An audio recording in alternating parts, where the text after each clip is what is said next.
everybody. Welcome back to Silent Hill 2. Sorry, I hit the button and then I had to go check on something immediately. Bad timing, but hi. Oh, and now that I remember, I have to open up my little guide.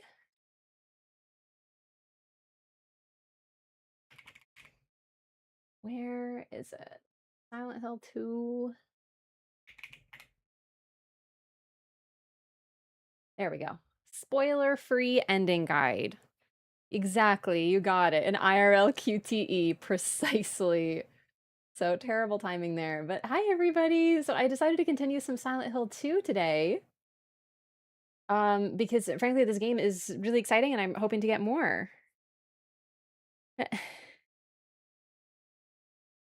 uh remember Effects for Life is a banned word in the channel.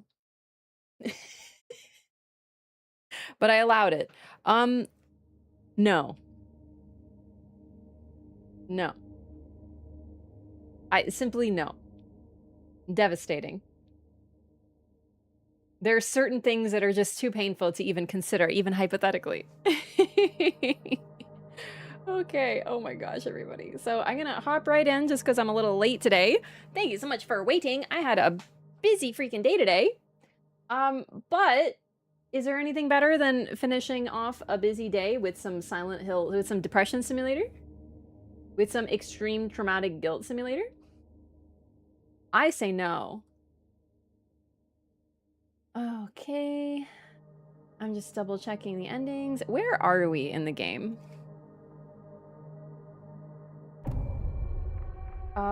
Let's see.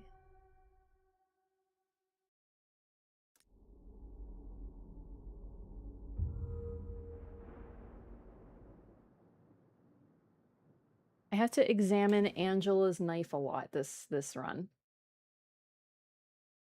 Spam pinging son or ganking daughter? Oh, wow. These are some very cursed hypotheticals.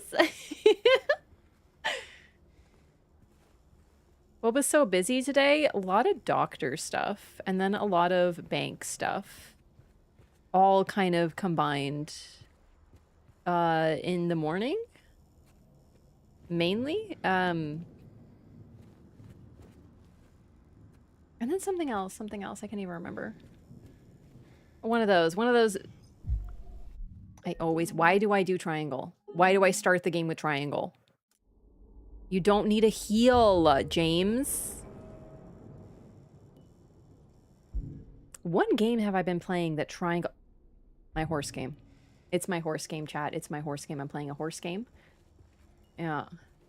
Buying a mansion? No. I wish I was buying a mansion. Alright, so we're in the hospital. We are now in the... Oh, why did I leave off here? Well, because I needed to. We are in the other world right now. So, I am gonna double check because I think one of these endings actually does have something hidden in... Yes. Oh, no, that's an ending I can't get.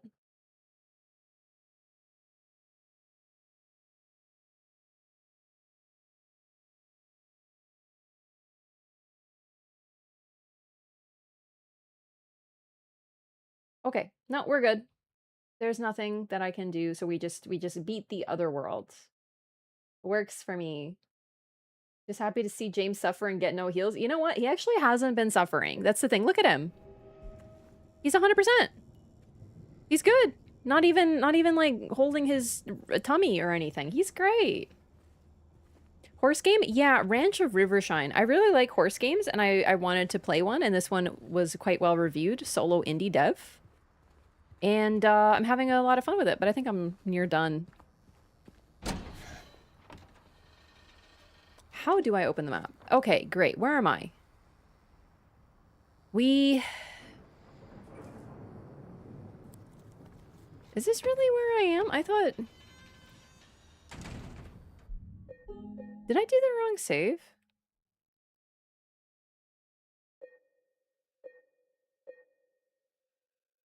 I think I did. Yeah. Yeah, I think this is where I'm at. I'm at the isolation ward, right? Where...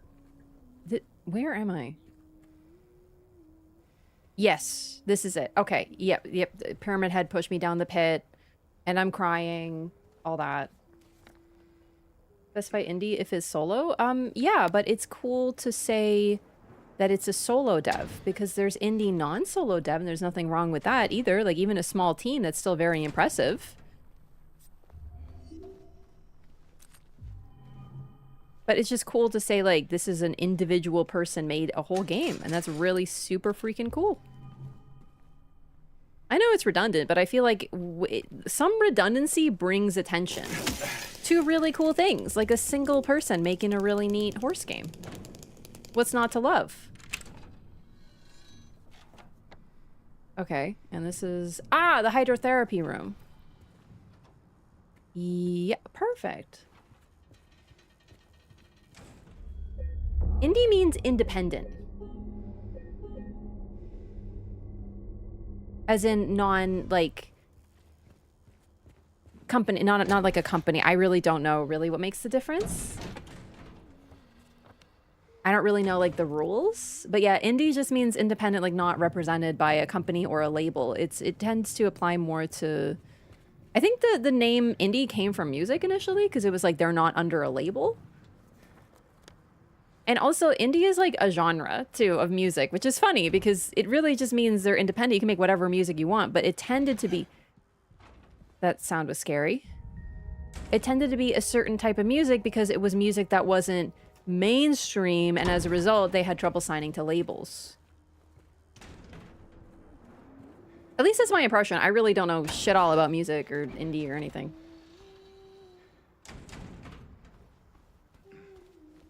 It's just funny to me that people ask what kind of music I listen to, and a lot of the time my answer is indie, and it actually is a genre, even though it's like the most general term of all time.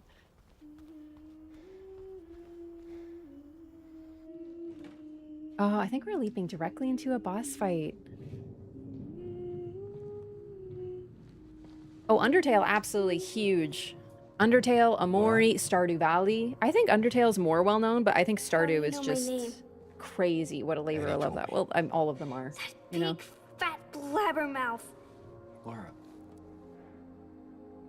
why do you keep running away from me? And how do you know about Mary? I just do. What's the big deal? Why can't you just tell me? You gonna yell at me if I don't? No. I won't. Please, just... I need to know. Mary's my friend. We met at the hospital last year. Stop lying. Immediately starts yelling. You gonna yell at me if I don't? Immediately lies. See if I care. Or yells, sorry, I mean. No, not lies. Let go. I'm sorry, Laura, but I can't let you just run around this place. You might get hurt. Hurt by what? Look, just stay with me, okay? This is no place for a kid. Fine. But there's something I gotta get. Laura. It's important. It's actually true. A letter. She just doesn't trust him enough yet to tell him the full truth. What? I hid it. In there.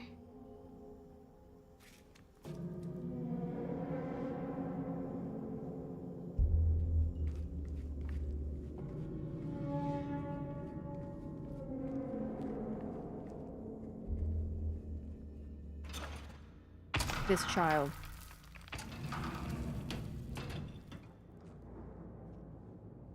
You sure this is where you left it? It's in the back. Behind an old pipe. Okay, wait here. I really left off right here. Past Wraff really giving an evil present to future Wraff. Haha! Open the door, Laura. Why should I? I'm a liar, right? Want me to open it? Huh? Do ya? Laura, open this door right now. What's the magic word? Laura! Nope, that's not it. I guess I won't open it. Damn! Let me out of here, you little brat! In your dreams, fart face. Immediate anger. Please open the door. There's something in here. Sure there is. A big lying fart face. No, besides that. See a fart face? Laura! I think it's a manifestation of my guilt and trauma. Please, Laura, open the door.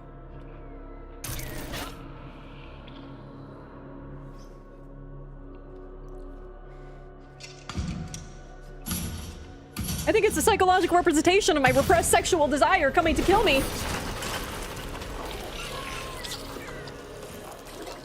Oh god, we're right in it, huh? How do I play again? Oh god, where's my shotgun? Okay, we're good. Okay, no. We're doing precise aiming first. Yeah, hit it in the hand. And that's not it. Okay, good start.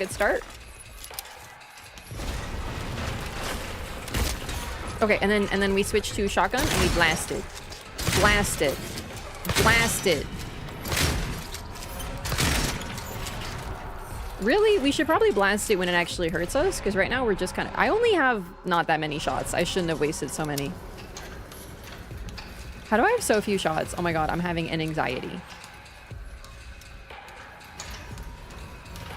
My bullet hoarder tendencies are not working as well. Yo, calm down, freak. Why isn't it going down? This is freaking me out. Do I have to stop moving? Because, like, I'm not interested in that. Suck it.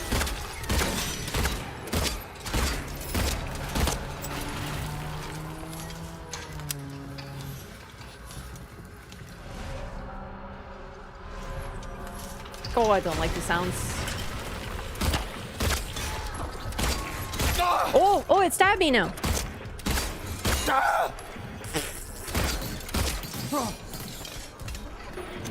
That is the sound that a man makes when he's being stabbed by, like, rusty equipment. Hope you got your tetanus shot, buddy boy. Woo! Oh god, it's very alarming the way it moves and is. Oh, I feel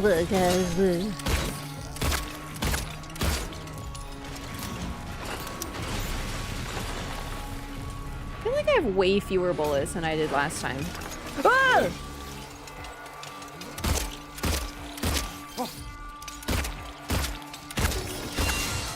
I do feel like it attacks less on this difficulty too. Like, they're really giving me so much time to shoot it and, like, not get hit.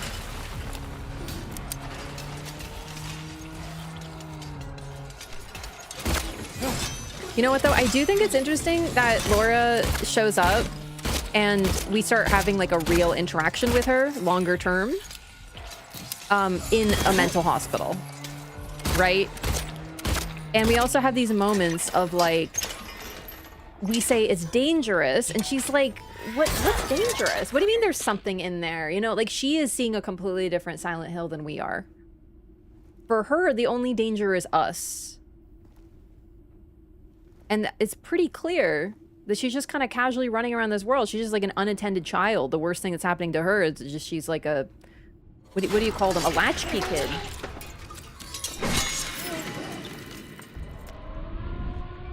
Clearly, her parents aren't around. Like, literally, like, they're probably no longer alive because she met Mary at the hospital, apparently.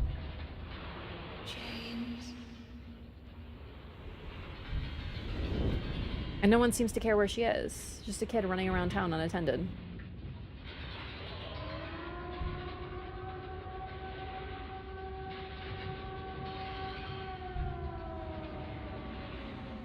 James. The flashbangs are not doing great. Thank you so much. James.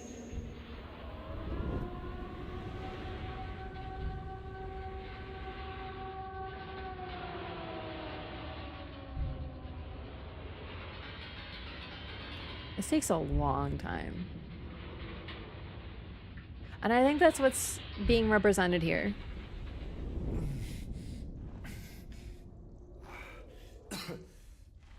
Time. Once again, time, right? It's the same scene of being rolled in a gurney over and over and over again. And then a flash, as if every day is the same. Although the ceiling changes, and Mary's voice calling out our name 3 times in 3 different ways. Perhaps representing the long time that she was in the hospital, the long time she was away. They were separated, and they're changing feelings for one another as the illness progressed. Because at first it's kind of like pleading, and then by the end it's sort of like, James, just like resigns, you know what I mean? And then we're in Nightmare Town, which is this entire game. A Bloodborne randomizer. Yeah, I think I saw something about that. Initial symptoms, hyperfocus, current diagnosis, they can be fixed. Recommendations, stop at nothing. No turning back now.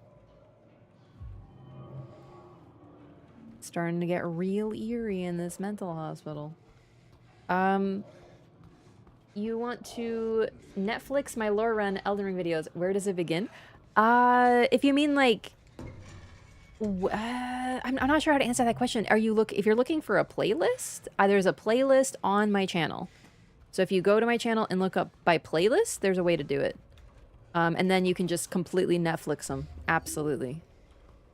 If that answers your question, I hope it does. If it doesn't, please let me know what you mean, because I feel like I'm just a tad confused. What's up, Underrated? Ooh, save point. Yay. Okay, so the hospital has this like quiz section, I think. I think that was the hospital. I think it has to be the hospital. But I missed it by accident my first playthrough. Because they were like some creepy Arlecchino ass Lies of P ass voice was like, "Oh, you ready for the quiz, James?" And then I was like, what the frick is going on? And then I never found the quiz. So I still don't know how many people died of the plague. I did not find that note. I was looking for it, or maybe I missed it. But I have no clue. So that's going to be a guess, but the others I think I have the answer for. One of them is Wiltsey Street. Oh, but what if they're different? Oh my god, what if easy mode is different questions? That would be interesting. Are you hurting? Okay, we'll give you a heal, because I think you're allowed to heal you now. Timeline-wise. Alright, so we started on the first floor. And now we're on the second floor. And here we have this box that's super locked up in like 4 different ways. So there is a secret. We are trying to get to a secret.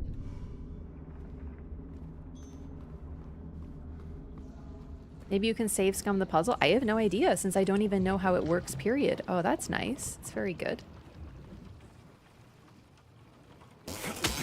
Since I've never done it, right? So we'll see. We'll see what happens.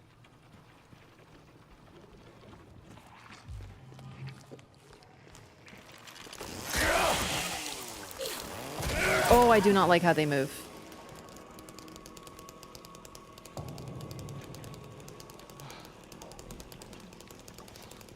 Oh god, this is scary. This is a spooky spot. Even doing it again, it's like still pretty scary. Okay, so we crawl in here, which is my favorite thing to do to access places, is crawling into them in a tiny little vent. Perfect. Listening to lots of nice goo noises all around me. No problemo.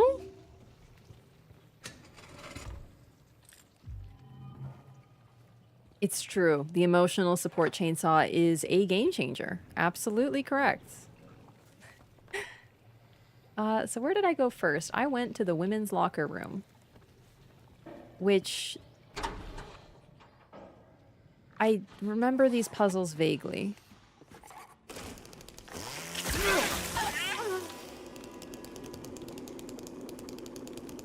Gosh, the moaning is really uncomfortable.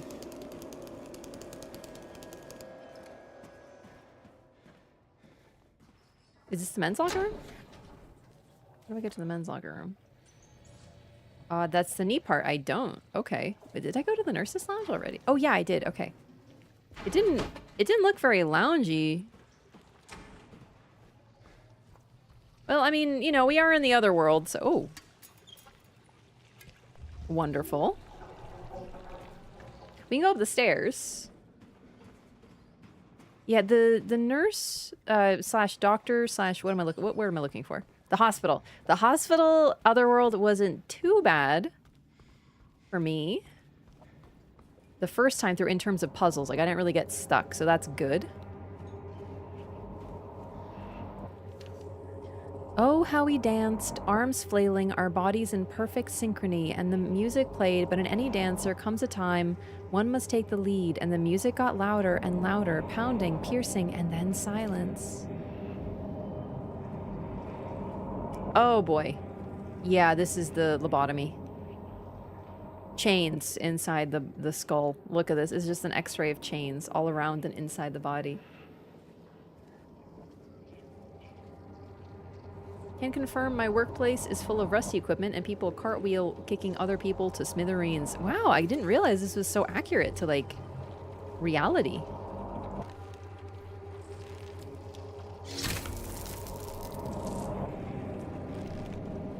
Okay, we are definitely doing a medical treatment.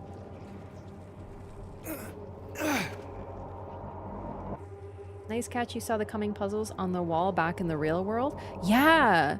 So the doctor himself, like the director of the hospital, even in the normal version of the hospital, had like a bunch of lobotomies and stuff in his private office. Like he had depictions of lobotomies with like circles and stuff like that. I'm not talking like historical depictions. That was creepy. That was awful. So, you know, my first play... Oh, I see you hiding under the table. What the... Oh my goodness me. Okay. Oh, oh my god.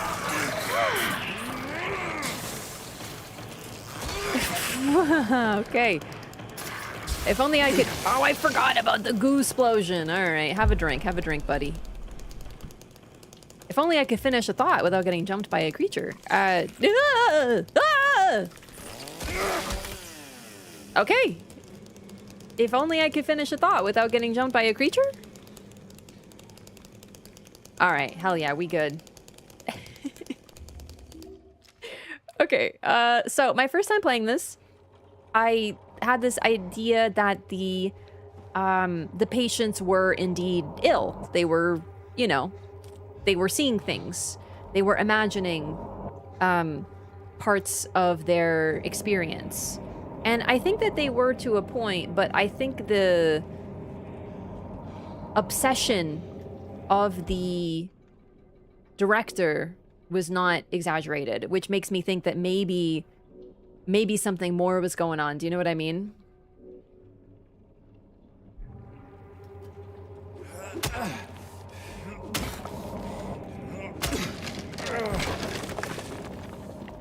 Because here in the other world, the director has diagnosed himself. He's like, you know, symptoms, obsession. We can fix them. It's like very eerie. Who is the patient here? Who's the one who needs help?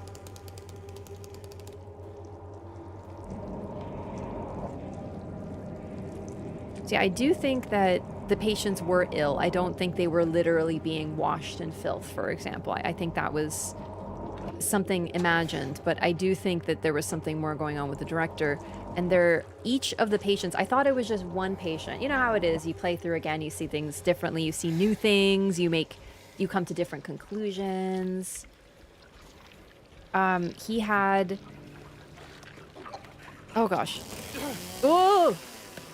Oh, it's like when a bug runs by real fast. It is scary.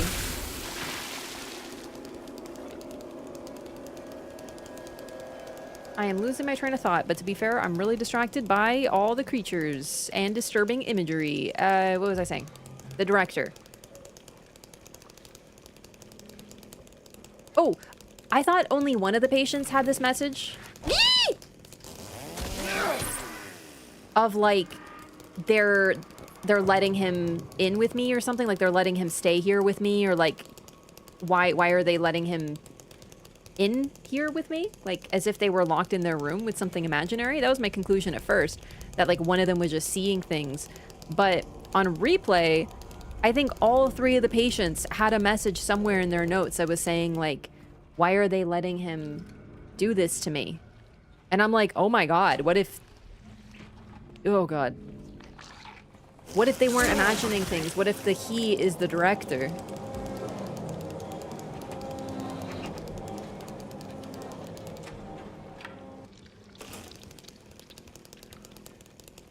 And really, what the conclusion here is that it's more complicated than it seems.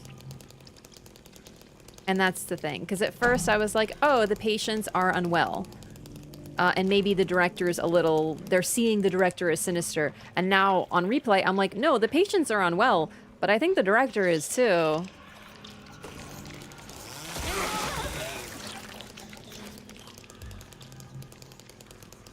It reminds me of Pyramid Head, because Pyramid Head is totally James' guilt, right?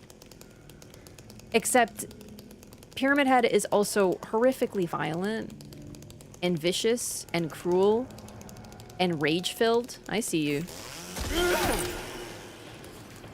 And inflicts violence on the enemies. And like, yes, they're evil, but it's like... It's very strange. It's like like guilt can be destructive, but I find it hard to reconcile just guilt as being rageful and violent. That's not to say that guilt can't be, right? Like it can tear you up inside. I saw you out of my peripherals. You think you're gonna get me? Like actually did surprise me a little bit.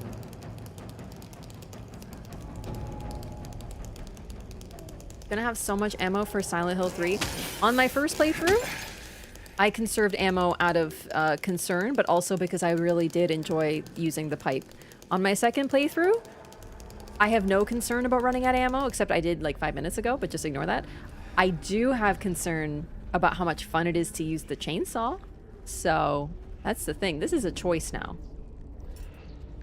Oh, fun. The key of bliss is what they're calling it. James' desire to be punished, except Pyramid Head doesn't punish you that much. Pyramid Head punishes the enemies. And then, of course, we have that persistent imagery of a man who despises, well, is it his own sexuality, or is it the sexuality because it's sort of what drove him to kill his wife? Is it...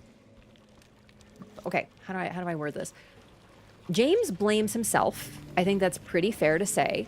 But the depictions of his blame, the depictions of his desire coming to kill him are all feminine, right? Like, we have a walking vagina. We have a sexy nurse coming to kill him. We have a creature that is just legs and lips, right? So, like, yeah, he blames himself and he blames his desire, but the way his desire manifests is in female imagery. So it's almost like he also blames all the women around him, other than his wife, right? For tempting him.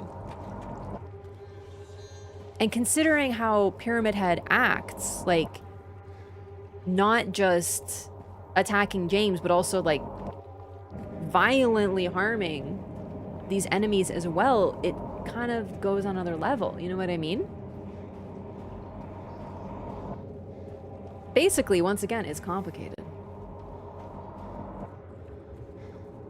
Things represent more than one thing. Things, and it's also about POV, right? Which is why there is no correct answer. It's also what you see as the player and what you conclude.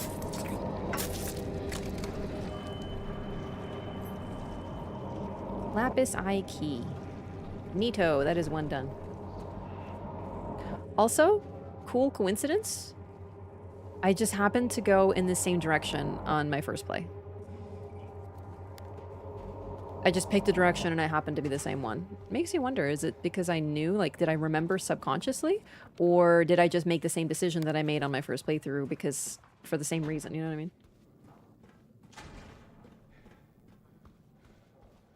Thank goodness the chainsaw doesn't degrade with use.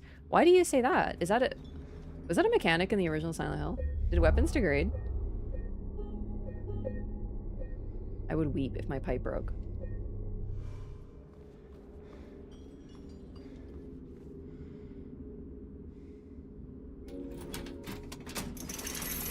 There's a portrait of Pyramid Head when you first walk into the Historical Society. Sure is, yeah.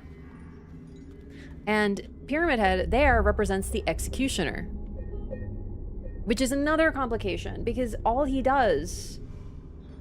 Because James, the real James... I say the real James. James actually killed his wife. He was the executioner.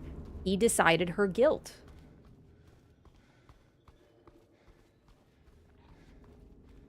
And so that's why, that's where a lot of my conclusion that Pyramid Head represented the part of him that killed Mary. And then I realized, oh no, I think that's actually not the case, because Pyramid Head is killing everybody but Mary. And I was like, ah. So, you know what I mean? But there's a reason I came to that conclusion in the first place. Pulls out chainsaw with malicious intent. Need to try the third game? I don't know, I'm into Silent Hill now, let me tell you. What endings am I going for? I am going for, so I don't know all their names. Oh, is that a... Dude, there's a nurse on the side of the store. You've seen this shit? Look at that. Oh my god, that is so creepy. Hi! Yeah, like, seeing her through the glass is crazy. Hi!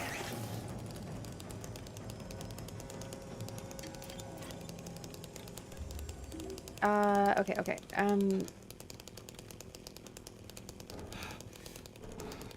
Endings. So I'm going for in water, but I'm also trying to simultaneously grab the bits for the some of the New Game Plus endings. My first playthrough, I got the Maria ending. So now I'm going for in water. How do I get in that room? Oh, I remember. You take... No, I remember. We just keep going this way. And get the legs! What the...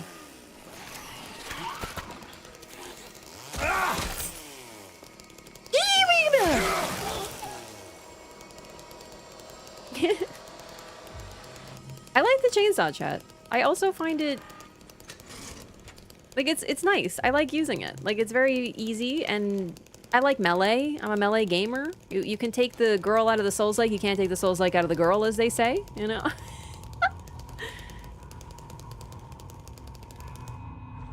Okay, I don't have the key. Very up close and personal. I actually find it... Like, obviously the chainsaw is OP, so don't get me wrong. I'm not like, oh, I'm so wave, I'm using melee. But I find it more comforting to know exactly where the enemy is and be able to swing on him.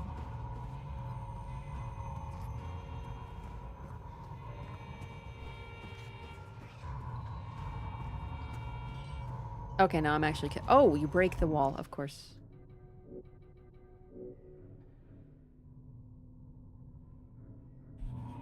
Does Triangle Head rip off anyone's skin in this? Okay, I'm loving Triangle Head.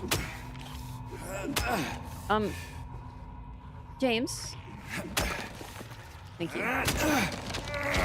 I'm loving Triangle Head. Like, it's not even inaccurate, but for some reason, something about calling him Triangle Head over Pyramid Head is just absolutely sending me. Because you're right, a pyramid is just a triangle. But, like, 3D one, I suppose. As far as I know, he doesn't do that, and I clearly don't remember the movie. Oh god, Stinky! Stink aura, flee! Where is it sending you? Into the stratosphere?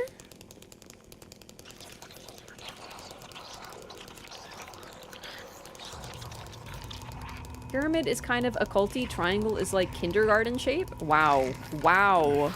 Very judgmental of my boy Triangle Head, isn't it?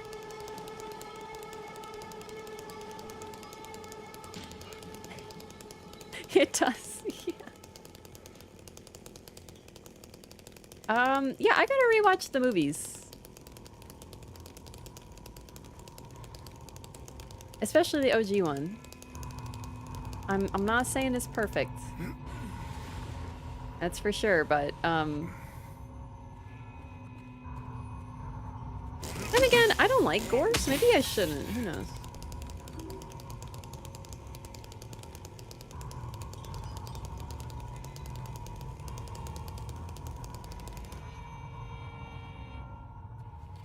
Okay, is this our second or our third otherworld? Because now I'm like, wait, where have we been? We've been through... This is our second. This is our second. Yeah. We've been through the... Wait, I'm going the wrong way. We've been through the apartments, and we've been through the hospital now.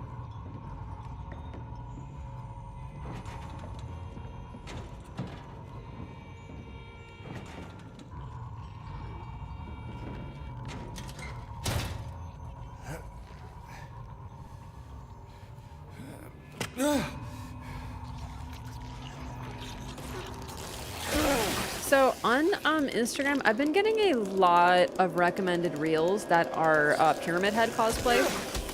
And they're mostly like memes and funny. Like, you know, someone in cosplay and then they're like, because Pyramid Head's got like a long apron and it touches the floor. So if you've ever worn a cosplay, yeah, going downstairs, you gotta lift that shit up. So I saw one of like Pyramid Head being a Disney princess and lifting up his dress all daintily. I thought that was really cute. He's there again, looking, staring. He says he'll drag me there. I don't want to. I won't let him take me. So this is what I'm talking about, him. And like drag me there, take me there. I think this is a patient. I think he's talking about the director. Hello Kitty style Pyramid Head cosplay. I've totally seen that. Anyway, it's really funny that I play this game and suddenly I'm getting these recommended. I'm telling you, the algo is clever. But, I also saw, like, a lot of the comments are like, no one knows. A lot of the comments are like, you guys shouldn't be thirsting for the trauma and guilt of a depressed man, or like a physical representation of his guilt. And I'm just like, oh my god, let people enjoy things. Like, oh my god, come on. Like, listen, if you're gonna be like, okay, if we start getting into like cartoon drawings of children, okay, we can have a conversation. But like, come on, man. He's just a fucking man in a mask. Relax. People get so weird about this stuff. He's fictional. Pyramid Head isn't gonna weep. You know what I mean? Like, he's like, honestly, the tamest hear me out.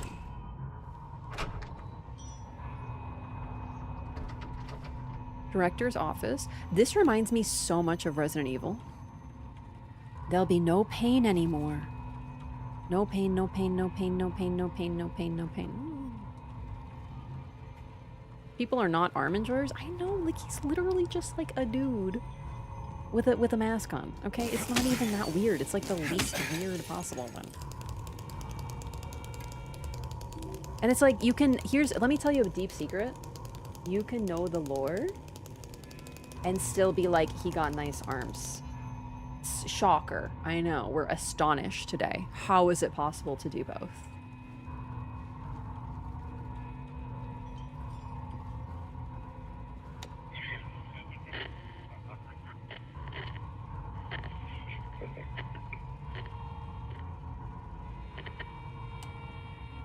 Cool. There'll be no pain anymore. Yeah, patient's notes. This is definitely the patient. Duh. The procedure.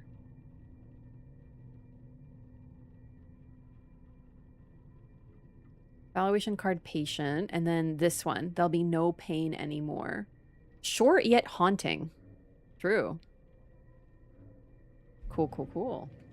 You have a doctorate of Elden Ring? Yep, sure do. I have a PH dingus. Yeah, no, the director's office ladder reminds me of Resident Evil 9.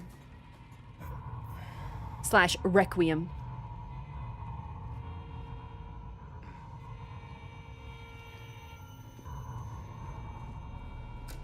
Oh no, the electricity isn't working on my... So yeah, no, we totally saw also electroshock therapy. And electroshock therapy does actually have some benefits.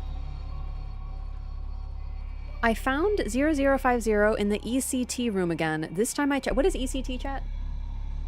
Is that electroshock therapy? Electroconvulsive therapy? Maybe? In the ECT room again, this time I checked, he was not appointed for the treatment. How is it possible he got there all by himself? And how would he know how to turn the thing on? Somebody's going to answer for this. So close. It will happen. Has to. Okay. Electroconvulsive therapy. Yeah, okay. Yeah, so I don't think I found that note last time because this suggests that a patient turned it on for himself. Which is context that I did not have. Wow. That's even more interesting. How did he get here? But yeah, electroshock therapy or electroconvulsive therapy, I genuinely don't know the correct term. They might be different therapies. But electroshock therapy actually, believe it or not, does have some benefits specifically for, I believe, bipolar disorder. Like, it's one of those things that we look at and we're like, oh man, that was like really brutal. But like, no, actually it does legitimately help because of something to do with memory storage or something. I'm not a clinician. It's just they don't do it like they did where they don't give people pain medication or anything. They just stick like a stick in your mouth. Like it actually can have benefits.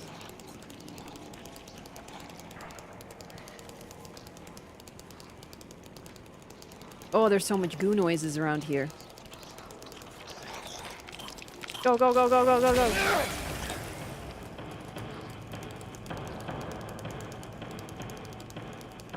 I think this is a puzzle where when you do it, everyone chases you down after.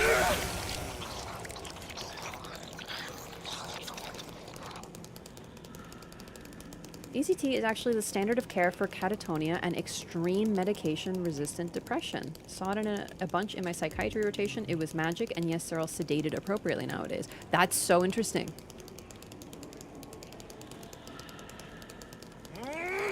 Okay, James. Yeah, we get it. You got a chainsaw, sweet pea. You're doing great. Put that shit away, buddy. This is why he can't be trusted with a chainsaw in his hands. That's interesting, though. I didn't know it was for catatonia and treatment-resistant depression.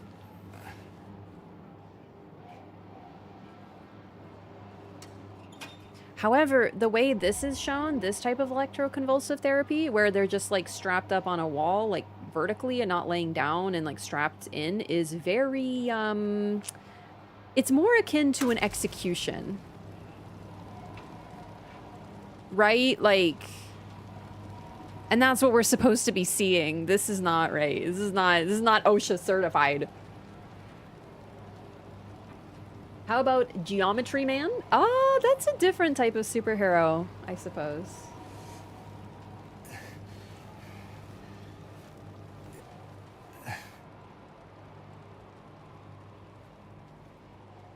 Yeah, can someone call the board of psychiatry? I won't rest until they are solved. I won't rest. I can't rest. I don't know how anymore. Okay, so this is the director once again. I love the wording of I won't rest until they are solved, as if they're a puzzle or something like that, right? Like if you put in the cheat code in the right order, it'll work, and you just have to keep trying and trying and trying and trying.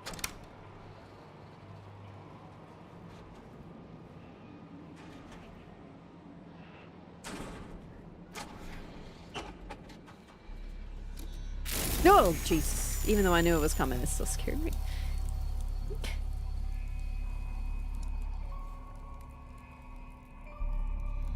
Oh, right. 9659. Yes. I forgot what I was doing this for. I'm just doing electrocutions and whatnot. People are puzzles. Yeah. I mean, it's not even that wrong, is it? Like, you know, just do the right dialogue options with somebody and then, you know, they'll become your friend, right? Like, it's just like a video game. Sorry, I'm kidding.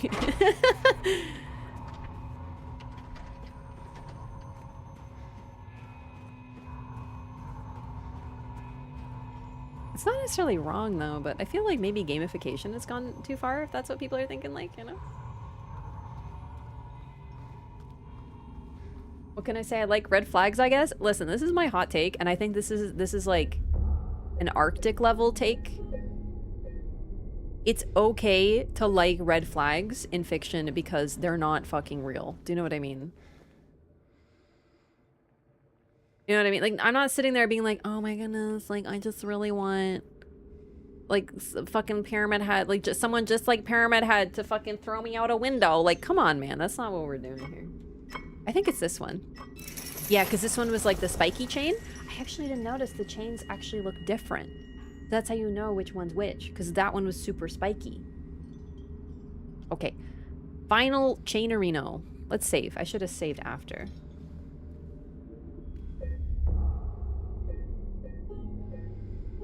A jigsaw puzzle board? Oh, that sounds fun. I love puzzles.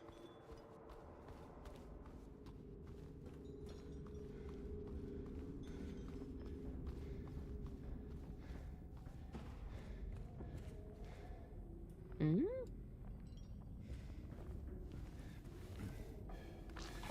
Oh, gooey noises. Gooey, gooey, gooey, gooey. Oh, I remember this one. This is, no, I recall. This is the one where you have to set the alarm. And then they all come and run at you and you're just like screaming. Maybe that's just me. But it's okay. We're gonna clear them out first with my chainsaw. Real talk. The final main ending of this game, one of the things that helps you get that ending is to not kill that many enemies. That's, I think, going to be the hardest ending for me if I go for that one, so. Oh, boy.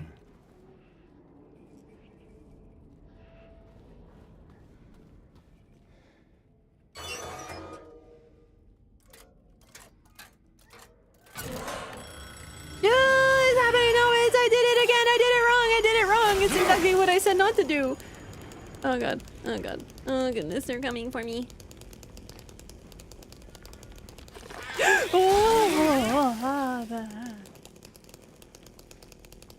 A fun puzzle game called Her Trees is similar vibe to Blueprints. Oh my goodness. Blueprints was a really phenomenal game that I wasn't able to give the time that I wanted because I would have been there all my life.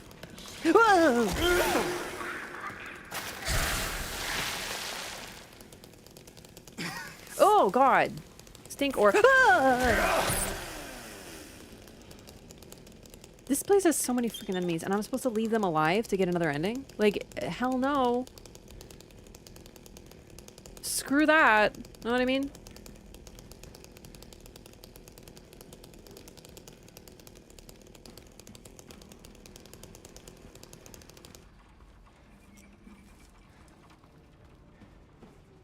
Okay, I do need to break it.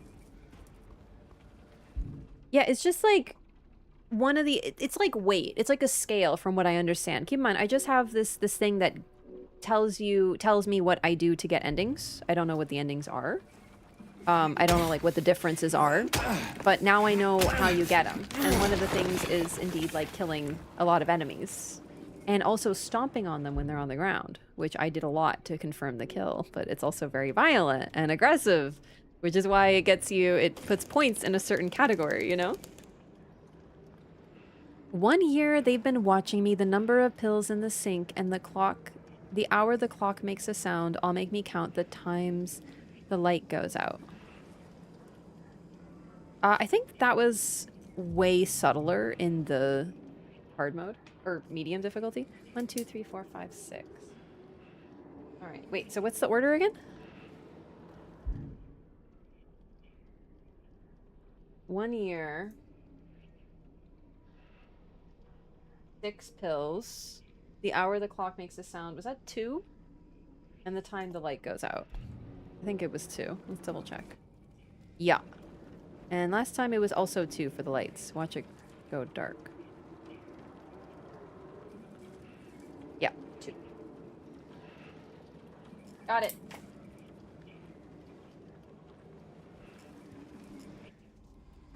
Remember PT? Yeah, so I never played PT because I didn't play scary games. I saw some of the demo, like I saw what it is, I get the concept of it. I watched someone play it. Also it's like impossible to get PT now obviously because of whatever. But yeah, it was a very spooky proof of concept, that's for sure. However, I wonder I really wonder if PT as a full game would have been as good as the demo. Right? Is that fair to say? Because right now, it's the ultimate potential man, the video game. It could be anything someone wants it to be. But it was a very good proof of concept. So, you know. I'm just wondering, like, if it hadn't been canceled in that awful way, and it had been made a game, would it really have been that good? Who knows? Because, yeah, PT works because it's such a limited environment because it's a demo. They were able to create, like, a... Sometimes a short story can be better than a full-length story for a similar thing. You get rid of everything extraneous, and you just focus on one thing.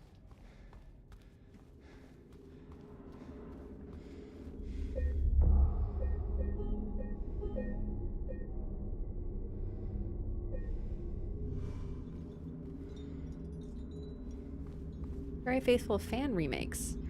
Of PT, I see. I just mean, like, if it was a full game. But no, I see what you mean. I could technically play it, but, like...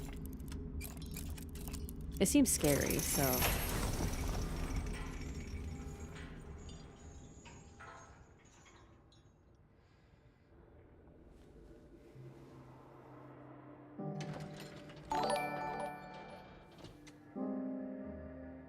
Hey, Calliope, hello! Thank you so much for the raid. Welcome in, everybody.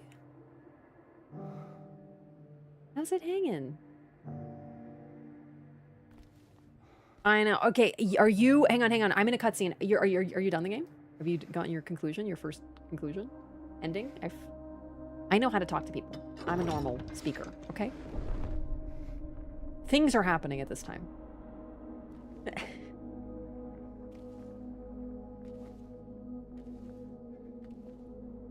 Did the part of the prison. Okay, you're set. Great.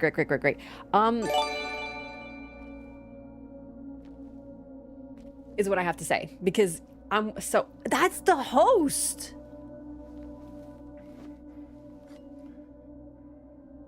Is this supposed to be a host? Bruh, I did not parse... No, it looks like the host, though. I'm telling you, I think that's supposed to be, like... You know? Like the body of Christ at the... It looked just like it. Maybe it wasn't. I don't know. Sure did look like it, though. Anyway, sorry. I'm Loring. Thank you so much for the raid. Welcome in, everybody. How's it going? I am doing my second playthrough of Silent Hill 2. I'm trying to get multiple endings. Obviously, don't worry, no spoilerinos. I am behind you. Now, which is good, but like, yeah, this game's freaking scary. Thanks so much for sending your community over. Even knowing what's happening, I'm still getting spooked. That's the word I was looking for, Eucharist. Thank you. Thank you. Why is there a Eucharist? Well, it represents, well, obviously represents, like, in Catholicism represents the body of Christ, but it also, to accept it, you are without sin, right? So, I don't know, man. Maybe it's just an elevator, but I'm telling you, it sure looked like it.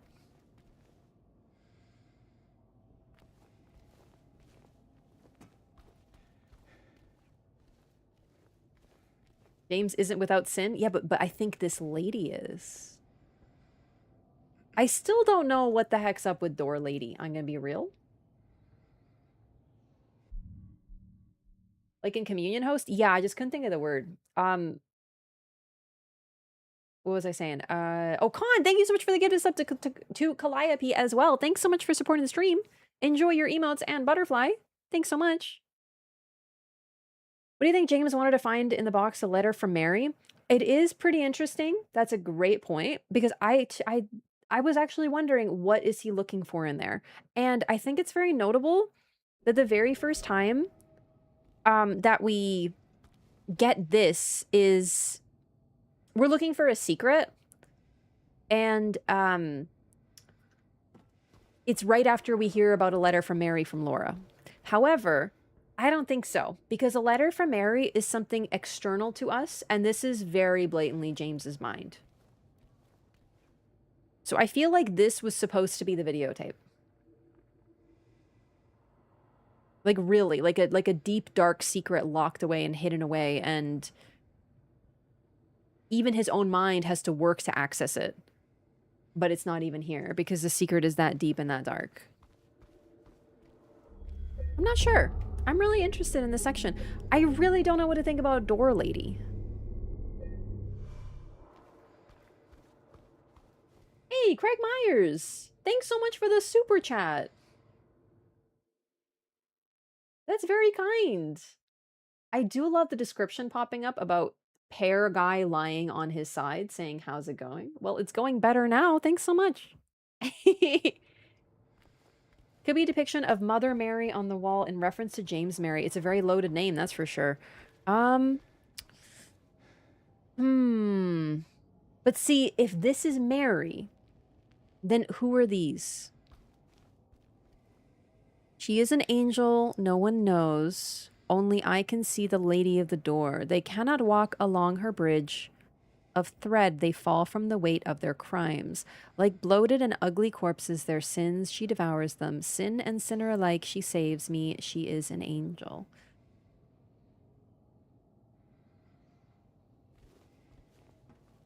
Also, it's not unusual, I suppose, but I feel like whenever I see Mary depicted in art, it's not often in red. I feel like she's very often depicted in blue. Red in this game, too, represents sin? I think that's fair to say. Maria, it's her signature color.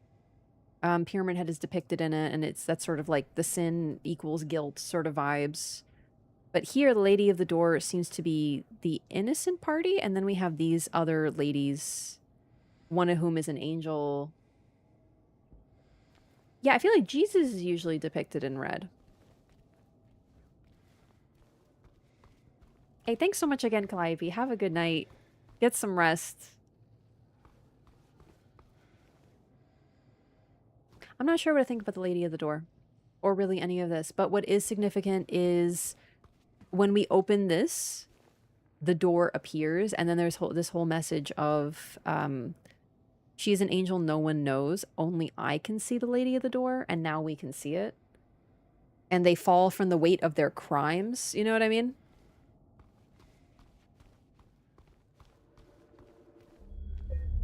I know I keep saving, it's just one of my video game compulsions.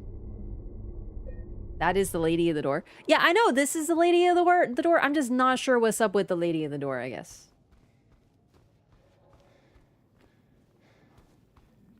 Added symbolism? Okay, you know what? That... yeah, I don't know the original. I've only played this, so I'm only working with this. And if there are added things... Everyone, thanks for tuning in. Welcome to another exciting edition of Trick or Treat, where you answer our questions correctly and I'm win ready. a prize beyond your wildest dreams. Or you fail to answer correctly and receive the punishment. Wait. It's all in the hands of our lucky contestant, James Sunderland. I got it. That's me. James, I'm ready. Are you ready to play Trick or Treat? Yeah, I got it. Excellent. Here's your first question. Yeah. In the early 1800s, a terrible disease spread across Silent Hill, resulting in the death of many of its inhabitants. Their bodies thrown into the lake to sleep forever in their watery grave. How many souls were lost during the plague? I don't know. 1, 42, 2, 67, 3, 85. Know the answer? Okay. Well, I wrote down the you answers. better hold on to it. You never know when it might come in handy. Now, on to the second question. Follow Sanders Street heading east and further on to the outskirts of town. One and only one road will take you towards the lumberyard and the cemetery. What is the name of that road? I think it's Wiltsey. 1. Bachman Road. 2. Munson Street. 3. Wiltsey Road. Did you get that? I sure as hell hope so. I should have literally checked the map at the start, but I was like, eh, it's probably Wiltsey. Silent Hill witnessed a gruesome murder a few years back. A brother and sister were playing in the road when they were attacked and chopped into pieces with an axe. Torn flesh, smashed bones, splattered blood. What a terrible tragedy. What a gruesome end to such innocent lives. One of the victims was a local boy named Billy Loque. But what was the name? I got this one. I wrote it down. Miriam. Billy's sister. 1. Miriam. 2. Heather. 3. Julia. Well, that's the last of our questions. Have you got it all figured out? If so, fantastic. The time will soon come to collect Don't your worry, I don't need help because I haven't done it before, so I'm gonna try to save. Well, And then we'll see what happens. I either get it wrong. I'd like to guess, because I think that's more fun for the one I don't know. Somewhere, sometime, in sickness or in health. Bye-bye. I'll see how easily I can save. Oh, I love in sickness and in health. What the hell was that? Who knows? That's an excellent question. What was I gonna say? I will try to do a save so that I can do the quiz, and I'm gonna do my best to get it right, but one of the answers I don't know. There's a 1 in 3 chance I get that one right. And if I do get it right, then I'll try to reload and get it wrong to compare. But also, I don't really know where the quiz is. I didn't find it on my first playthrough, so I just have to be more careful. Not to... Whoa, whoa.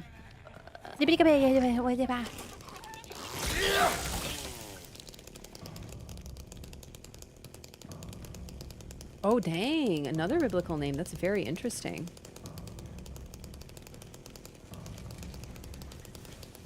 Very interesting indeed.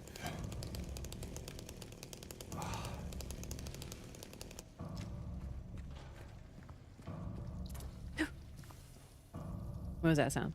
Was it a leggy? Is it a Legiana? It's a bug!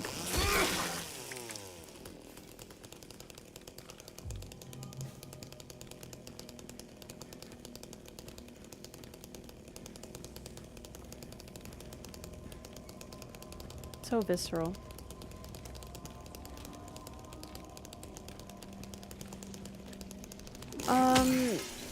I don't know what to think about the quiz guy.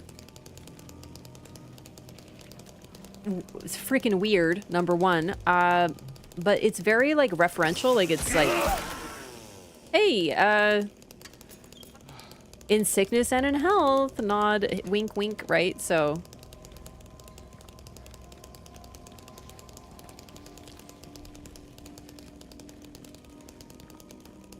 I'm curious to see where that ends up, I suppose. Where do I go?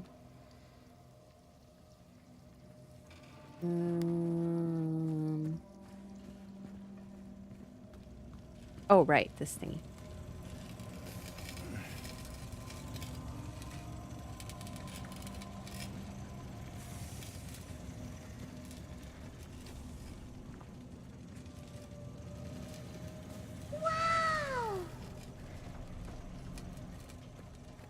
Yeah, like I said, I don't know what was added to this versus the original. I know that it's a remake.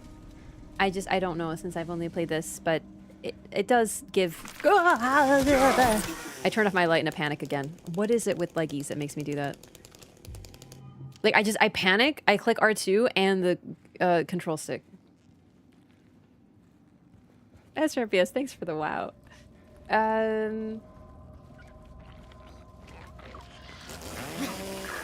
I lost my train of thought. Sorry, what was I saying?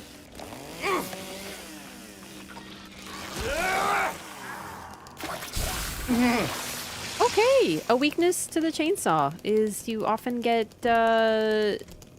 stinked on. Good, good, good.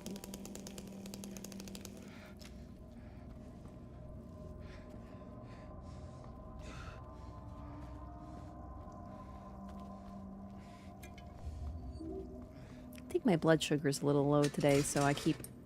My brain keeps, like, trailing off in the middle of my sentences. I apologize. But it's not that different from regular non-low blood sugar Wraff playing a scary game. Something startles me. Completely ends what she was saying.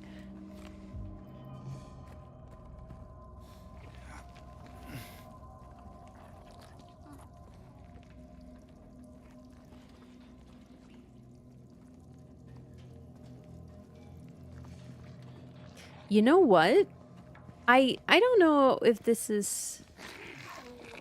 I think this is a safe question to ask, as long as no one answers what the question is, if that makes sense. Chat, do tell me, as long as it's not a spoiler, I don't know how it could be. Where do you get the information on this plague? It's possible I just forgot. You know, that's always a possibility.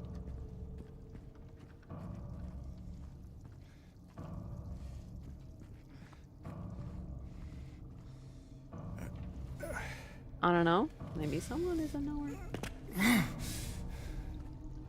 Comes up early in the game? Okay, I probably just missed it.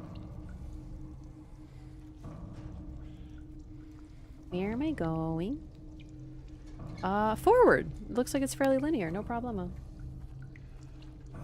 Plague from Silent Hill. Yeah, I'm wondering where in the game you get the answer to the plague question. What's this? Oh, no. Go this way first.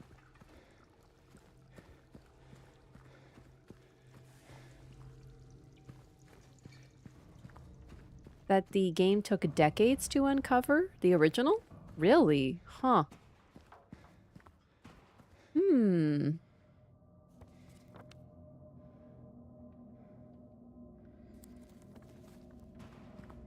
I'm really curious as to what, I suppose.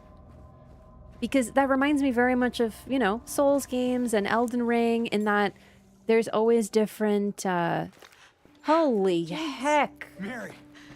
Oh. Oh god, the Mary. Maria, I thought... The instant Mary. Mary! Sorry. Oh, never mind, it's you. Oof. Anyway, I'm glad you're alive.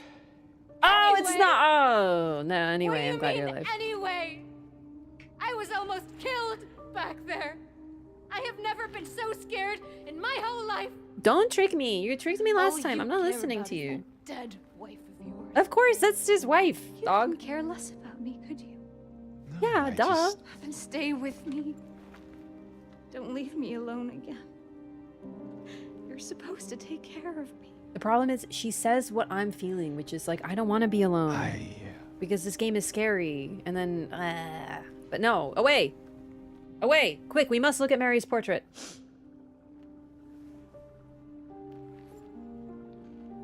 The memorial plaque in Rosewater? So what about Laura? I did see that. I just didn't remember it. Found her? Twice in a row. Good. Good, Yeah, but she ran away. What? We have to find her. Yeah, you really seem to care about that girl.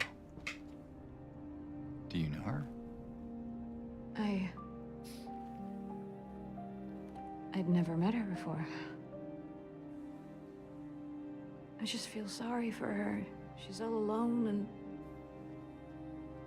I don't know, for some reason I feel like it's up to me to protect her.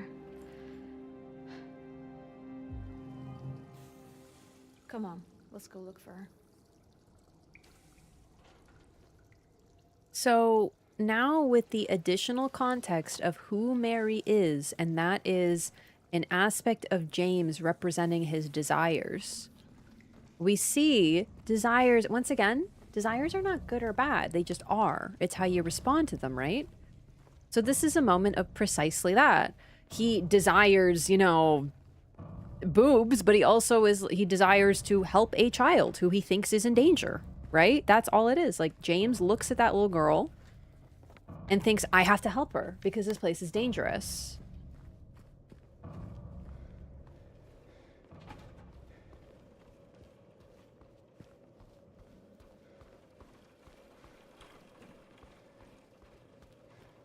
It's really interesting. That's what's so great about replaying. Yeah, for sure. Okay, so this is nowhere. All right, keep going carefully.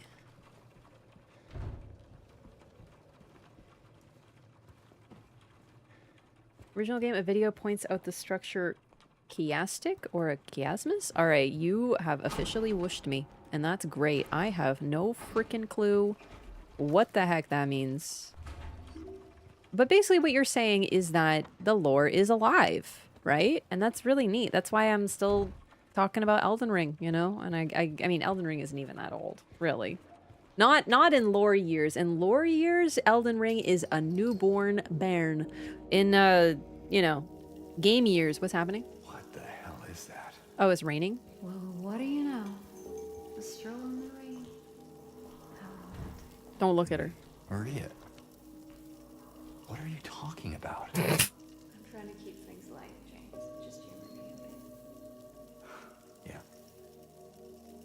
Sorry.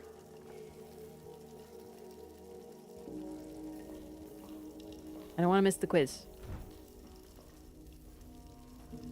But yeah, no, that's the thing too. There's always like discussion with games with really cool lore and symbolism.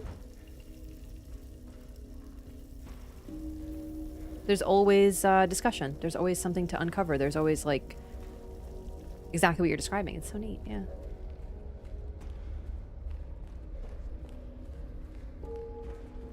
Another fun thing about Silent Hill 2 lore is that Masahiro Ito, the art director, will just randomly tweet confirmations to decades-old fan theories. Oh my god. That's delightful.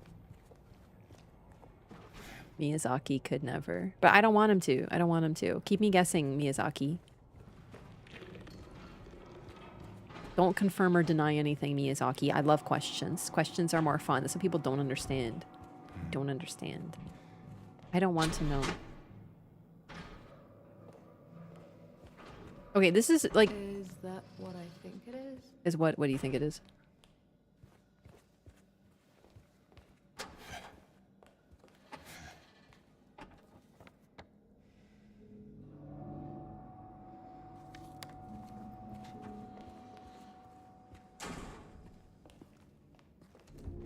Oh, this thing. I think I had this exact same moment and I had no memory of what's going on here.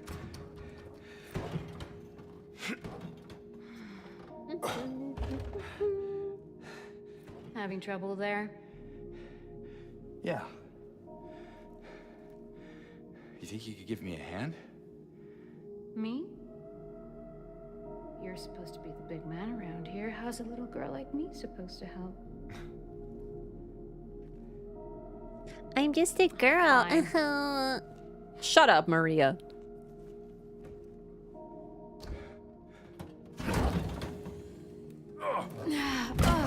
I can't open things. Not impressed. What's this?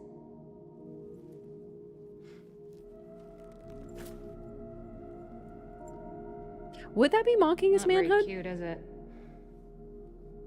Here, why don't you take it? Not cute. It's for you. Thanks.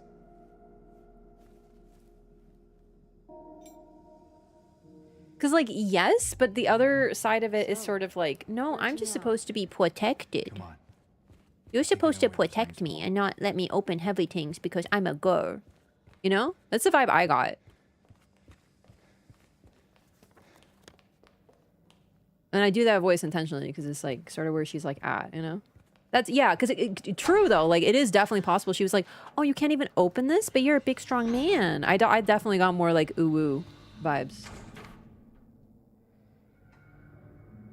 The patients will become the diagnosis scheduled for them when they'll make recovery, as my aim is always for the entire personnel, especially when their symptoms will become receding with effective treatment. Disassociated notice. I was actually wondering, like, is this disassociation? Like, what makes someone write like that? Because, like, I would have, as a complete non-clinician with literally no knowledge, I would have been like, yo, that seems like mania. But, like, I guess that makes more sense. Soulsborne games would have half the fans without the mystery? I don't know. I definitely think the lore... Yeah, you know what? I think it's a fair point because I think the fans who like the game but then go deep into the story like me, I would not like FromSoft games as much if they didn't have lore. I would still love them as games, but would I keep playing them this much? No, like, except for Night Rain. The games are so fun. They're like phenomenal, but it's also like the lore is what has me going back, running through an empty area for the 18th time, wondering if maybe I'll find something, you know? But also the whimsy. Don't forget the whimsy. Yeah, yeah, yeah.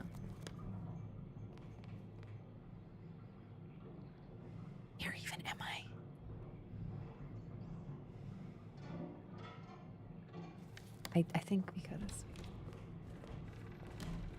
like that way, but like I want to check what's here. Okay. Wait a second. What is this? What the fuck is this?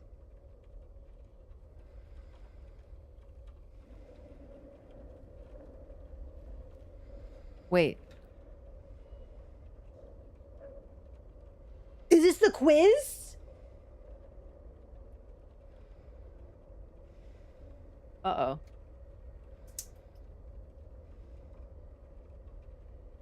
I think this might be the quiz, dog. Shit. Because I didn't write down the questions in the order that they're written, but I think I can do it. Okay. How many people killed? 42, 67, 85. I wrote that down in order. And then it was Bachman, Munson, and Wiltsey. So Wiltsey is 3. And then Miriam, name. I don't remember the names, but I remember that Miriam was first. So I should actually have it. So question... Oh, it's Q. It's definitely question. Okay. Question 1 is the disease, and it's 42, 67, or 85. I don't know. So, wonderful. Question 2, though, is 3. And question 3 is 1. So maybe it's 2? It doesn't have to be a different number each time, right? But that would be symmetrical. So maybe the answer is 67. So we'll do 2. And then we'll do 3. And then we'll do 1. Oh my god! So you just get presents. Holy shit. Okay, well, let's go get it wrong then. By the power of process of elimination, even when it isn't really relevant. AKA guessing, baby. Yeah, I go with my gut, but I want to get it wrong now. But then I'm going to reload and get it right.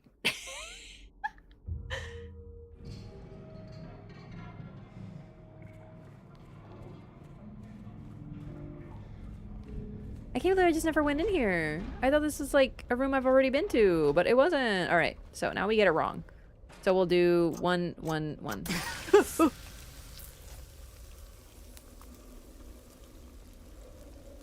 It just explodes. And hurts me a little bit. It makes a noise. Okay, well that was... I really hope something dramatic would happen. Like maybe a voice would say like, you got it wrong. And then like I'd get stabbed or something. Yeah, a little underwhelming, yeah. And now I feel even better that I missed out on my first playthrough because it really didn't matter. Okay, what did I say? It was 2? Yeah, 2, 2, 3, 1.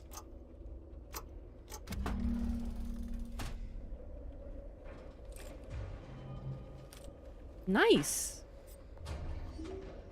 Stuff.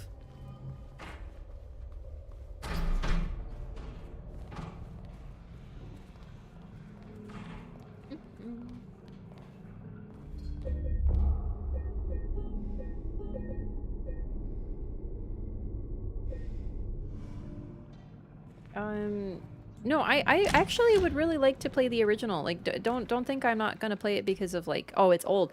But I think it might be too scary.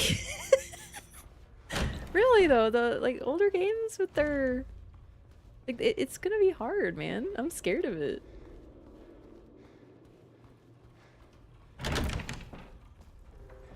Like harder than this, you know what I mean? Is this the elevator? Where is this? Where am I?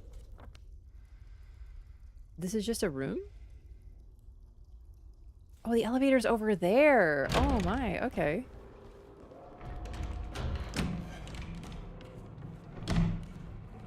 So, really, like, I respect that the original is different. And honestly, I'm sure that I will also agree that the original does a lot of stuff better because it's the original vision that turned it into such a cult classic. But I think this adaptation seems very great and faithful. But yeah, there's naturally going to be stuff changed.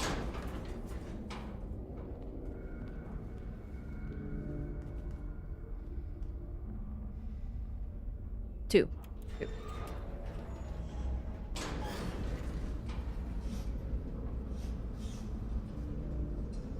I think the remake is superior. Said is very questionable. There will always be people who like an original or something, and also like the remake. I get both perspectives, but what I'm saying is I'm not weighing in because I literally haven't played it.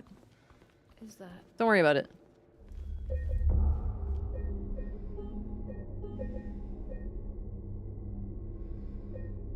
Okay. You know what? Let me make an analogy for you guys. Let me compare it to something that makes a difference to me. I love Full Metal Alchemist. It is one of my favorite media properties of all time. It's so meaningful to me. I think it's some of the best stuff out there ever.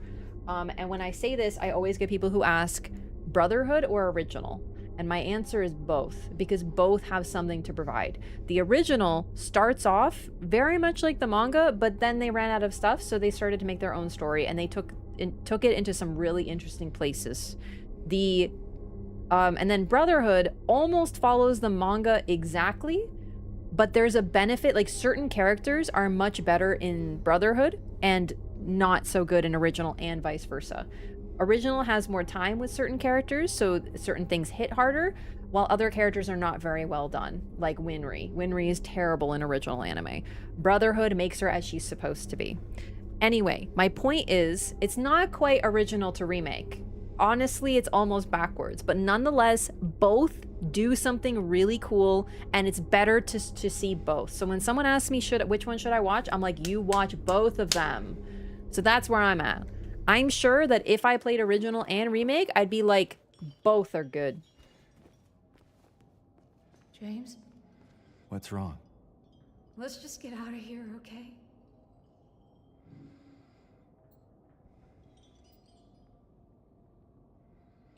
Shit, does it make a difference?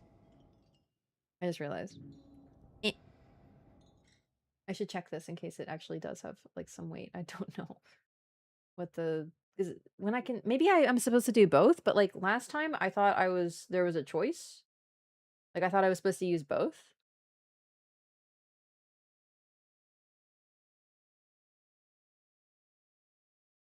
Where is it? Okay. I don't think this makes a difference. I guess maybe I use both? Okay. Just making sure. Oops. I guess we do both. Were the stories Brother and Brotherhood? No, they're both good. They're both good in different ways. Just trust me. It is... There are certain things that hit harder because you get more development with certain characters. The significance of certain things is better in the original because the pacing's different. They take their time. Brotherhood kind of zooms through stuff, which makes it certain things not hit as hard. Come on. It's gonna be fine.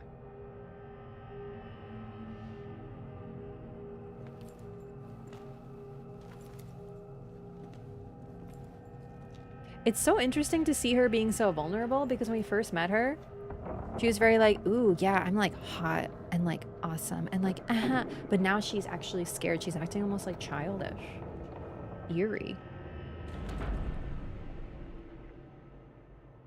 OGFMA anime is not a remake. Okay, but you're understanding my point, right? You're understanding that like and not to mention the original story was approved by the mangaka. Like she did say like, she approved it. Do you know what I mean? Of course it's not her story, but both are neat.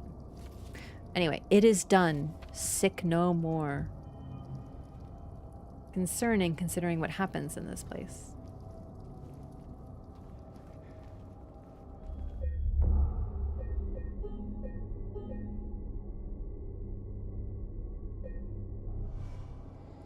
I just can't think of it. I haven't really done any games that I played the original and the remake and liked both. So like, because to me the remake is always worse. So I'm trying to be neutral. I'm trying to think of an example that fits. It's not perfect. I know it's not perfect. I'm trying my best.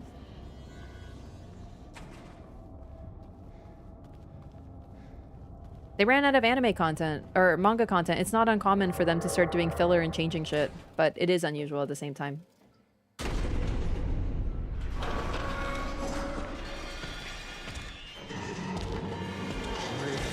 Run!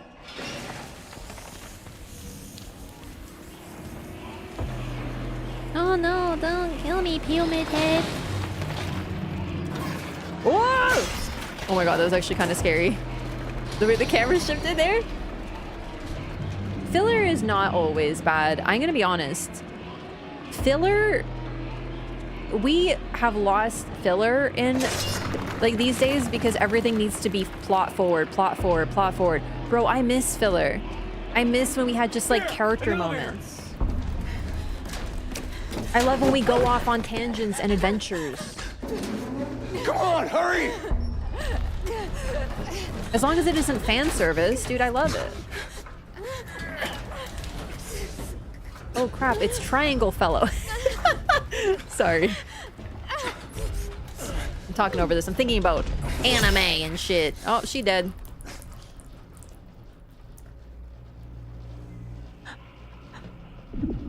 It's okay, she's not really dead. But also, she's also kind of bad. But it's very confusing.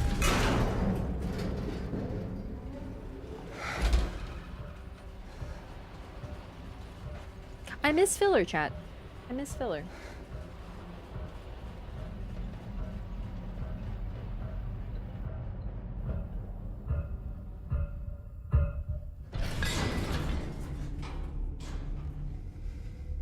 Seeing your wife dying before your eyes, huh? Not the first time, buddy.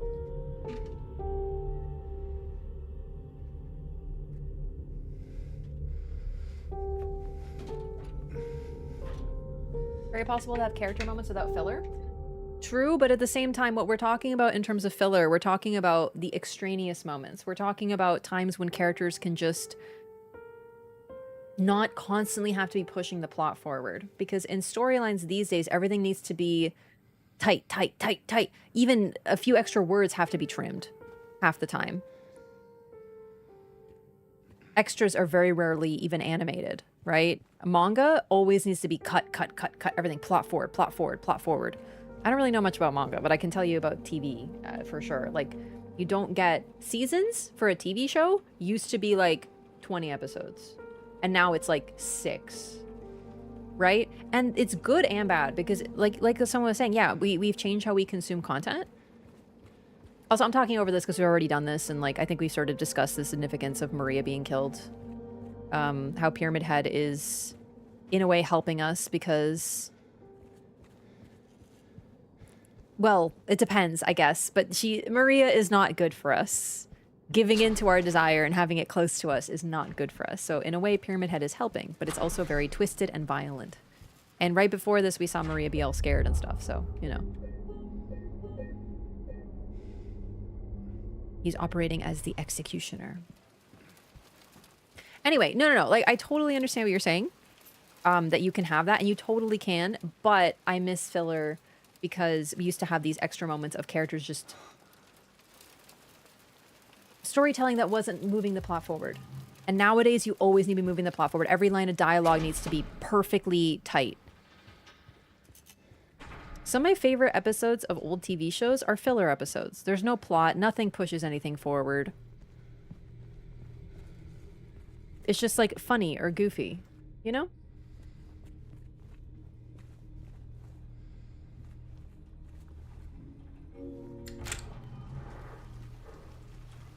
Also, I tend to love when TV shows are just like monster of the week. You know what I mean? I recently watched Smallville. I hadn't watched it. It's pretty much exactly what I'm talking about. Tons of filler. Most of the early seasons are basically Superman fights guy who got powers in Smallville. And every week there's a new guy or girl who gets powers and has to be stopped. Right? Leggy. And I love it. And then later they do the whole like, oh my god, here's Lois Lane and there's like all this plot and Lex Luthor. And I'm just sitting there like, nah, bro, put me back to the start when it was just like random high school, you know, monster of the week shit. I love it. But yeah, we now binge content. So the media consumption has changed. The way that things are written has changed. It's likely more expensive to film and animate. Right? I think that's a big factor too. So rather than a 20 episode season, you get 8.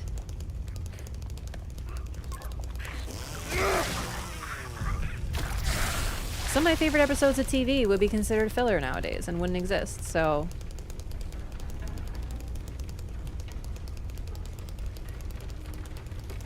Oh, there's bullets in there.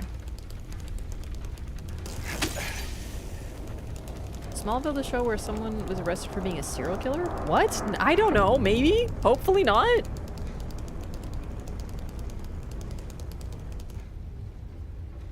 I don't really know about like the real drama.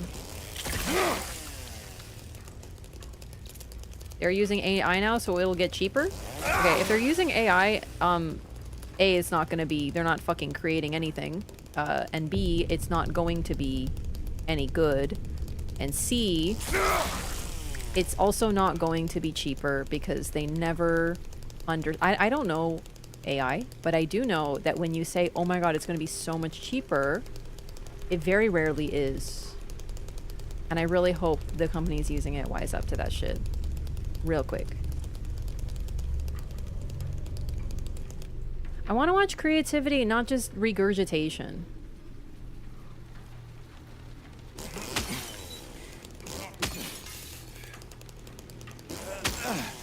Oh, I keep thinking the seatbelt is bullets.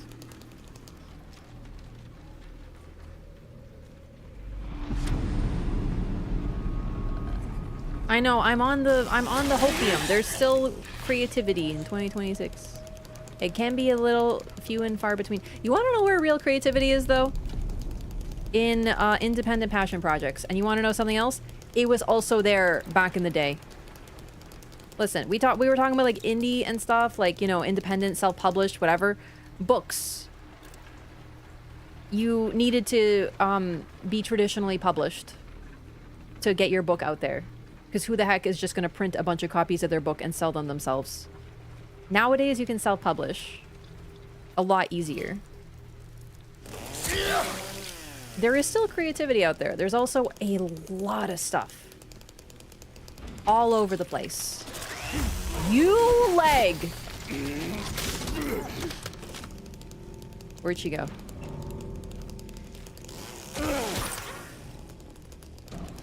Like, when there's more content, there's going to be more bad stuff. Really. There's so many different factors. There's more to trudge through, yeah. There is still creativity. Don't give up hope, gamers.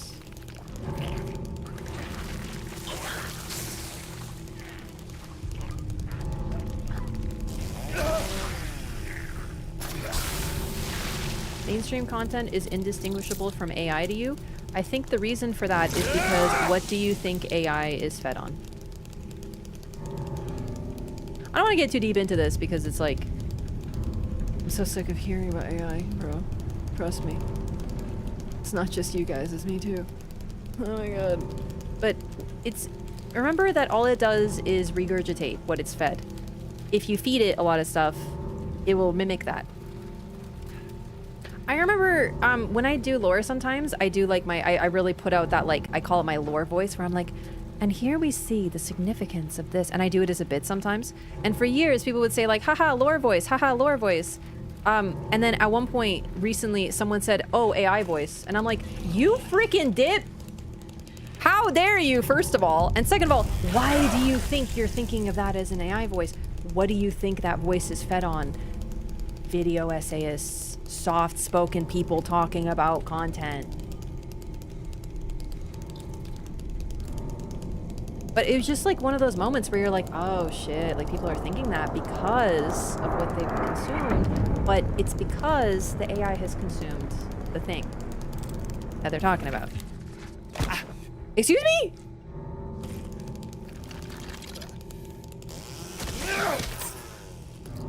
Are you doing good there, bud? Do you need like a juice box or something? Kojima warned us about this in Metal Gear Solid. Oh yes, in Death Stranding this was referenced. Sorry, I haven't played Death Stranding. I've still never played a Kojima game. Oh no, he needs a juice box. I didn't realize he was like in yellow mode.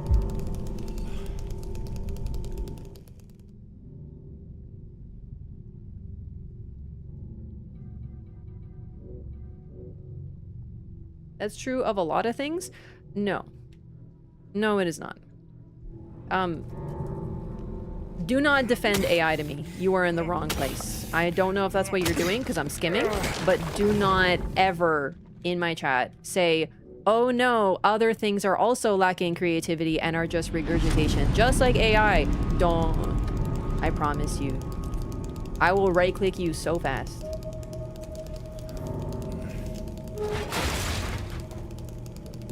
I remember this place. I remember this place exactly. How long have you been making your own content? Going on 6 years. 5.5.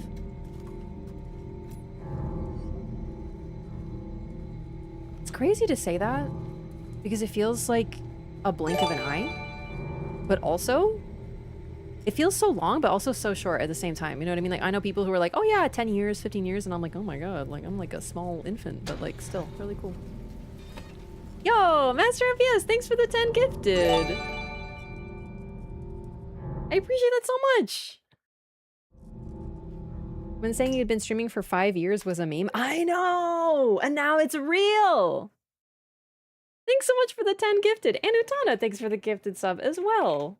Goodness. Thanks so much, Master FPS, for supporting the stream, as always. Yeah, soon we're gonna be hitting 7, dude. Oh. Hang on. Okay, perfect. Thank you so much, Lyco. Don't defend AI in my chat. It has no defense. Not generative. I'm so glad. Sometimes I need to say things like this so that occasionally people will like pop up and be like, actually, and then we can just right click them. Sorry. No. Utana, thanks for 5 gifted subs. 6 total, which is how many years we're working up to in January. So it's 5.5. Whoops. I'm so sorry. I did not mean to chainsaw. Also, yeah, hit that like button. Hit that like button if you hate AI. Thanks so much. Seriously, I really appreciate the support. Laura, stop! It's dangerous!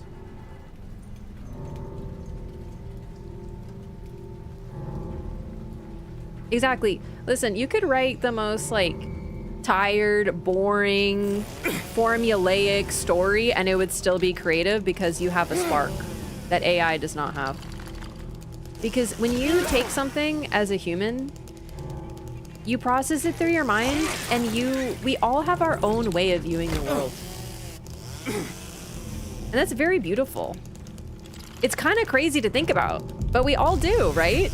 So you played all the Dark Souls games and then you wanted to make a Souls-like. Congratulations, you're still creative because you're still putting your own spin on things. It doesn't matter how many people have done the same thing.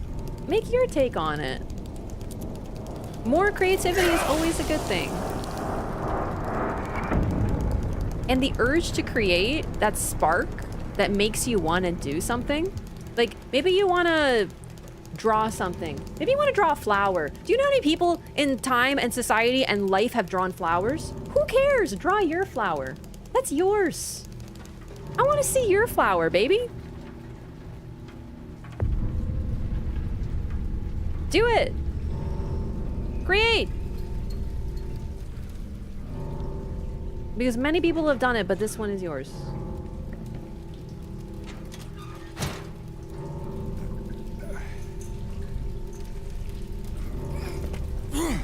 Still following Laura, who I still think is a new person. By new, I mean like actual person, like not an illusion or a fragment of James's mind.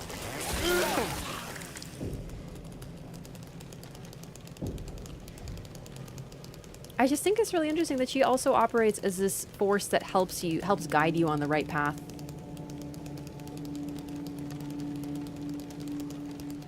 Oh, James is posing. Okay. I made an origami flower a while back. Oh, that's neat. I love that.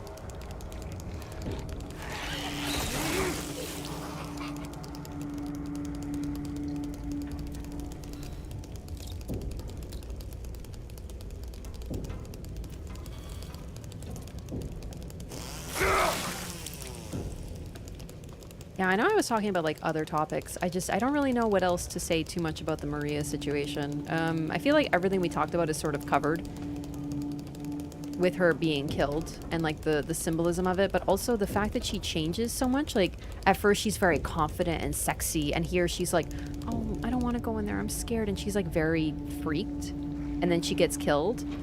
No wonder I definitely felt bad about her being killed and stuff, right? Like, and I left her at the place, and then she's yelling at me. She's like, you left me, I was scared. And I'm thinking to myself, I was scared too, Maria. I feel that. So no wonder I felt bad. How can you look at that and not feel bad? Even though, yeah, she is like a symbol of evil.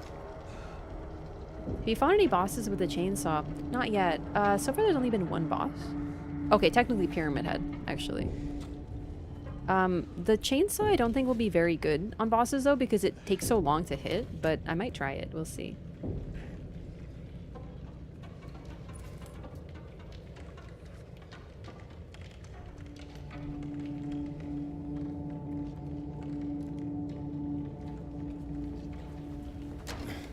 Oh, hi, hello.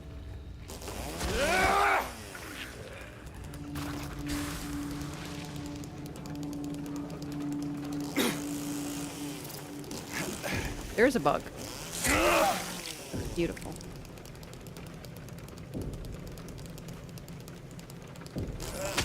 Thanks so much again for the gift of subs, gamers. That's really kind of you. Thank you so much.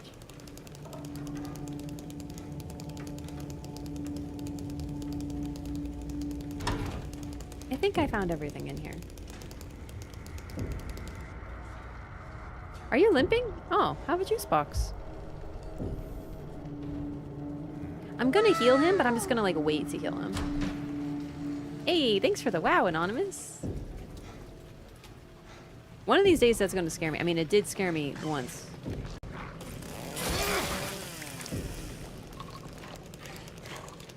More Maria lore? Right. People were, I forgot. People mentioned, well, okay, I meant to, okay, that's fine. Chat told me that there's a, all right, now you're just making me chop up this corpse like a crazy person. Sorry, chat was telling me that there is indeed like a DLC for Silent Hill 2. Ugh! God damn it. That is Maria lore, which is super neat, yeah.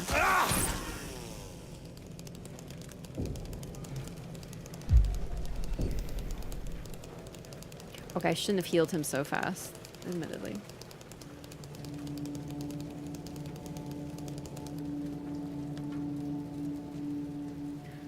I also love when we are in the other world, how our progress is marked by the map decaying as we pass through it. I think that's a super cool way to depict that.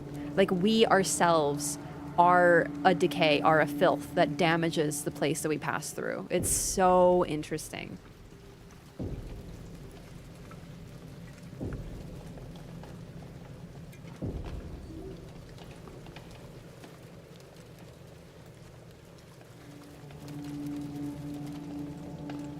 Also, I'm trying to think. I would say Laura is like the big moment where we start to maybe, even if you're not paying attention to the story at all and you're just like, yeah, we're just in Silent Hill, we're looking for our wife, haha, symbolism? Nope, I don't know any of that. I think that that Laura and the talk with Laura is going to be like the first moment that you're like, whoa, James, why are you being kind of a weenie about, like, James, why are you so rude? Like, what's going on with you, bud? Because he yells at a child. Immediately after the child was like, oh, what are you gonna yell at me? And he's like, no, I'm not gonna do that. Immediately yells. Do you know what I mean? We start having these moments of like, whoa, James is kind of behaving a little strangely.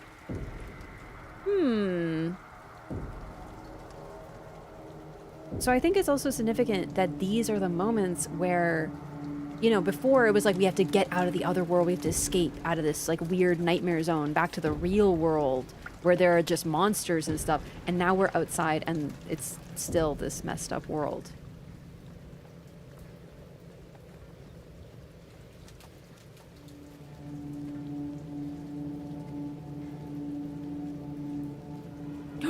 Laura, please, wait! Oh god, that scared me.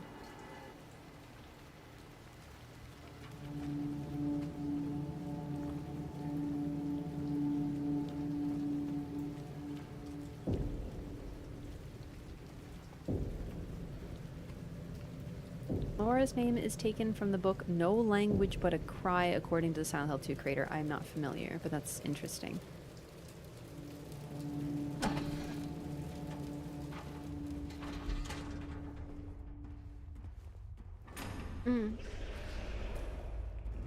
Okay, there's nothing here, I think. I think there's nothing here. I think it just makes sounds, but there might be something here. I don't know. Oh, stop. Stop. Stop. Stop. Stop. Stop. Oh my god. Oh my god.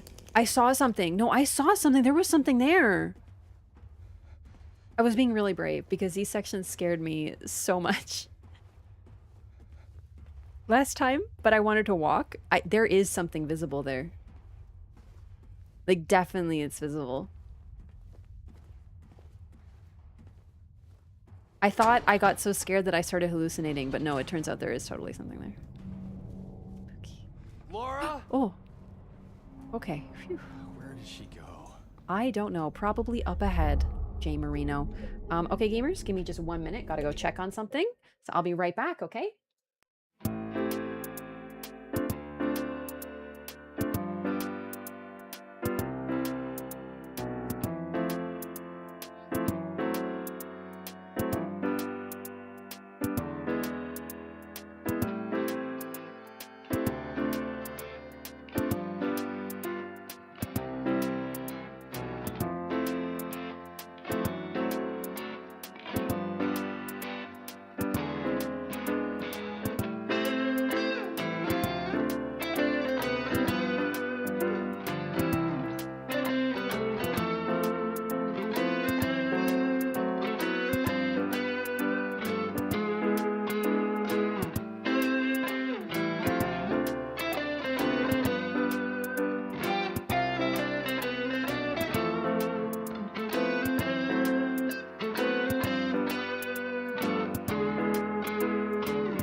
Thank you for your patience.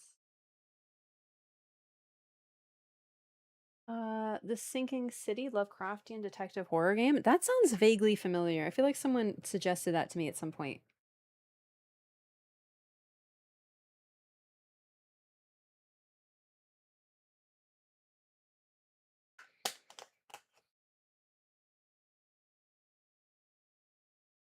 Okay. Wow, that's actually surprising. Someone did mention that Silent Hill is very Lynchian, like David Lynchian. And wait, am I thinking David Lynch, right?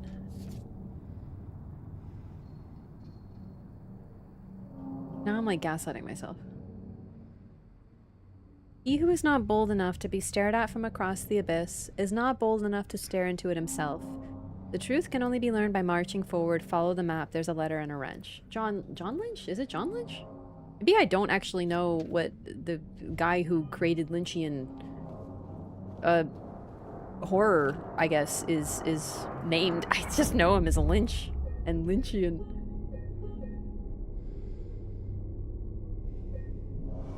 It is David Lynch. Okay, good. I just wanted to make sure I was thinking of the correct person. Thank you. No, I wouldn't have thought that Silent Hill 2 is Lynchian, because Lynchian is like, my only introduction to it is Alan Wake, but I really, really like Alan Wake. It's psychological, but like, there's sort of a, I guess, absurd whimsy that I sort of define, but I guess there's still traits, right? The remake is a lot less Lynchian. Oh, interesting. Cool.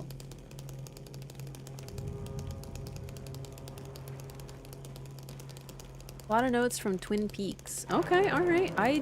Twin Peaks is on my list. I'd really like to watch it. It sounds so up my alley, just based on Alan Wake.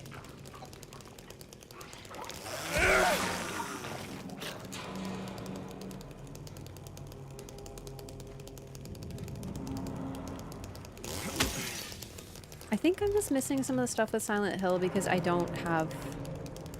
Ooh, did I find this before? Climb? Sweetie? There we go. Good boy.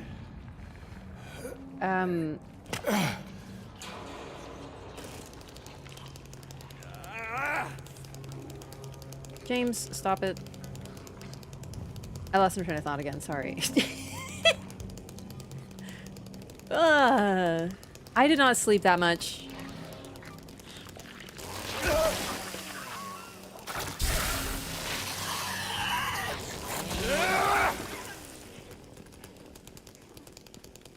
I see you.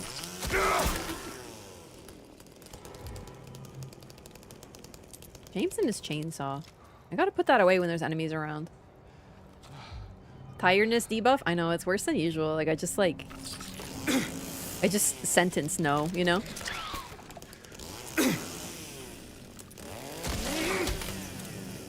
Yeah! Oh my god! Nah, not even insomnia. I just woke up really early today. And then, like, had to do stuff, so it's like one of those.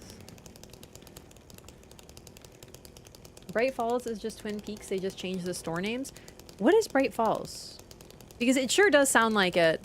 Hang on. I was totally watching a show and they did a Twin Peaks reference. And what did they name it? Oh man, I don't even remember what show it was, but I realized at the end that it was supposed to be a Twin Peaks thing, but I haven't seen any Twin Peaks, but I recognize it based on the name of the episode. It was like Single Mountain or something like that, like Solo Mountain, you know? And it's like, it's not Twin, it was like satirical, it was intentional, but I just thought it was really funny.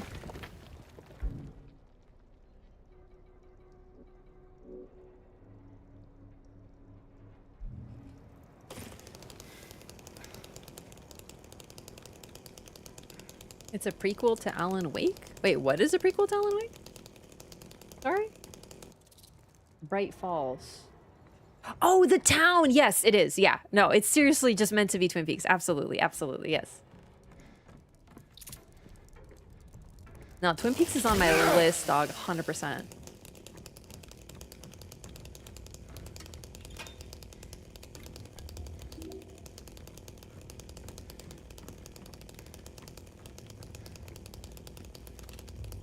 Okay, so I was talking about, I asked chat, what are your favorite horror movies? Like, what are the scariest movies? Last stream, I played this game. And chat gave me, like, a bunch of deep cuts. And by that I mean literally just movies that I haven't seen, because I've seen, like, 3 horror movies because I'm a small baby. And I realized I never told you mine, and I don't even think it's that scary, but this is one that, like, sat with me a little bit. It was one of those movies that, like, I was actually a little freaked afterward, and I was like, okay, I'm not going home. You have to come with me. Like, my best friend had to come with me home because I was like, no, I'm not staying home alone. You have to stay with me. It was called The Strangers, and it's like that stupid tacky movie with, like, affectionate, where a bunch of people just, like, start breaking into someone's house and they got all these masks on and shit. Bro, that movie sat with me, and I'm sure everyone is like omega lolling, but that shit was scary. If you really want to see Mary, you should just die. But you might be heading to a different place than Mary, James. So, by the way, reading this actually gets you points toward the in-water ending. You shouldn't read this if you're going for the others. Because it's like, you should die, right?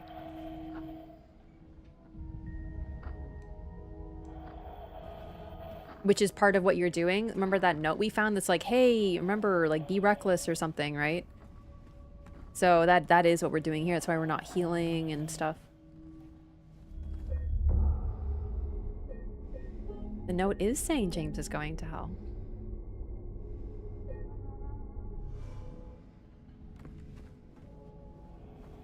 Where she's drinking and he appears behind her with Liv Tyler. Yeah, okay, no, actually, I'm so glad other people are like, that movie was actually like, that, like, shook me a little.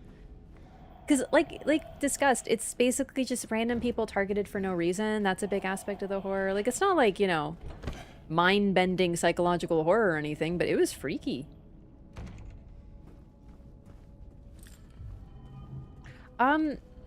Chat, what do you think about the notes being left? Wait, did I pick up the wrench? Oh no. Chat, I didn't pick up the freaking wrench again. It happened last time. It happened again. I didn't bring the freaking wrench. I need the wrench. The same thing. Yeah, what do you think about that? Like, do you think it's like James leaving it for himself or whatever the heck, you know what I mean?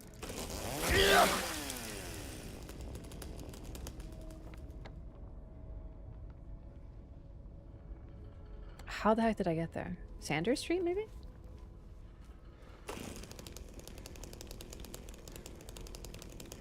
Because, like, remember the other world is sort of symbolically James's own mind now. We are, like, in his brain stem.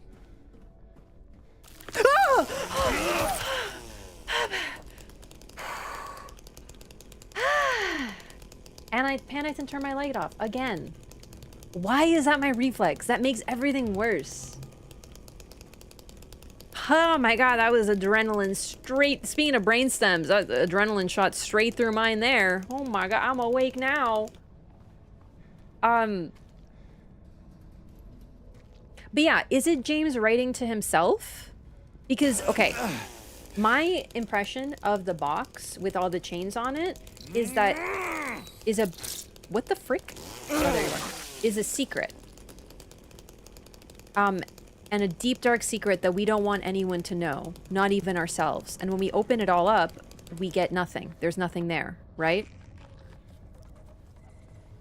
Bro, I literally don't know how to get back to the fucking wrench. James, stop machismo posturing. Light off is the soul's target button? No, I know. But I can't figure out why. Only on leggies, my instinct is to target them, but only on leggies. I think it's to startle, but it's a weird reflex. Okay, sorry. My train of thought. I'm wondering if the notes are James, like a James that knows what he did, symbolically, right? Like, because James knows what he did. James knows that he killed his wife, but the James that we're playing as, I believe, has at this point, repressed that fact. He is not aware that he killed his wife. He really doesn't remember. So he gets a note from his wife saying, come get me. And he's like, okay, I gotta go because I love my wife. And if she's alive, even if there's a chance, I have to go get her, blah, blah, blah, right? Meanwhile, not only is he aware that she is dead, he made sure of it, right? But James also is aware that he killed his wife. A part of him knows. Repressed memory, kind of what we're talking about, absolutely. Perhaps to sort of save his sense of self, because his sense of self is, I'm a good person, and he did something bad, and he's like, well, I'm still a good person, so I just repress it, sort of thing, right? Makes perfect sense, psychologically valid. But yeah, like, Pyramid Head could be the one leaving the notes. I don't think it's literally him, but like, yeah, definitely the guilt, for certain, which is what Pyramid Head represents, right? Okay, chat, I don't know how to get to the letter in wrench now. What, like, this happened last time, and I'm scared that I fucked myself somehow, because I need that stuff, but I don't know how to get to it.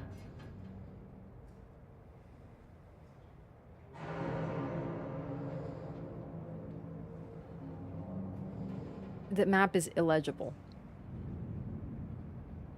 He would be leaving sword attack marks if it was him leaving the notes. Yeah.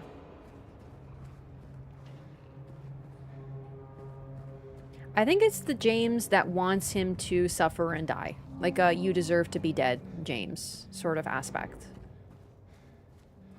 I did the same thing last time and was also able to backtrack to it, but now I don't remember how.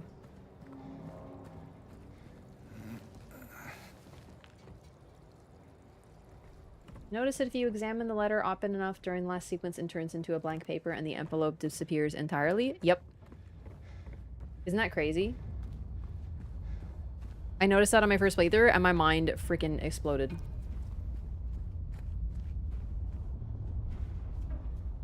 Now that you mentioned that the ending factors in the remake are so scuffed, it was way more straightforward in the original. Okay. If it isn't a spoiler, which I don't know why it would be, can someone tell me what are the ways to get the endings? Only the ways, not what the endings are. Actually, shit. Are the endings the same? Oh man, now I don't know if I should ask that. You know what? Let's just keep going forward because maybe there'll be an interconnect or something. I don't know. Maybe a door does not open from this side or something. Hello, I see you.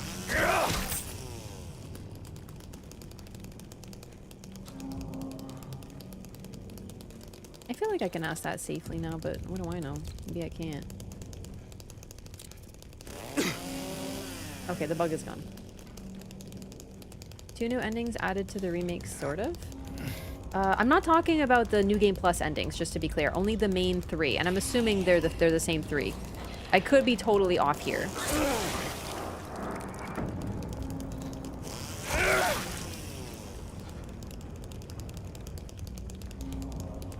Because I gotta say, I'm not really impressed with the rotten apple represents Mary and Maria is the ripe apple and the one you use symbolizes who you're choosing. I think that's a little weird and that doesn't really feel Silent Hill-y to me because it's very...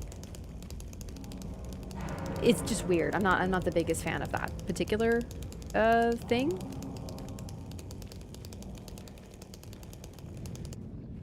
But they only do that, as far as I can tell, twice, with the apples and then the rusted egg at the end. Okay,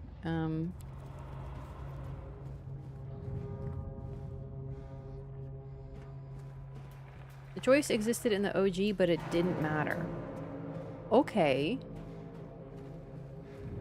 So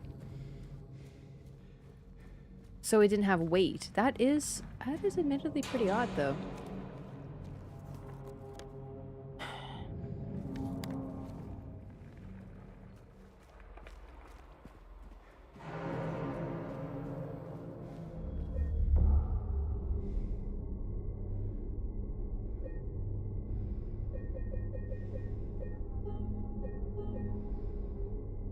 My first run was Maria.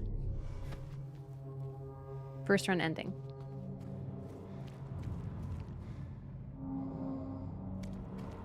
Silent Hill 2 OG picks is based on how you play. Okay, so not dissimilar to this. On the surface. Okay, the thing is, I feel like I gotta go. Is this a door? Because, like, surely they won't let me progress without having the wrench. Unless this is where I use the wrench. I can't believe I did the same freaking thing again. Okay, they're just locked.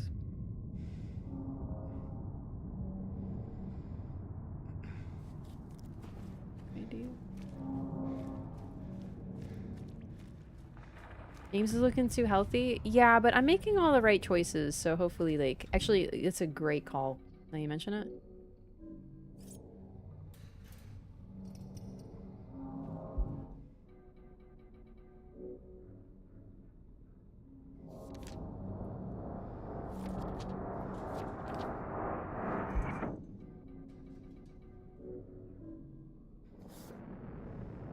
This is my wife.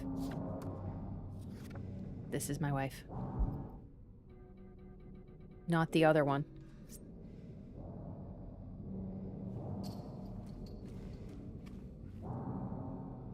I'm playing on easy difficulty. I'm not getting hit that much. Plus chainsaw. I thought it would help me go faster, and then unfortunately I keep freaking getting lost, so that's nothing.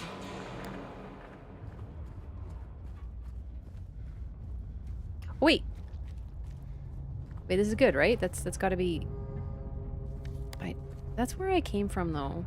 You know what I mean? Like, that's where I came from. How do I get to letter and wrench?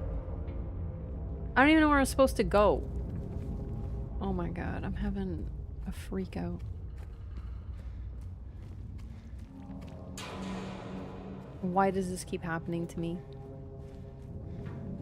I'm getting more lost in the second playthrough than in the first. Oh, enemies? Hello? Holy shit, hi! Ah!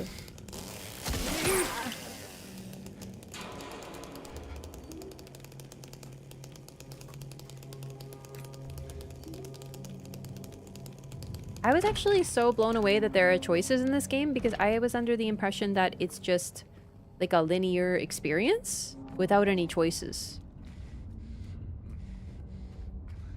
So at the end, when I started getting my ending and chat's like, oh, she got this ending. I'm like, what do you mean I got this ending? What, there are endings? Like, I was blown away in a really positive way, but also like a bit of a shocking way because I had no idea I was making choices. And that's really cool. I think that that's very neat and a well done thing.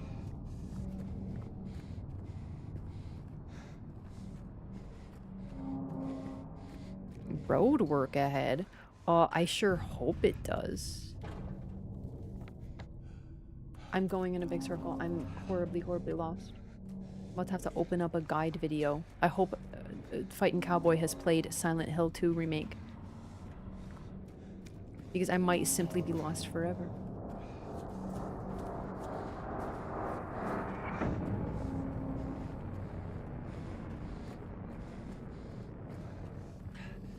This game and Ico released on the same day? Okay, that's crazy. That's like when I remember that Skyrim and Dark Souls 1 came out the same year. That shit's wild to me.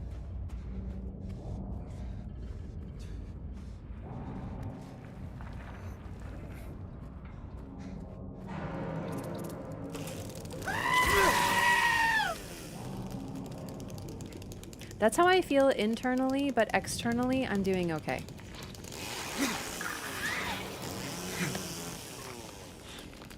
But it's not because I'm scared, it's because I'm lost. It's honestly worse.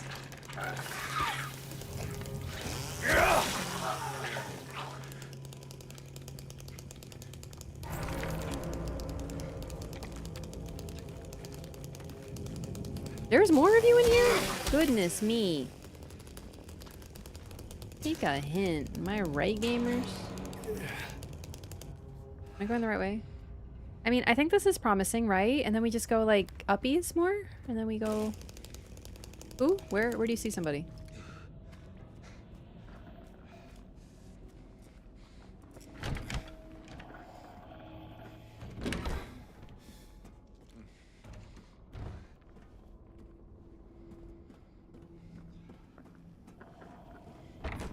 Oh! Okay, no, this is probably where I came from. Or, like, this is good, right?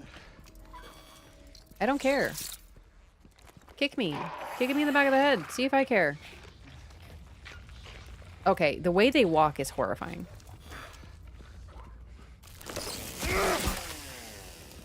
Holy shit. They simultaneously look like they're tiptoeing to hide and stalking prey. And it's like, how do they do both?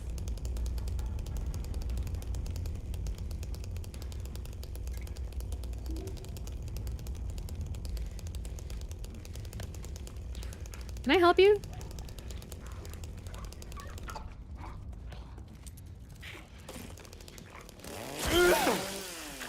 Loads chainsaw with malicious intent. Ah! It's a good thing I stayed so calm. To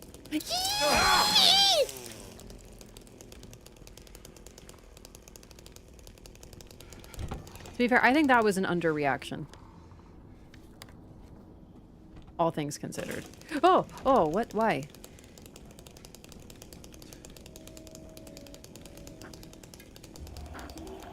That sounded calm? Ah! She screamed calmly. Yeah.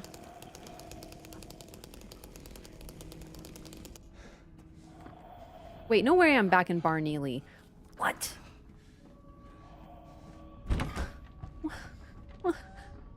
I wanted a big circle, but I thought I was going on the right path. I'm actually so lost. I'm never gonna leave this place.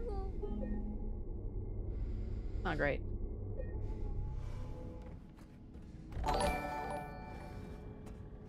Estendar TV, thank you so much for the 4 months. Welcome back.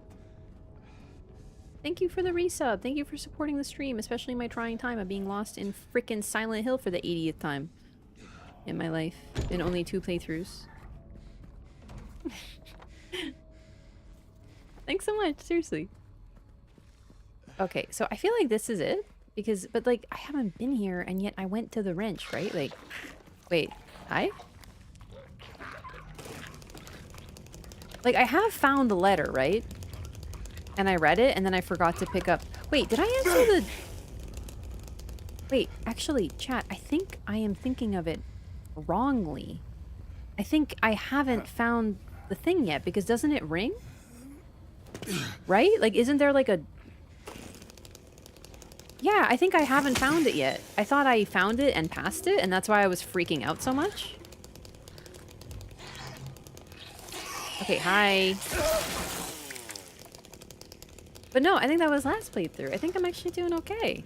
Yeah, I hear it ringing. Oh, thank goodness. I just gaslit myself into thinking I missed it. So if you're wondering, I literally had a memory of finding it. But that was from my first playthrough. So that's... If you're like, what are you freaking out about? You haven't found it yet. Now you understand where my brain is coming from. God, there's something so scary about a phone ringing, right? Because, like, who knows that you're here? Like, a payphone? God, that's scary. Wonderful. Genius. Gorgeous. It also does remind me of Alan Wake 2. Yeah, absolutely. I'm always doing a melee-only challenge run. Hello?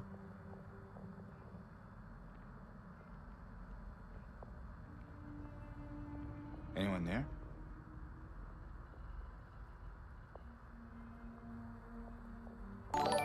It's just him. It's just him.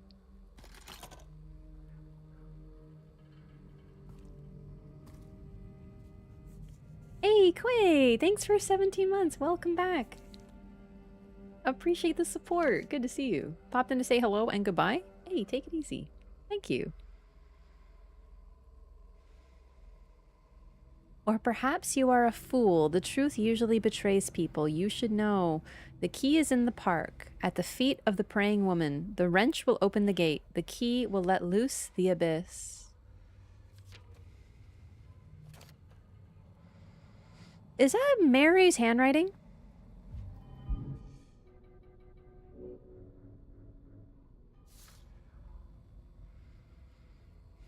I'm not good at handwriting, but that sure looks like Mary's handwriting.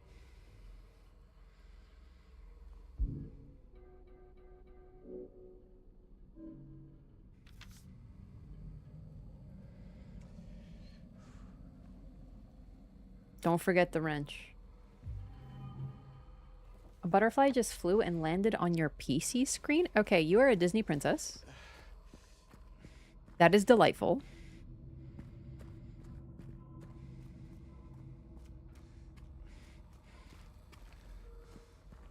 I can still hear the phone ringing. Focus on one letter and compare.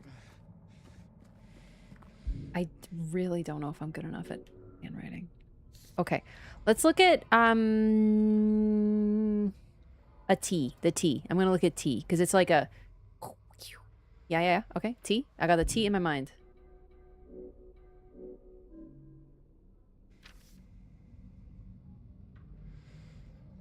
It's totally different. Okay, excellent. It's just cursive. Yeah. Okay, great.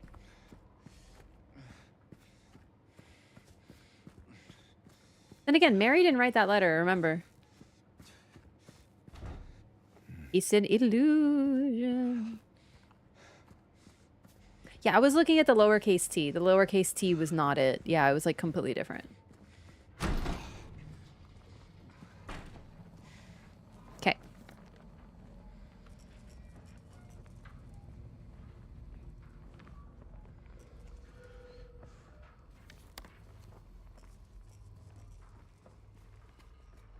I do not think there's any items that I need to get at this section, but I do need to go to Pete's Bowl-O-Rama because it turns out, and I didn't know this, you can go to Pete's Bowl-O-Rama at the start of the game. There's an item I was supposed to get there, but I genuinely didn't know I could go there at the start. I only went there later in the game, so it should work fine. I hope. Like, the result should be the same whenever you go there.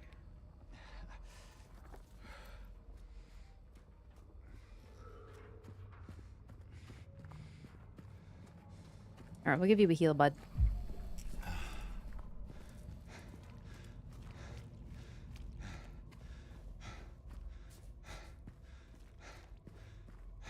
Oh my god, I'm gonna have to go through a dark tunnel again because these are very scary and I don't like them. Literally nothing happens, but it makes scary noises. The door that wakes in darkness, opening into nightmares. Yeah, it's okay. I'm gonna be very brave though. Good to know the game doesn't lock you out of stuff like that. It might. It might, but I'm hoping it doesn't.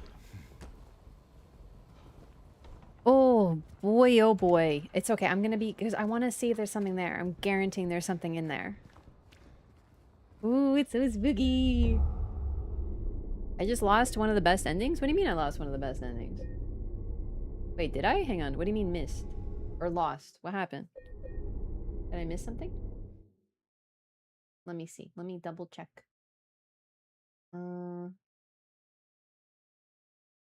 Okay, that one I got. That's in the future. Okay, can't do that.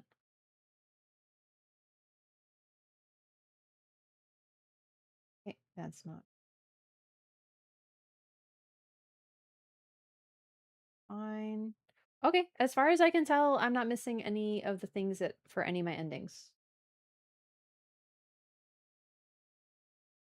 You read the letter?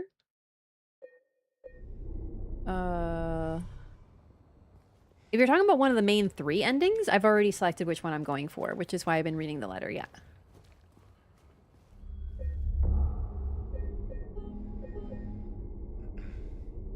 I'm doing it on purpose. Which ending do you not read the letter? You're talking about Maria? I think that's the only one you're not supposed to. Okay, so what happens here, and I'm saying this in the hope that it'll prepare me. You walk here and a scary sound happens, like there's growling and you hear footsteps, but nothing happens, but you see something.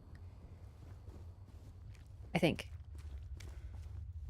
Okay, yeah, like here. Okay, we're just gonna keep an eye out. Walk slowly. We're walking. We are walking. Oh. Oh. Oh. Oh. Oh. Oh. Oh. Oh. Oh. Oh. Oh. Oh. Oh no, it's a creature from the below. No, that's a real thing. That's a creature. That is a creature. That is a creature. Bro. It's one of the creatures. It is real! It's real! Oh my god, I thought I imagined it. No. No, it's real. No, God! No, God, please, no! Oh my god, this is scary. No! No! That's frightening. That's very frightening. Okay. Yeah, those things are horrifying.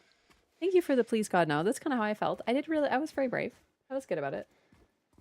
In water? In water, you are supposed to read the letter, yeah. You're supposed to read the letter and look at the knife. Because apparently the difference between in water and leave is that in leave, you're supposed to, like, want to survive. And in water, you're supposed to be, like, suicidal, frankly. So I've been looking at both. So you're basically, like, the in water ending from what I've seen is basically just do leave, but also stomp everything. Which is a pretty cool way to do it, I think.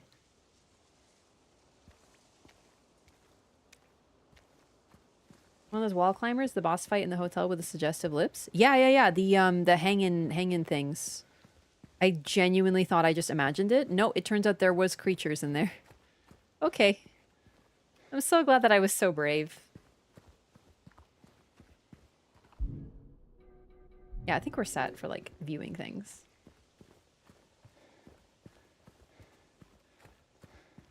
Is this my favorite game? No. But I really like it. And I like it a lot to the point that I'm playing it more than once, you know? So that's pretty high praise. But, like, favorite? I got a lot of favorites, you know what I mean? Like, it's hard. It's hard to pick. I like so many games. I like and I like such a variety of games. I feel like favorite per genre could be easier.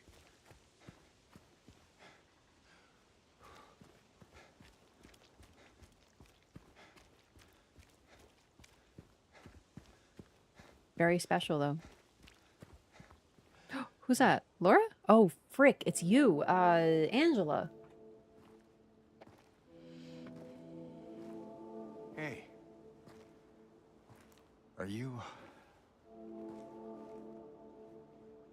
feeling better?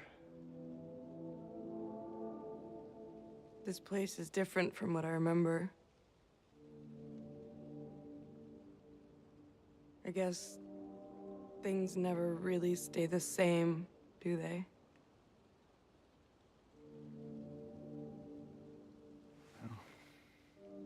I guess not.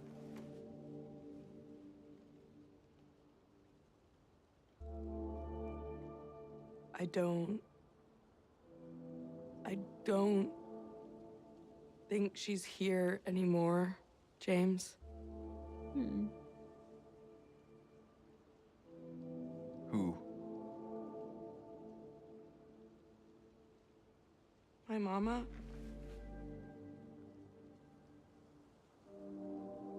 She doesn't want to see me anymore. Why would you think that?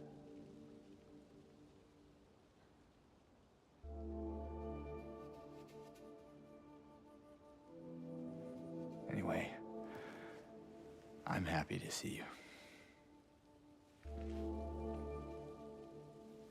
Happy to see me? Alive, I mean. He's trying, but he doesn't have the context here. Yeah. I think this is a good example of, like, James is trying to say the right thing this time, but he misses the mark entirely because he doesn't know Angela. Get going. You This is actually pretty sad. still don't want me to go with you? If we stick together, we might just make it out of here. Out of where? This town. Silent Hill.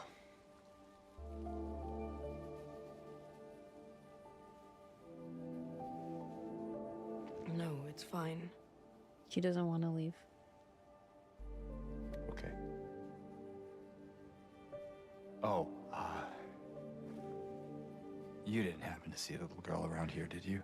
Oh, yeah. A little girl?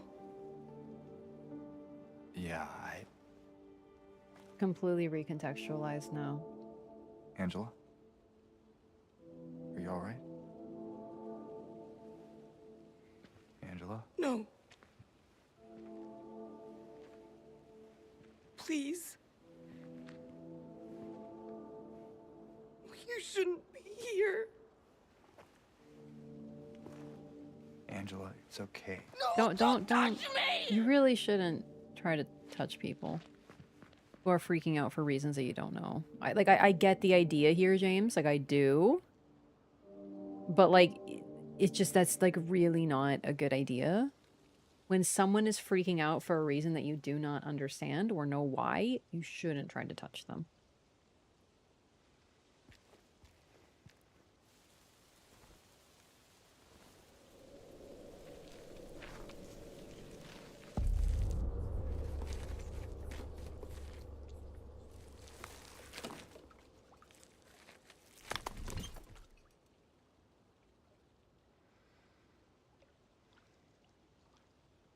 My patient buried it here. I knew but did nothing. It made me uneasy to have such a thing near.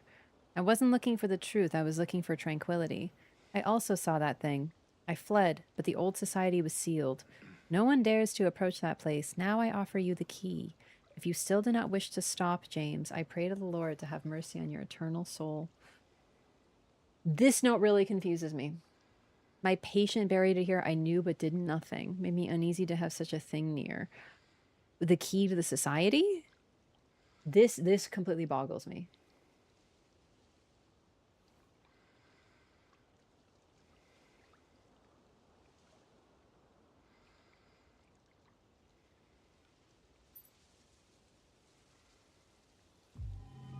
Yeah, I cannot parse this. Okay, so let's talk about that scene with Angela too, because yeah, it's completely recontextualized now that we know a little bit more about Angela. She's always been a strange character, and this was a very strange encounter, but now we fully get the context. So as we've discussed before, Angela was victimized and abused by her father. I could be missing something. I've only played once, but like, I definitely think that maybe her brother was involved too, just based on the fact that it seems her entire family was involved, including her mother, in terms of like blaming her for her own abuse. So there's this really interesting thing here where she's looking for her mother and she's looking for her mama. She's a little girl still like looking for her mama. This implies safety. And at the start of the game, she even says that her father and brother were with her, but now they're not. And she's here for her mom. There's very much like this search for like a savior almost, or like protection, because that's what a mother often represents, right? However, we also know that her mother blamed her for her abuse. And I definitely, personally, my read is the reason that Angela is here is to find her mother because her mother escaped her, if that's an okay word to use. Like, she killed her father and I think her brother, like near guaranteed, and I think therefore that he was also involved in the abuse. I don't know. But I think her mother got away from this like vengeance, so to speak. This, you know, whatever, this victim lashing out. But nonetheless, she's still looking for her mother as a source of safety. But she was never that. However, this dialogue, I'm looking at this again when she says this place is different than I remember. This suggests to me that she was actually here with her mother in Silent Hill. So she's not looking for her mother.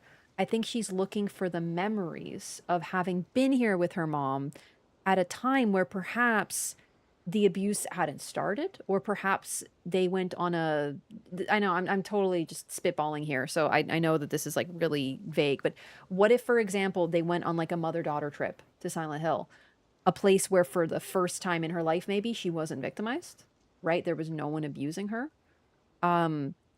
So she sees Silent Hill and her mother as a source of safety. Nonetheless, her mother victimized her. So there's this like very deep tragedy of this girl looking for a safe place, and she's not going to find it because her mother was never her safe place. So there's that yeah, tear in that the like a not like a tear, but her mother represents safety to her because her mother never directly physically harmed her. However, her mother was not a safe person. You know what I mean? Doesn't she say, Mama, now you're the only one left on the staircase? That's kind of where I'm getting the fact that her mom survived her. Like that's sort of where I'm looking. Like mentally, that's my suggestion, that she's looking for her mother to well, kill her too, I suppose. But she sees it as a good thing. Like a freeing thing. And that's also why she doesn't have any interest in leaving now. She sort of realized that her mother isn't here and she doesn't want to see her. Yeah. I think that's sort of my conclusion here. But then, of course, the additional thing with like James looking for a little girl is what freaks her out, because she was a little girl who was victimized by an adult man. So she immediately thinks that. And as is mentioned in her whole storyline, why wouldn't she? It's all she's ever known.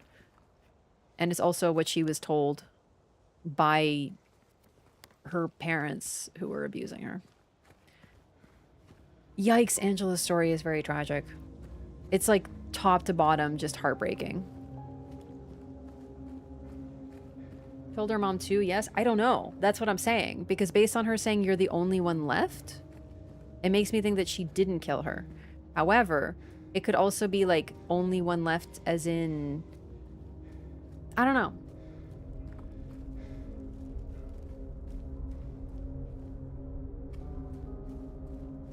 There's such a small handful of lines of dialogue, and they can be contradictory. Because we don't see Angela's journey, but she's clearly going on a journey, right? Oh wow, I thought I was totally going the other way.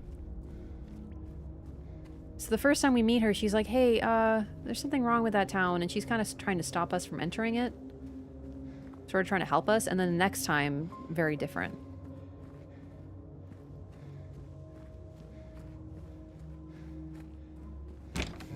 Oh, we can still explore in here. Cool. Gives her knife away, so maybe she's trying not to kill her mother. I definitely think that was my first conclusion, and it's still possible, but now I think the knife represents self-harm. Although she does point it at James, so it could be both. I mean, it's a weapon. You can use it to harm someone else or harm yourself.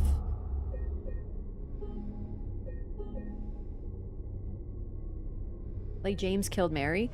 Sort of, except James killed Mary, but I'm still not sure about Angela's mom. I guess that's my conclusion. I'm not sure about Angela's mom. Maybe this playthrough we'll look at something, we'll get more information. I don't know. I don't think so, but maybe just seeing the dialogue one more time, you know? Why is the TV on? Was it always on? This is new.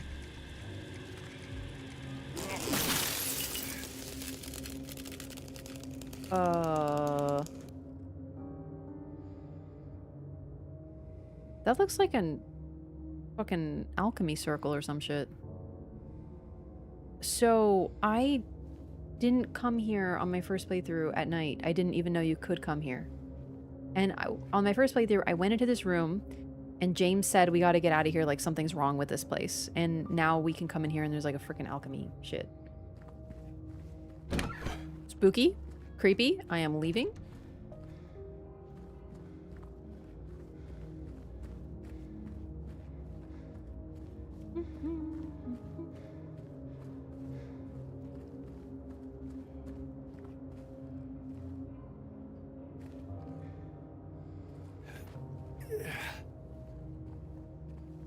Don't. I'm scared it'll affect my ending. Chat, will this... You know what? Oh, good one. That was a good one. You gave me a little spook there. Right, good spook there, bud. Good gasp. I'm gonna save, and then I'm gonna see if there's, like, dialogue with the clothing. And then I'm gonna reload, just in case it gives me Maria points. Maybe she didn't kill her mom. Her mom left while she was being abused. So the thing about these characters is, like, Eddie is actively being chased by the police. I am wondering if Angela is not already dead.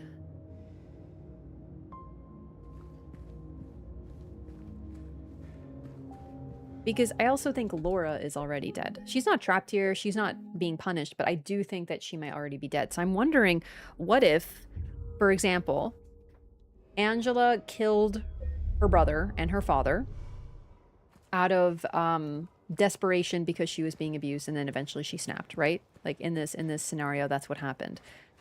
Her mother was spared. She didn't kill her mother. Maybe she thought about it. Maybe mom got away, whatever. Then police come. Angela is perhaps executed for her crimes.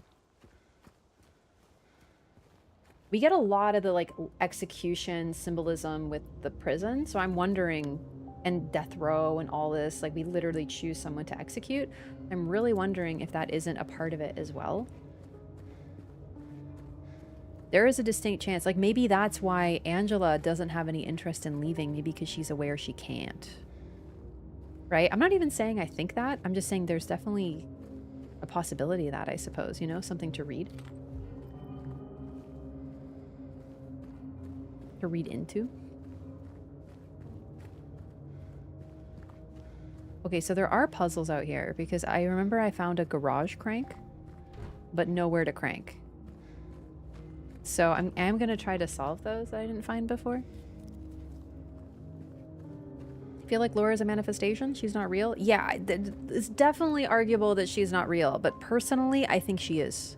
I think she's a girl who died in a fire at an orphanage, but knew Mary, and that's why the hint to me for that is the fact that A, she knew Mary, but James didn't know Laura because he wasn't with Mary at the time. Also, the whole I met Mary a year ago at the hospital, and then we find out that she's 8 and she should have, like, it's like she's trapped in time.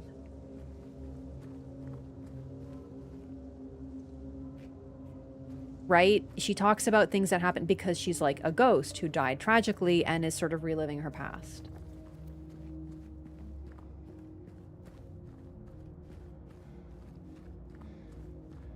That's my personal read on it, but once again, you could also argue that she represents a something. I'm not really sure exactly what. Like, it's so hard to tell with these characters. It's just the fact that she talks to Eddie. And there was something else that just happened that gave me a hint that she might also be real.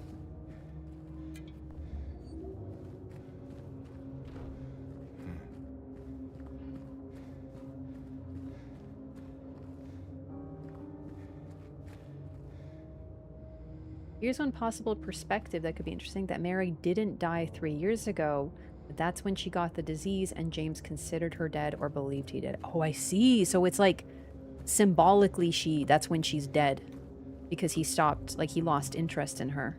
It's not the right phrase. She stopped being his wife at a certain point, I think is sort of it. That's an interesting read. I don't know if I feel that myself, but it's an interesting one.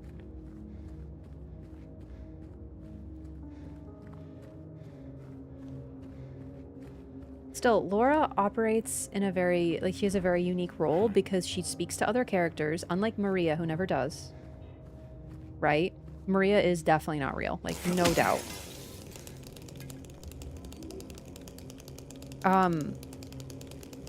But she, and then of course, by that point, you could also argue that Eddie isn't real. None of them are real. They're all aspects of, James's personality. You know what I mean? Like, you could. Because here's the thing. We contain multitudes, right? So a part of Jesus was very loud and scary. Okay, I found this jack lever, but I don't know where to use it. Okay. So we find this this character. A lot of this theming is like desire and how desire can harm you. Like, he blames his own sexual desire for him killing his wife, right? And then we have the ultimate victim of sexual desire, Angela. Right? The complete reverse. She is a utter victim who is abused by people who should protect her. You know what I mean? Like it's so that's sort of an interesting in one game having those two roles, like, you know, and Maria versus Angela. Do you know what I mean? Like this woman, this perfect woman who exists only to be sexually desired and is literally desire manifest, and then the victim, the ultimate victim of desire run wild. Almost like a warning tale, I guess. You know, I don't know if I'm explaining this well, but it's so neat how they all operate in this game, and they all make sense and are all, I would say, pretty respectfully depicted. Listen to the flashback on him arguing with the doctor in the hospital. I do not remember that flashback.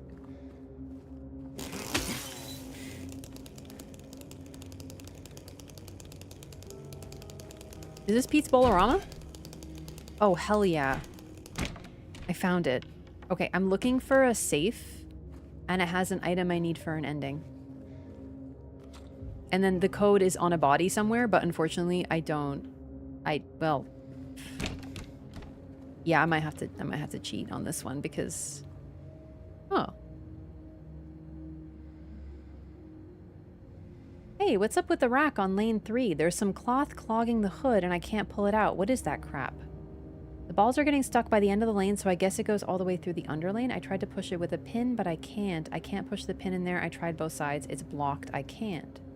Maybe I could use the, jack? Yeah, I might need to do a cheat for the thing. Didn't make it to Pete's Bolorama the first time. I didn't know you could. I didn't try.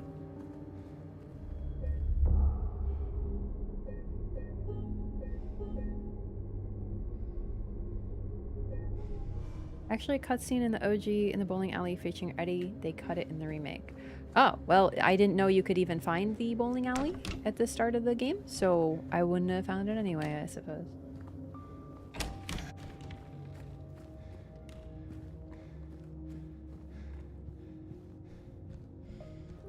Maria is more like a corrupted version of Desire. Yeah, I mean, definitely.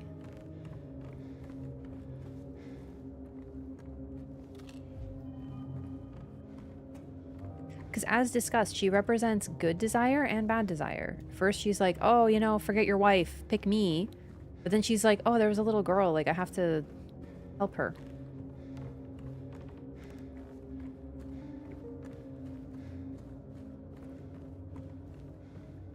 Okay, I don't see what they're talking about in the note. Let's see.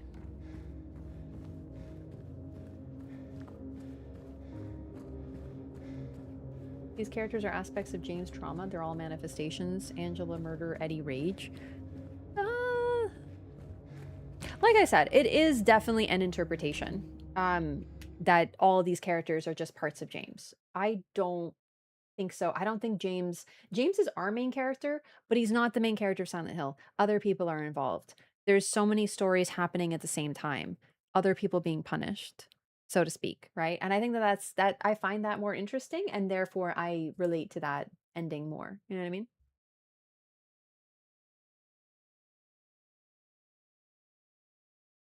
Seriously, like I think it's more interesting that there are other people involved.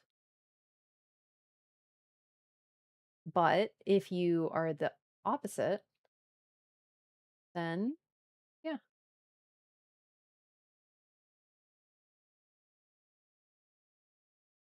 Okay, I'm just gonna cheat because it's okay. There is a corpse at the west end of Nathan Avenue. I apparently I missed it. I didn't even know you could come here. We're doing a little bit of cheatsy, so it goes.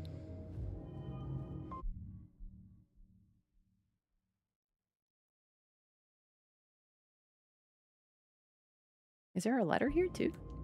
Oh yeah, there is. Hang on.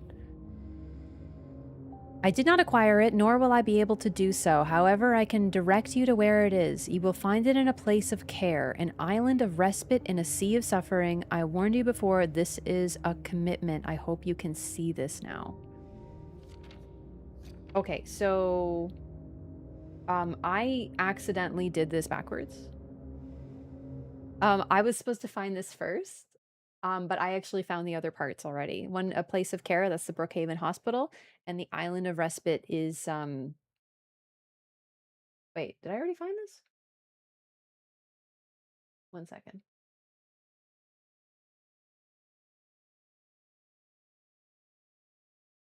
Uh...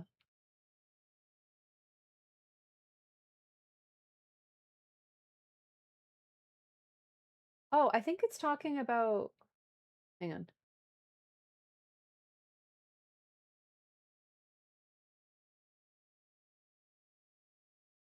I have to use this in the island. On the island. But I'm a bit confused on how to get this. So I'm just gonna get the pieces and not open it yet. But I think I have to use the item. Either way, we're good. That is one ending pretty much ready to go.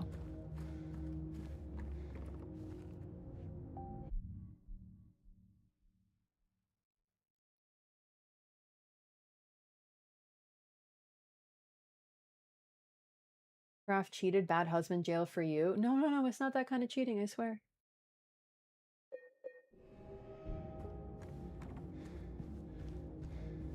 I think we're just ready to go. Like, I have to go to the... Okay, chat, does anyone know off the top of their head where I used the jack? The garage jack? I'd like to solve this. It's just so hard to see anything. Upper right area. Okay. Like, across the street, maybe? Like, upper right, like, far? Like, do I have to go far?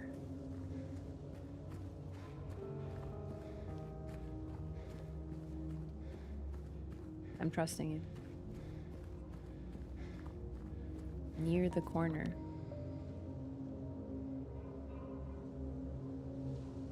Where? Like, I guess where in the map, if anyone knows. It's one of the few memories I have remaining. The motel area. Dang, where was the motel? Oh, wait, no, there, where it says safe. Really? It's in the motel? Cool, okay. Boy, it's dark. Kind of wish Pyramid Head would come out to just, like, scare me sometimes, even though I'm really glad that he doesn't also.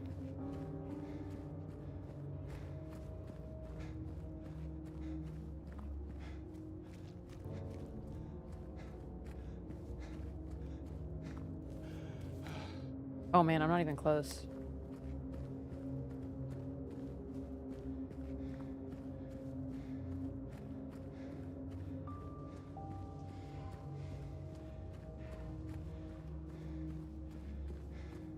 Look around for a scrolling garage door that's partially open, and it's in the motel area.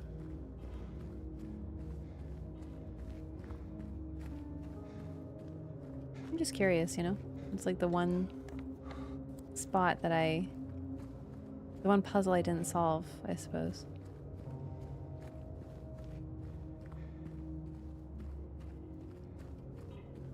Okay, not this. Why no Elden Ring? Because I play other games too. I do a variety. And it keeps my mind from melting. When I'm just doing Elden Ring.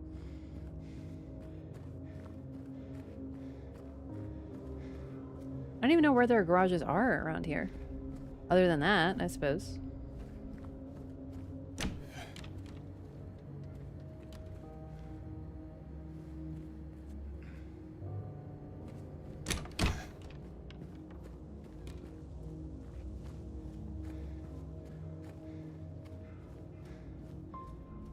I mean, I know I'm going past it, but I'm just looking here.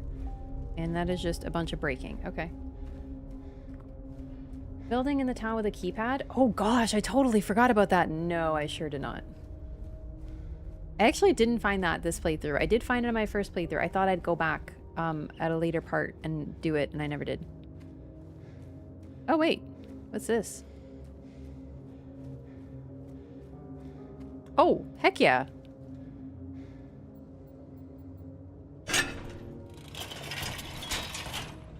I found it. Neat.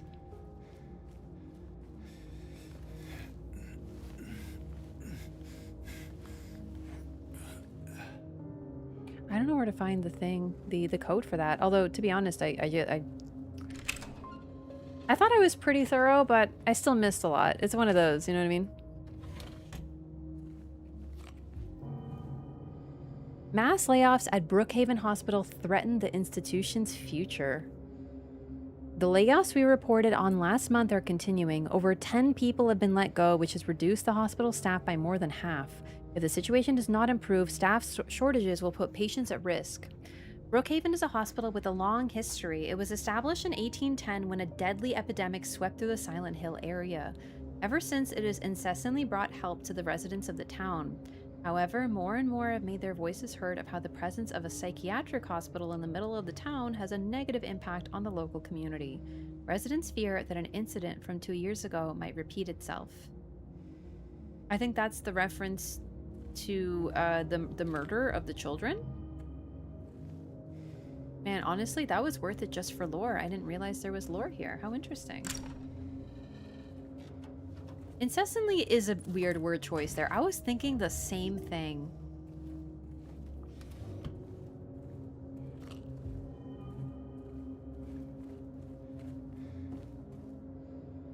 Okay, can't go down there. It's not a real staircase. Say no more. Made it. I can't tell what that is. Looks like an open window with a radiator under it.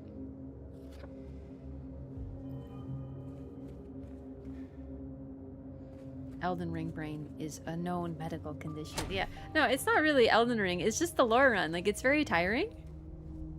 So, yeah, it helps me to take a break when I need it.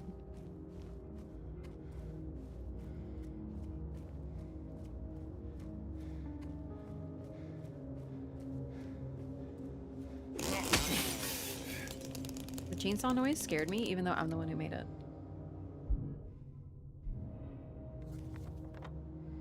Okay, let's go save.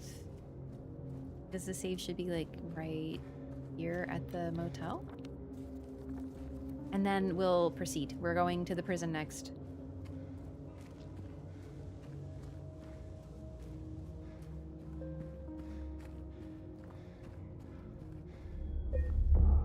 Although there is an item in the what do you call it? In the historical society that I need for one of the endings.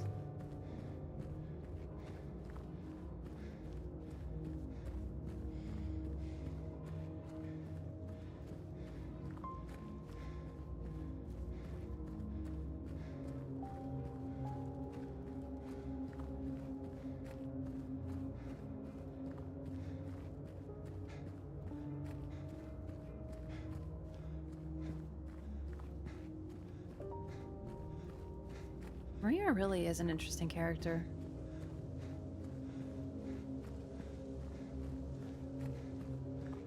Because, like, more and more I'm thinking about her, and I'm just like... Part of it is the fact that she is sort of just this manifestation of desire, but she's clearly more complicated than that, too. And she seems to want to, well, survive, I guess.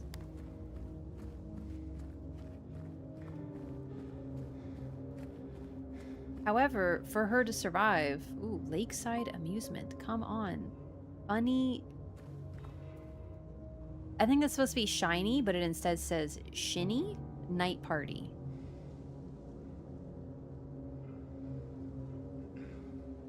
Adorable. Yeah, no, she wants to survive. However, to survive, she needs James to accept her. And for James to accept her, he gives in to the worst aspects of himself and becomes a worse person. And it's not really her fault, because that's just what she is.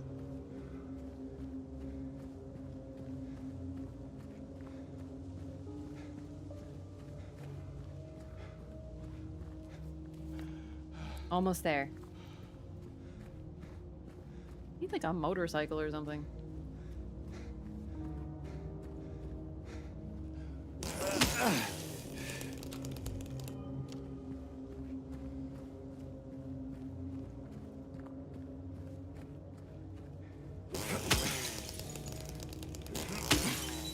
James at his worst is him during the Maria ending? Exactly. James' son or Mary daughter? Okay, that's just a horrible choice. Why are you doing this to me today?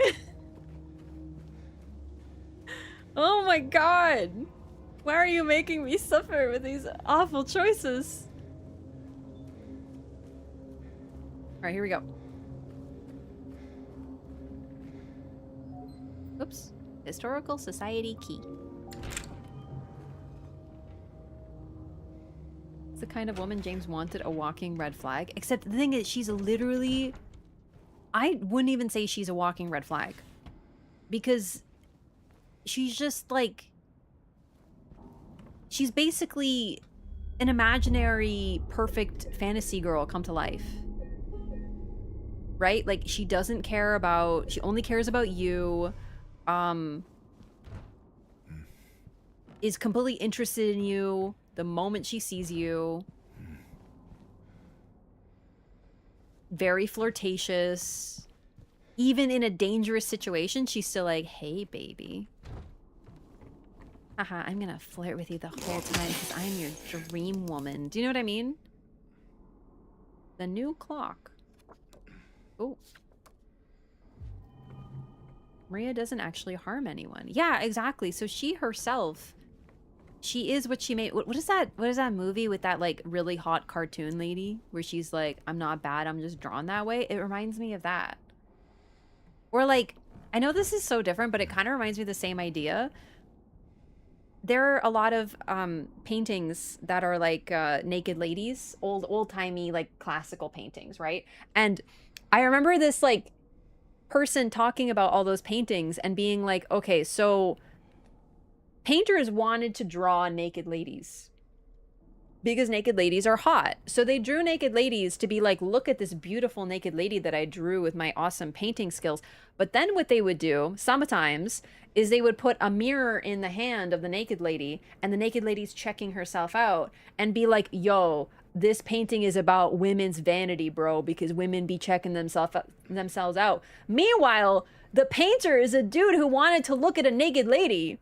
So he drew a naked lady. So you're gonna blame the lady for being drawn? Anyway, that's kind of where I'm at.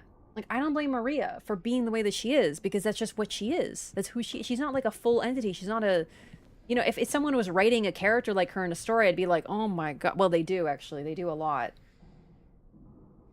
Yeah. But the difference is, she is perfect because she is exactly what she is meant to be. She's not meant to be a full person who is only like, oh my god, I'm only interested in boys. Oh no, scary things are happening. Oh no! Like some kind of fucking caricature. She literally is a caricature. So she's perfect. Oh, the Lady of the Light. The unveiling of one of two statues commemorating the local folktale. Yes. Okay, I need something in here.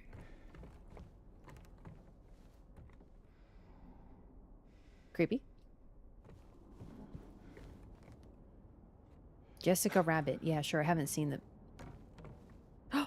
Pyramid Head. Oh, heck yeah. The Obsidian Goblet. Found it. She's wish fulfillment. Wiltsea Coal Mine. Talking about Jessica Rabbit? Yeah, that one. I haven't seen the movie. I don't know what it's about. I just know that there's that, like, hot cartoon lady.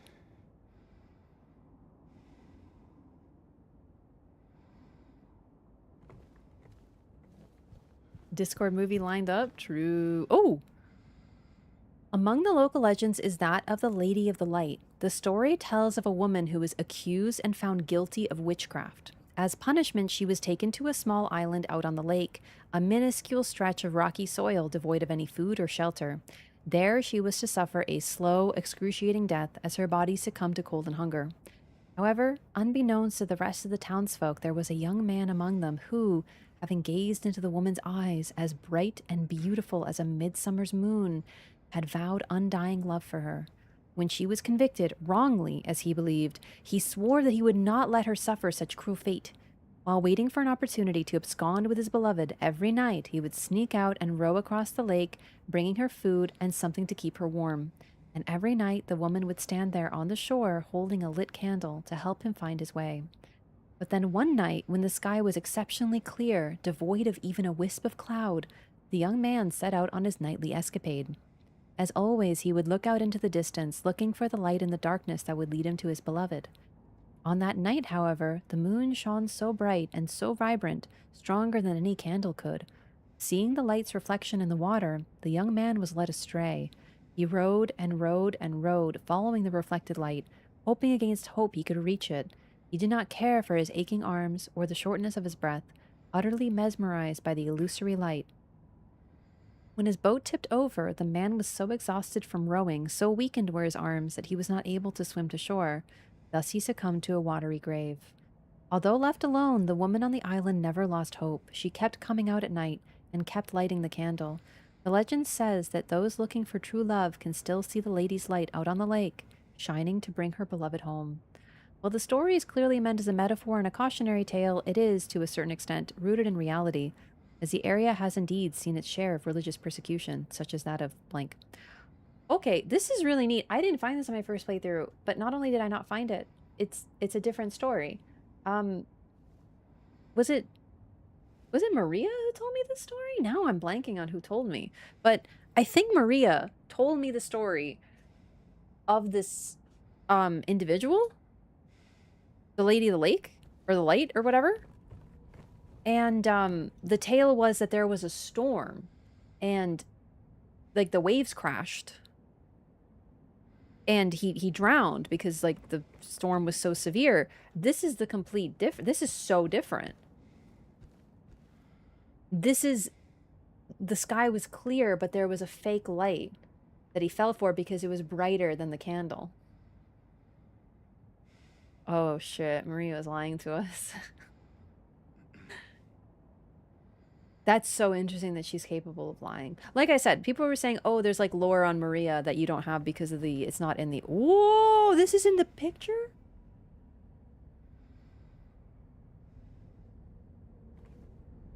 Oh, that's creepy. Foreshadowing. No. So Maria tells us the version of the story that basically makes it like, holy shit, I didn't realize that was symbolism. There's a lady believing in true love, waiting for James to come, and that's Mary, with nothing but a candle. And there are two options that we've been told in terms of the story. One is, if you follow that candle, James, you will die because a storm will take you and it'll kill you. But we just learned that the perhaps original version of the story is that the man was beguiled by a false light that was brighter than the candle. A moon, a reflection of the moon. Beautiful, but not real. Like Maria. So Maria told us a version of the story that's like, oh, James, don't go after that light. It'll lead you astray. But the true version is, don't listen to the fake reflection. I didn't mean to do that, but it's fine. Oh man, see what I mean? I missed stuff on replay. The director. The former director of Brookhaven Hospital.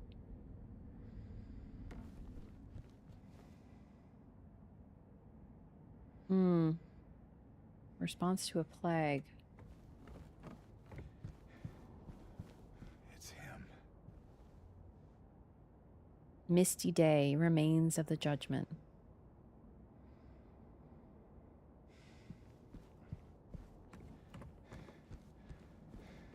Creepy, fantastic, cool. I think we're ready to go.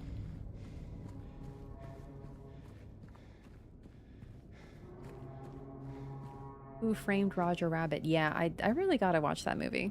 It seems neat.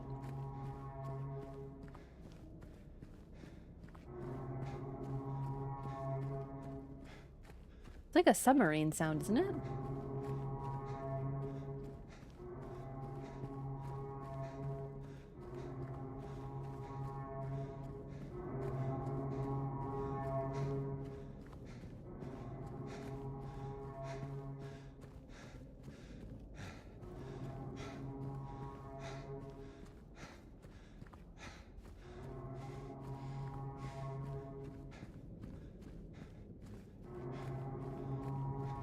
Man, you could hide like a whole ass Bloodborne load screen in this. Oh, I hear a foghorn. I definitely think a boat horn, not a whale. Because, like, whale's too natural for what we've been dealing with. Everything here is very, like, mechanical, like metal, harshness. September 11th, 1820, prison number C221. Oh, that's also another thing about Pyramid Head. He's all, like, metal. Screeching sounds, harsh metal on metal. Like, he's discordant.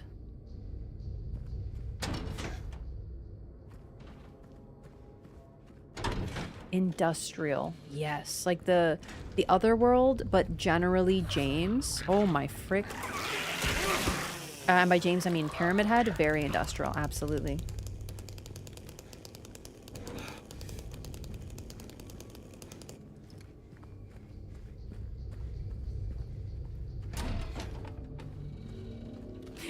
Peanut Head. Ooh. Toluca Prison Camp. Built in 1862. The camp was used to house prisoners during the American Civil War, converted into Toluca Prison in 1866. Death by skewering. I did not find this before. What the heck? An execution at the prison. Death by skewering or strangling. To choose his death is the prisoner's last taste of freedom. And doesn't this look like the freaking enemies that we've been dealing with? The strangled enemies, but they're all like... Wow, that's so interesting. Also, the skewering, Maria was skewered. That's the thing. Pyramid Head's weapon is like a big old sword. It almost looks like half of a gigantic scissor. Like it's a blade, but you can't stab with it. You slice with it. And when he attacks with it, he swings at us. But when he kills Maria, he stabs her with something long and thin, like a skewer like this. It's still very phallic. But it's a different weapon than he normally uses. Crimson and White Banquet for the Gods. Oh, this is my ending. One of my endings, I think, because there's like crimson something something in the goblet or something. Okay, let me check this ending. Okay, so I got that one. That's in room 312. That's later.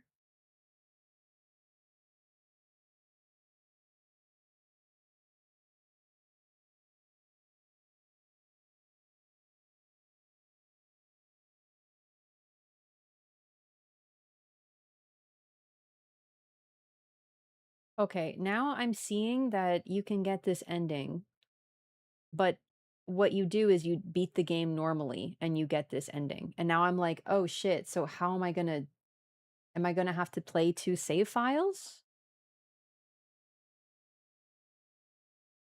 Huh.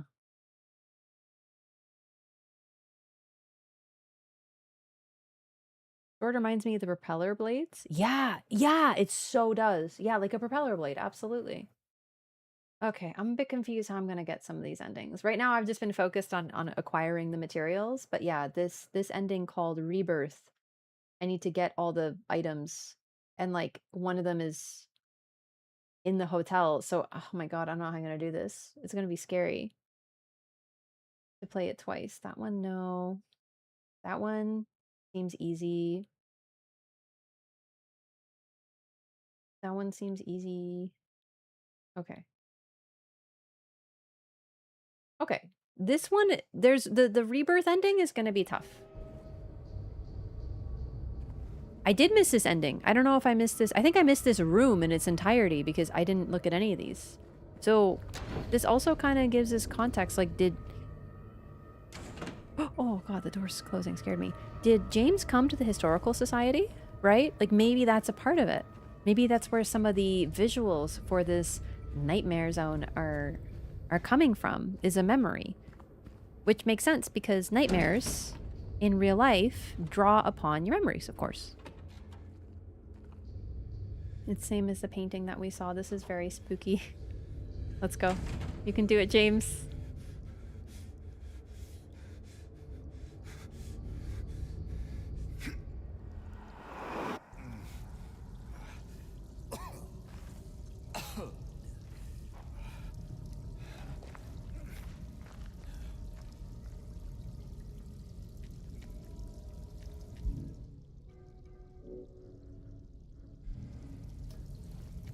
Yep, we're going deeper into the psyche.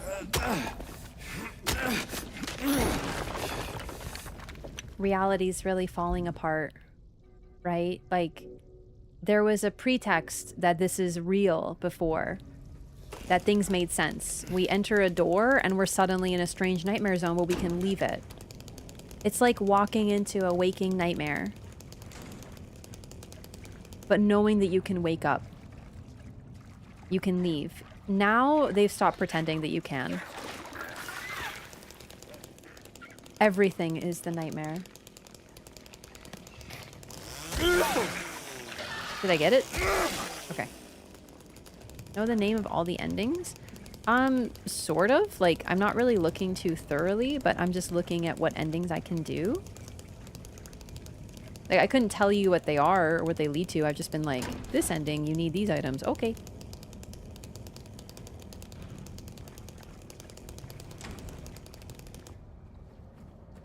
I'm trying to do like selective reading. Although, yeah, I did just read Rebirth. Yeah. Although that doesn't really mean anything to me, fortunately. Okay, this room was really scary. Spiral writing key. Ah, I hate it. I hate it. I hate it. I hate it. Oh, no, no, no, no, no. Okay, okay. We have to, yep. That's the clean ones. 239. 932. 329. Ah!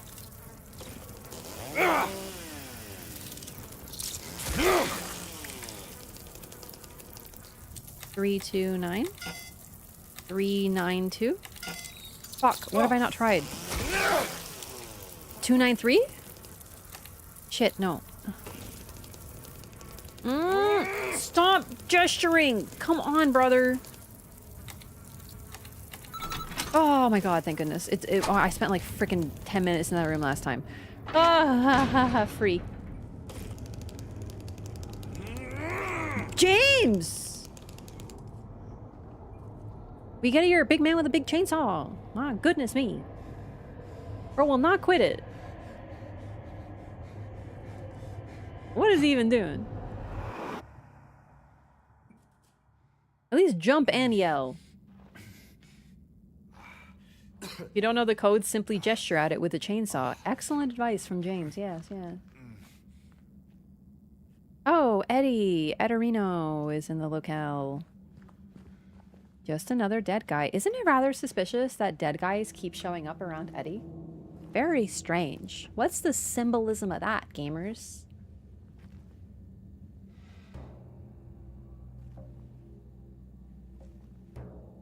Ain't no big deal. Just put the gun to their head and pow. Eddie? Oh, hi, James. What happened here? Who was that? Also, doesn't he look like I an don't know. overgrown child Just in came his at garb? me.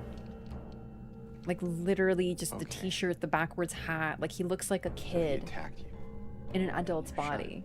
Which I think Yeah. is a big part of his whole thing Yeah, too. that's right. He never made me matured. do it. Okay, calm down, Eddie. He really acts like a kid, Any idea why he would but a do that? killer one. I don't know. He came out of nowhere. Tried sneaking up on me in the dark. I heard footsteps, so I turned back and he was right there. All And the you dead could guys tell have James's he wanted haircut. to hurt you. I don't think they have his haircut. Yeah, I mean, the way he looked at me, Let's try to do a comparison. I just Look had different to to do me. it. He looked at you? I thought you said he came at you. Yeah, I mean, hey, I could see it in his eyes. Yeah, he came up behind you while His sitting at a eyes. table. Exactly. He kept looking at me, making fun of me. I told him not to, but And he got shot in the back of the he head. didn't listen. Be for real, Eddie. Eddie, you can't. I've watched You CSI, can't so just I can kill tell someone 'cause the way they forensically look this at is not you. sound.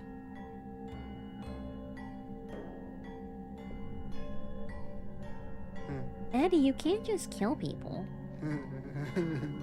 Freak. You should see your face, James. I was just joking. The guy was dead when I got here. Liar. But you can see like I the got you, real didn't I? joy in his face when he puts a gun to your head and he sees your Well, fear. anyway, I better get going. Wait. You're gonna go out there alone? Yeah. He's getting more confident. Yeah, the yeah.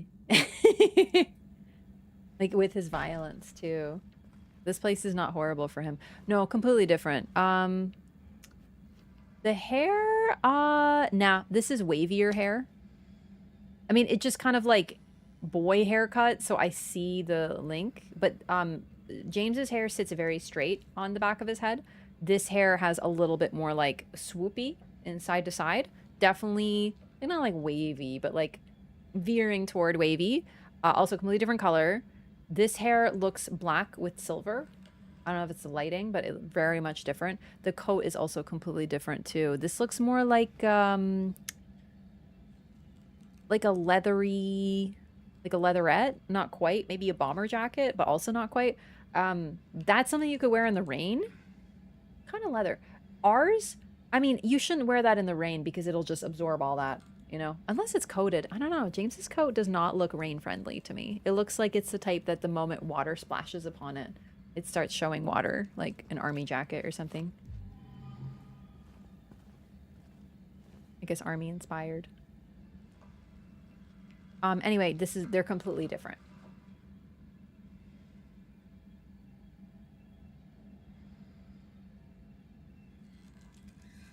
Yeah, no, just confirmed. I get what you're like, where we're coming from here though, but I definitely feel like sorry, not James, Eddie's punishment in quotation marks. Oh dang, I don't know if I found that last time. James's, my God, Eddie's punishment is he killed someone, and because probably they were laughing at him. Also, based on how he behaves, it's also possible they weren't doing anything. It's possible that he just thought that they were laughing at him. And he killed someone in his past, and because of this, the police came after him. At least that's what I got from his whole thing. But it's really hard to understand him because he just says the same phrases over and over again. They came at me. Oh, this guy came at me. And then they came at me. And it's all like everyone's like coming at him. So yeah, extreme paranoia. Hard to even know what's real. But there's the paranoia. It's not even paranoia so much that he hates himself, like parts of himself, especially like his body, you know, being made fun of for being fat, right? And he takes that very hard. Maybe he was made fun of, and it gave him like this complex, but now he feels like people are making fun of him. So that's where the paranoia comes from. But he also uses that as an excuse to harm people. And then play off that he's the victim, and he says, oh, they came at me, they were laughing at me, they were making fun of me, but also to make himself the victim and to make himself seem like innocent. He's like, no, I wouldn't hurt anybody. I would, like, he's so like childish. He's like a little kid who got caught stealing, you know? He reminds me of the stereotypical bully character, which I think he's meant to evoke, because he's very, oh, these are so creepy. That he's very like, look, the eyes open when you enter the room. Ooh, so creepy. I did notice that.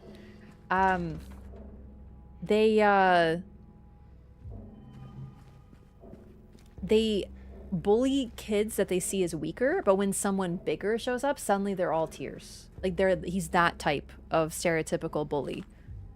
like shoving everybody, stealing their money, and being like a total piece of garbage kid. And then the moment like the parents show up, they're like, "Oh, Timmy pushed me. I would never steal his money. He's lying. He's making fun of me just because I'm fat." Like he's that type. So not just a crybaby, but also a cry bully. Oh, I like that. He turns it around to make himself the victim so that he can keep getting away with it. Toluca Prison 1F main section. Let's get it.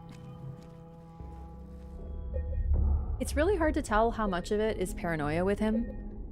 With Eddie, how much of it is like people actually made fun of him and thus he turns it around, or he thinks he's being made fun of. And even then, you know how we talked about how Angela clearly snapped after some serious heavy abuse? And that's why she's such a tragic figure, is because like, yes, she harmed others, but she's so blatantly the victim. Do you know what I mean? Holy shit, I have so many bullets. Anyway, she's very clearly the victim of the story that turned into the aggressor, but it's very... her story is understandable. Eddie is the complete opposite. Even if he was made fun of for his appearance, even if he was made fun of for being fat, it's like... you don't just kill people.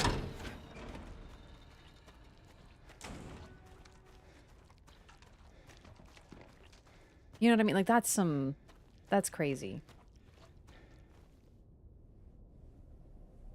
Yeah, a spectrum of moral justification for the murder.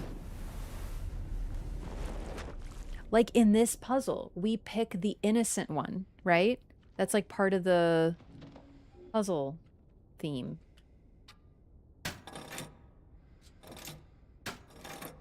Okay, I can't do anything yet. I need more.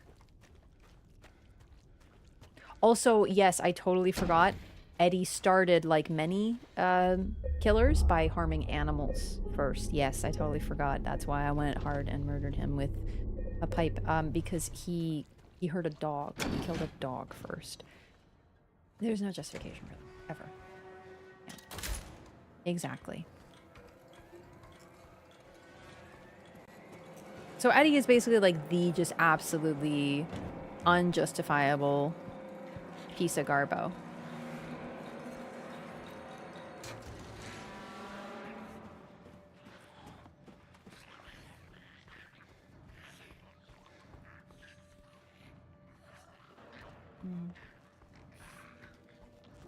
Yeah, the dog made fun of him. The dog laughed at him.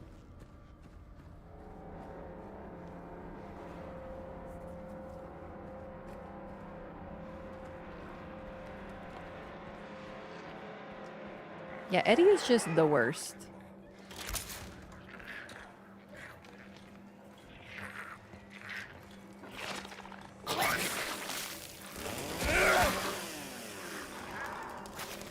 Okay, there's a lot of items in here, but I don't think they're super important, but there might be one that is, so we're gonna do a little sweep.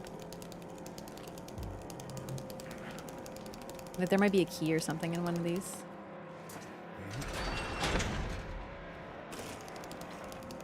Yeah, I'm hoping that's a typo, that animal abusers get no sympathy from you. Because if so, I'm just expecting that to be a typo, because, like, otherwise that ain't right.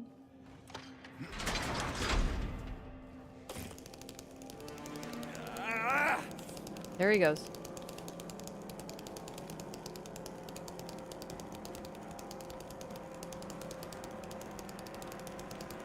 I mean, I think also they didn't want Eddie to be subtle. Right? Like they wanted this to be sort of morally gray, but then they have Eddie as like a control.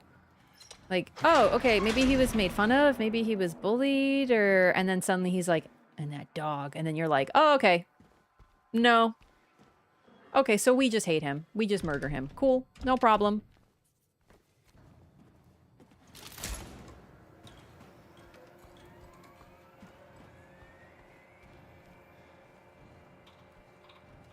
Oh, I thought that was a lever.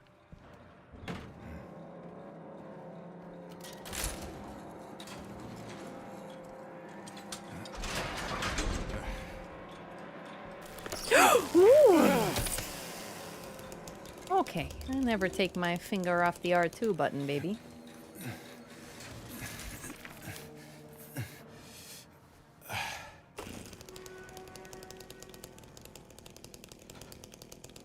You know what it kind of reminds me of? The sort of like idea that a lot of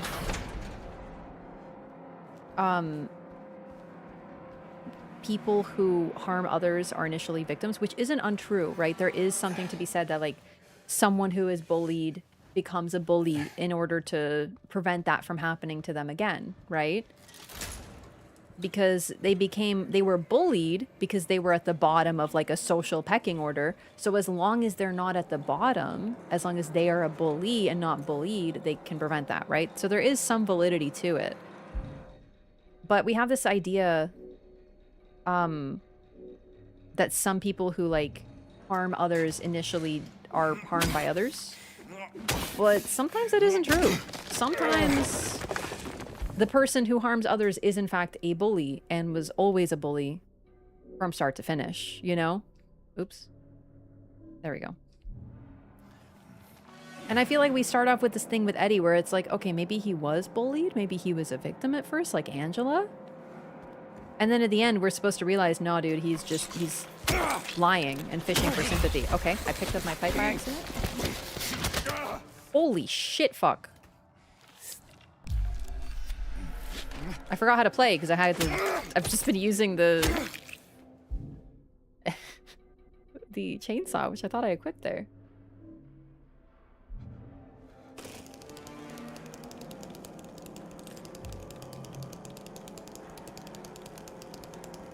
Self-nerf.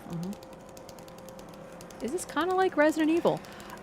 Kind of, but I would say they both do something different. So, Resident Evil is like campy B-movie, but playable, right? You got like crazy zombies, over-the-top dialogue, over-the-top situations, crazy boss fights with all these like, you know, someone injects themselves and turns into a super zombie sort of vibe going on.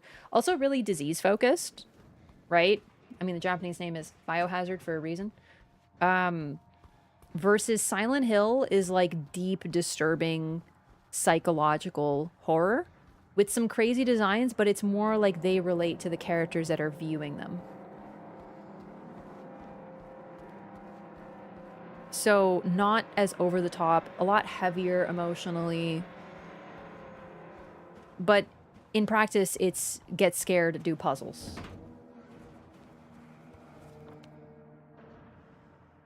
Ah, the chapel's through the door.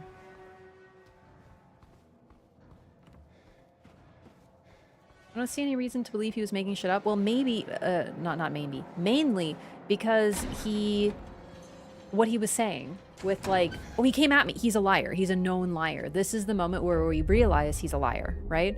So at first we find him with a body and we see him puking in a toilet. And we're like, okay, maybe he did just stumble upon it. We've literally found corpses in Silent Hill. And there's no reason to believe that Eddie killed those people. So in the early part of Silent Hill, it really does seem like other people have been killed. So plausible deniability. He's clearly distraught at what's happened. He's like disturbed. He's puking. Okay, you didn't kill him. And then we find him with another body here.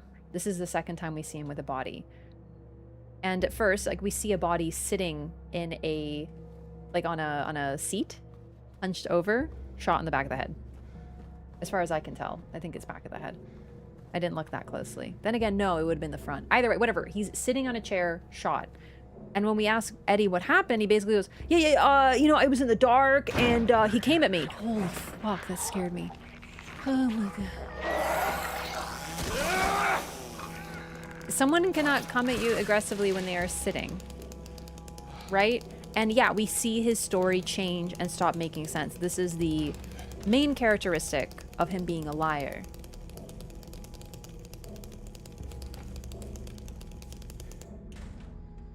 So this is the main moment where we realize he's a liar. And because he's a liar on this, it's definitely possible he was lying before. Also, the other body, I tried to look at it, but it's really destroyed, is also, it seems to be wearing similar clothing. So it's also like it's the same body, right? We get that here in the prison. We're going to encounter more of the corpses that Eddie has killed. They're all the same body again and again and again and again. Prisoners do not feel remorse. In fact, they do not feel themselves to be sinful at all. Even the simplest of them will try to shield themselves from the Lord's gaze with what little words they know. And so they dream blissfully, the sinners that they are, for no matter how foul and loathsome one's existence may be, human nature abides. This is basically us and Eddie right now. We are not aware of what we've done, or we don't care. Like, James doesn't know, Eddie doesn't care. And you can see it. He plays this like cruel prank on James where he says he's kidding, and he has this like sick smile, this sadistic smile on his face, and he goes, I was just kidding. He was not kidding. He relished James's fear and vulnerability. And we realize that whether he was ever a bully or bullied, ever bullied, he's become very twisted, and as a result it makes me doubt that he was bullied at all.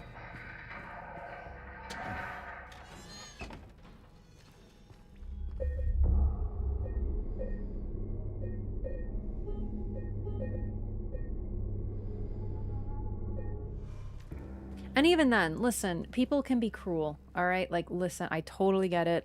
I'm sure people were like, hey, Eddie, you are fat.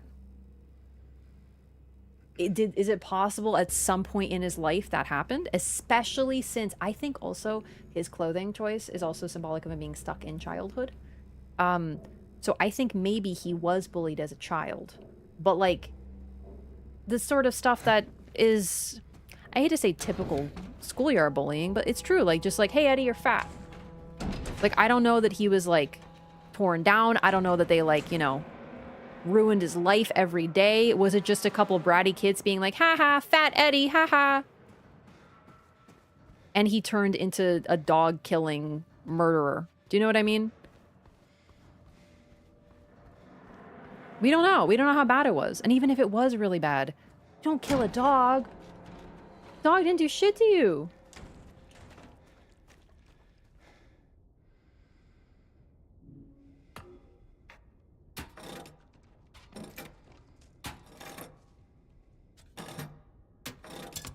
Snake.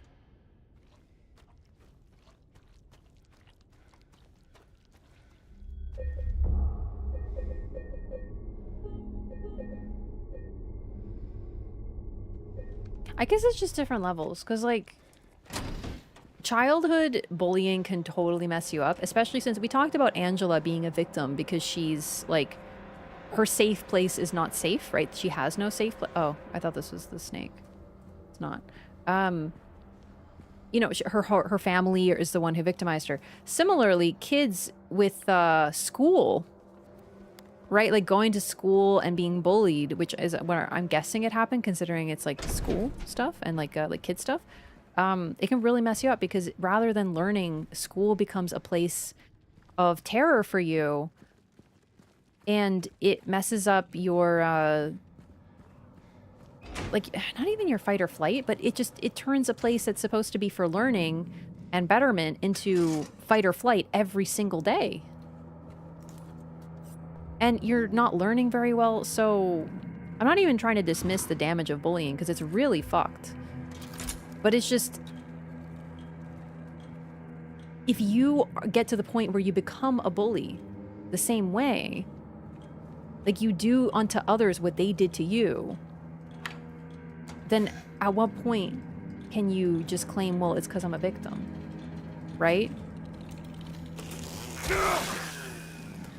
And I think that's the difference with Eddie.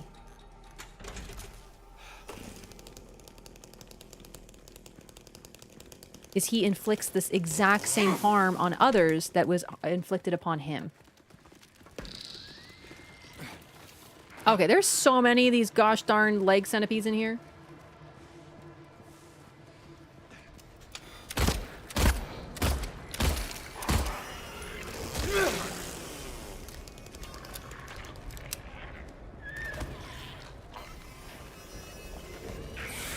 Oh, Jesus. Me oh my. Also, really what it is, I'm just gonna put this out there. He hurt a dog, dude. He hurt a dog. To me, there's... Honestly, I feel very strongly that Angela was absolutely, like, victimized.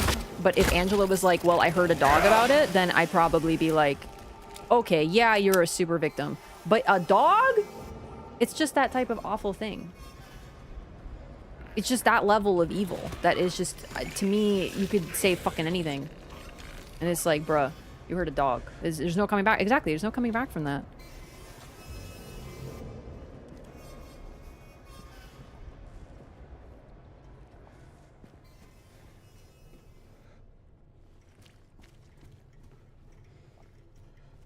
That's where we draw the line. Yeah, I think that's sort of why, like, if you're wondering why I'm harsher on Eddie than I am Angela, well, I don't think anyone's wondering that because, like, who wouldn't be? Is Eddie. But, like, damn. However, once again, I still think it's interesting. We get that humanizing aspect with Eddie when he hangs out with Laura and talks to Laura. Oh, that's just a hole. I thought that was a person. That scared me so much.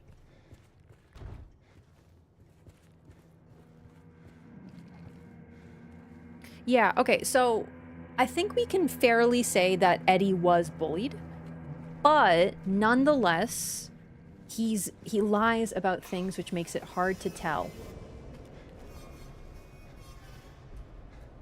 That's sort of the main difficulty, right? Like, that's where we're getting into this, like, okay. No, No, I wanted to click this. I clicked the wrong thing.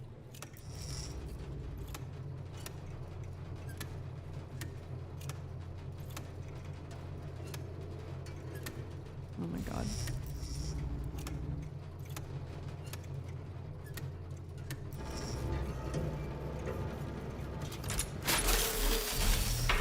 Gamer.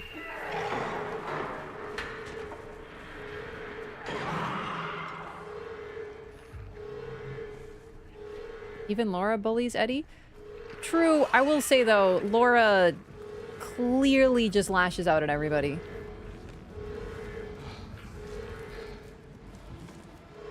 Laura got issues.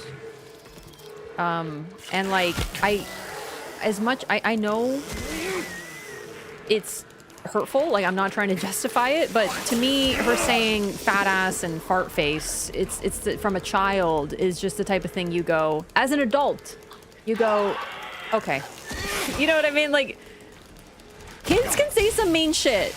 Completely, of course, but if a child is calling you a fart face and a fat ass, I feel, and you're an adult, you just have to be like, you just gotta shake that off, man. You know what I mean? Ow. Okay, can you split it?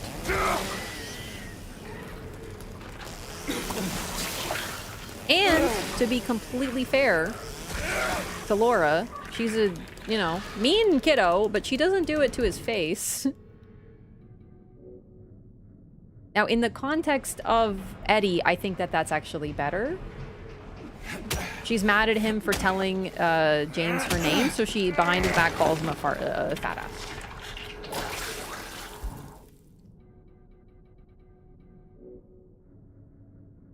Like, I think he'll survive.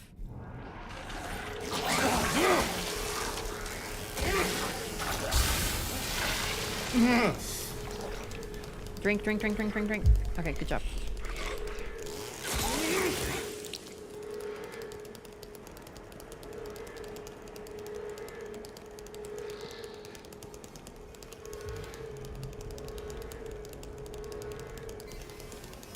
Oh, does she call him fat in the theater scene? I think I forgot. I was thinking of today.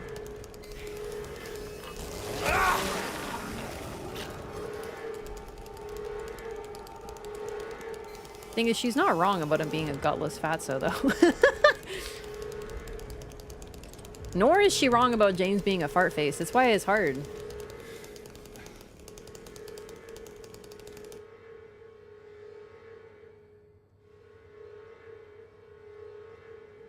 Someone was pretending to be disabled, or like they assumed he was disabled physically, and then he just got up and got into the executioner's chair. Interesting.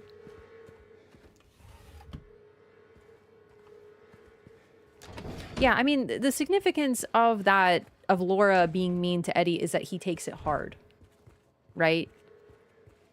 Like, of course, like, he shouldn't. It's a kid. And he's an adult, and he should just be like, whatever. But he's kind of like a kid, so he reacts strongly to it.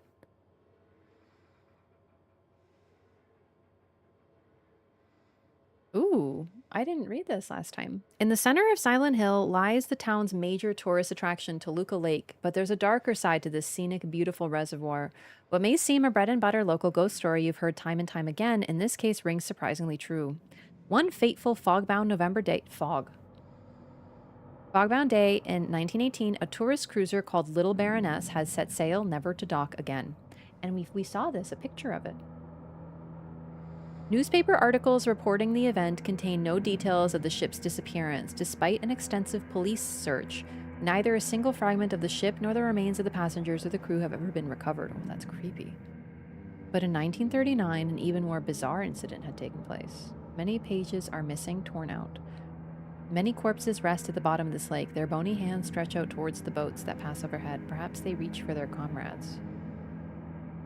Okay, that is terrifying.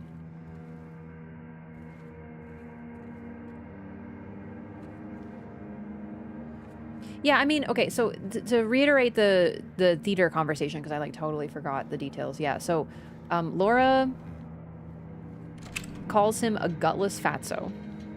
Thank you for reminding me of the phrase. And then he goes, hey! And then she runs off, I think. Or maybe that's before you get there. Because you can hear them talking before you walk in. And also, before this, Eddie is making fun of her having been scared. And goes like, oh, haha. Where is his key? I don't think I missed it yet, but I don't remember where it is.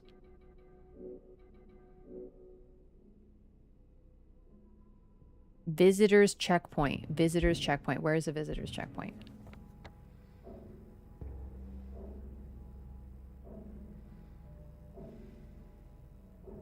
I don't see it, which is promising. Like, I don't think I missed it.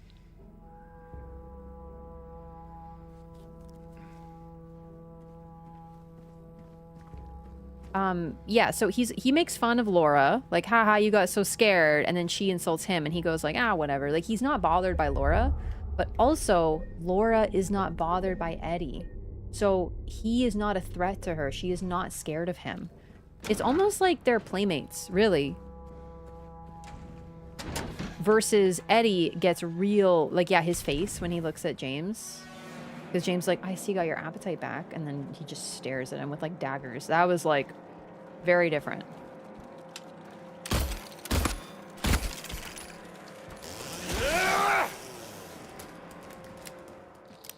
But also, Laura is literally watching a movie with Eddie. And the movie might very well be Eddie's, like, memories, considering what happens in the other theater room, but I digress. However, it's, like, us that she is scared of. She is not scared of Eddie in the slightest.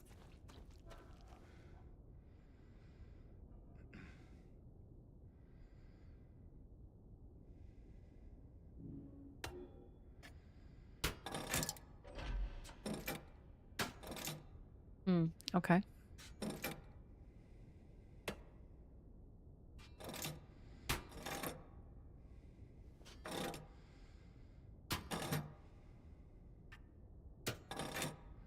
Okay.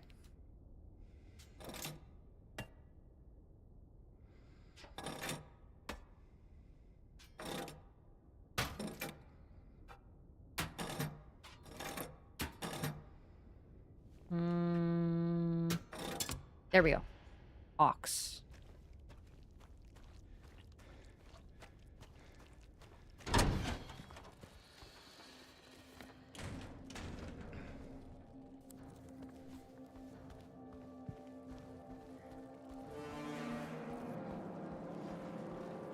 Also, another thing that makes it harder with Eddie, like, so he is clearly, like, one of his main trigger points is that he is overweight, right? But being food is a common coping mechanism. Like, eating is a coping mechanism for emotions, all sorts of big emotions. Okay, there's so many of you little freaks.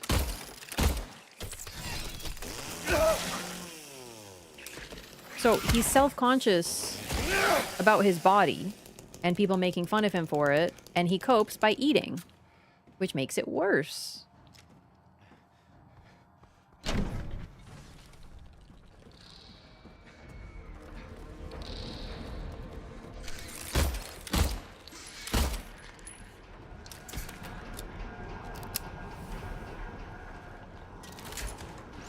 I really feel like I missed the key, the visitor's checkpoint, because I feel like you get that through the place that I went to with the snake room, but now I don't remember. Bro needed therapy, not food. Bro needed both. Well, okay, he doesn't, like, obviously he needs to eat to survive, but I just mean, like, you know, what he needed was help. Yes. Guidance. You know? But it's hard to be targeted by bullies and then make your own confidence. Like, part of what makes Angela suffer so much is that she's told that it's all her fault. So, especially when you're young, how are you supposed to break out of that?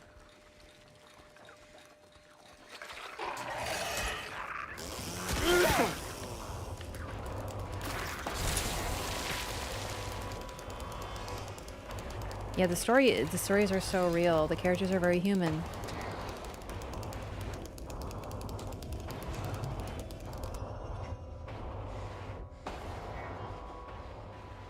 Okay.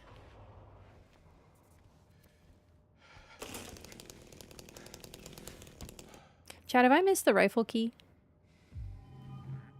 The key to get the rifle, I mean? I feel like I feel like I wouldn't have missed it. I feel like they don't want you to miss it, but nonetheless, I'm like having... I did? No! Shit. Is it in the snake room?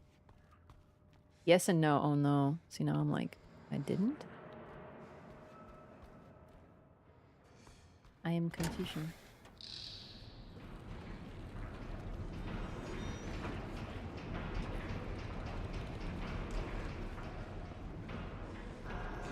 Not completely? Oh, but it is in the snake room? Or I guess the snake interconnect?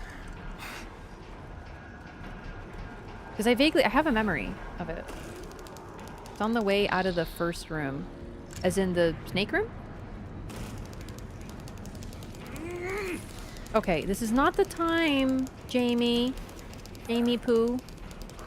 Thank you for waiting for James to have his fucking machismo moment. Thank you so much. You have to sit in the stink because of that.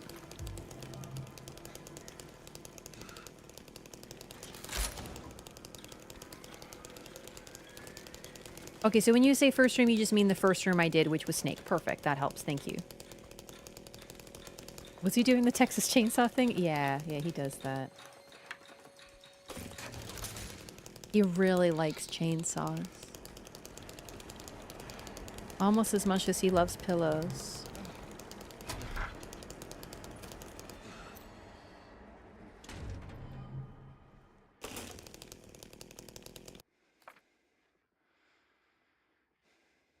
Shame you didn't find it. Shouldn't you know this place better than I do? Now it's too late. I'm going for a walk.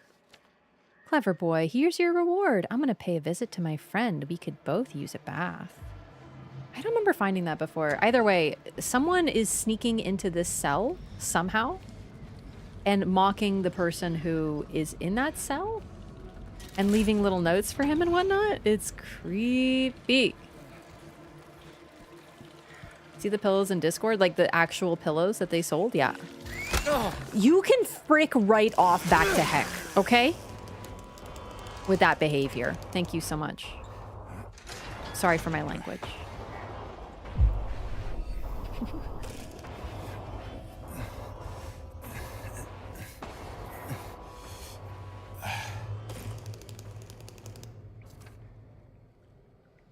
He's coming. I know he is. The bars, the walls. They can't hold him. He'll get in. He'll get in. I still have time. I can make it almost through, but he's close. I can feel it. He's coming to finish it. Let him come. No. Last run was eating ass. This is the kiss ass run, okay? They are kissing my ass. I've evolved as a gamer.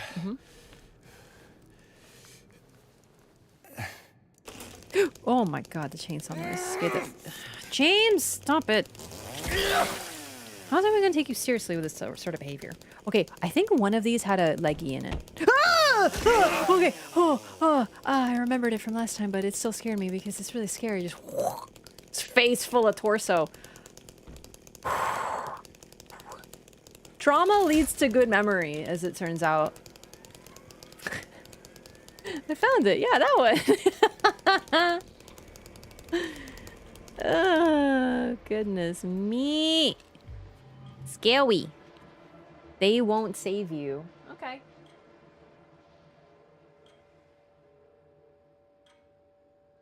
Bluetooth mode. Okay, you know, here's an interesting question too.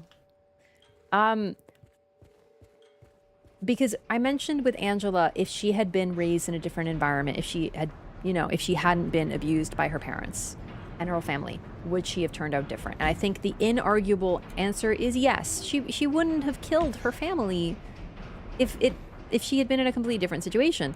But the question is, Eddie, if Eddie hadn't been bullied at all, would he still have become a killer? And I feel like,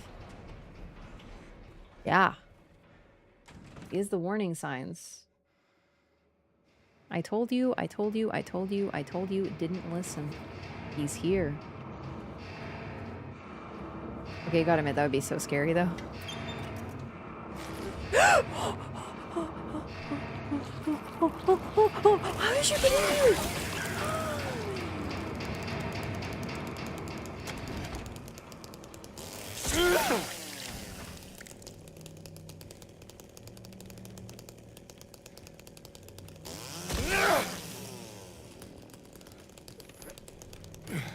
Did triangle head? I don't think it's triangle head.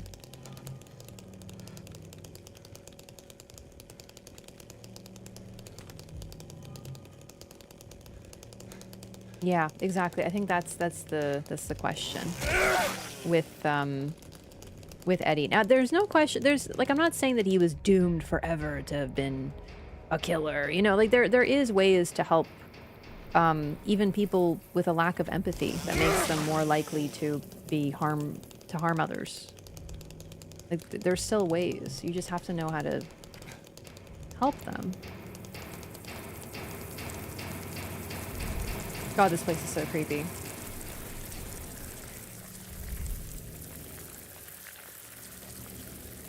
Like, even knowing what happens here, you just run through here, play some scary noises, and then everyone comes to life and tries to kill you. Even knowing I want to leave here quickly. I'm leaving. This place is freaking scary. Leave. Oh my god! Whee!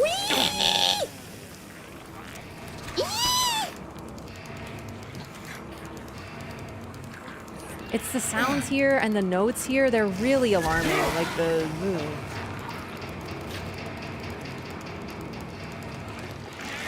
Okay, there's so many of them here. What the frick?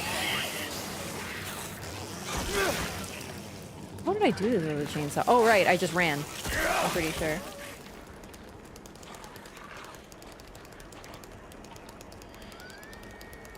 It's true. Everyone responds to bullying differently, right? So, like...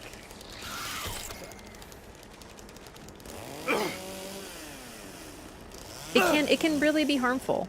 Like, there's no... People... It kills people, bullying, right? Like, no doubt. Okay, you know what? Fuck this. Never mind. These guys suck. Itty. I missed a little bit. It takes more than bullying. It does depend on the bullying, for certain, right? There's so many factors. The bully doing the bullying, what type of bullying, do they have other support? Do people take it seriously when they talk about it? Do they get help from their family? Do they have a family that will listen and support them? The individual, how they respond to it. Do they have other friends to sort of, for lack of a better term, like offset it? Like, there's so many factors.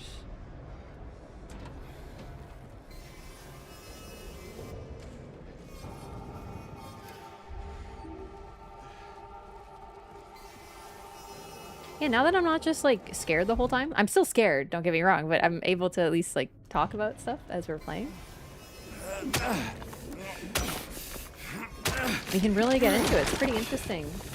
Like, thought discussion. Or thought, not that, well, yeah, the discussion, you know? Eddie's story seems at least a little nuanced until the dog. Yep, I think you got it in one. Mm-hmm.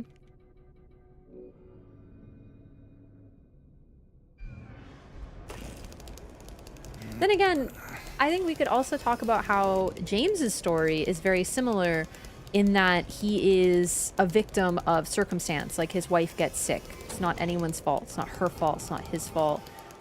He has lots of feelings about it. He's angry at the sickness. He's resentful of her for getting sick. It's not rational, but it's very normal.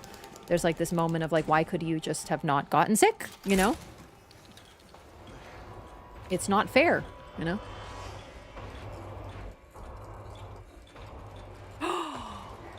Saw someone walking around past lights out again. Whichever one of you that was, do I need to remind you that you must never leave your post without prior clearance? Next time I catch you, I'm reporting you to the warden. Catch me if you can. Okay, so it was a guard. Holy shit, that adds so much more context. I never found that note. A guard was sneaking into the prisoner's room and shit. But he was just doing it at night. Oh my god. I feel like this was a shortcut that I did get on my other playthrough.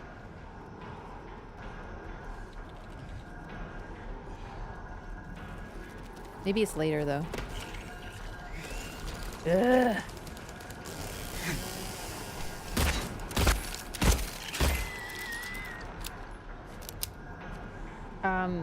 Sorry, I was talking about Eddie. Oh, James. So James has like a lot of emotions that are that make sense in the context. Like, he is an understandable character up until he kills his wife. That's sort of the moment where you can still understand, but you're a little bit like, damn, dude, like, you fucking killed your wife because she got sick?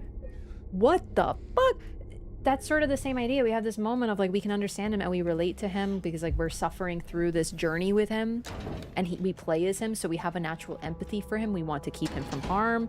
And then all of a sudden we have this like, yo, by the way, he killed his wife, and you're like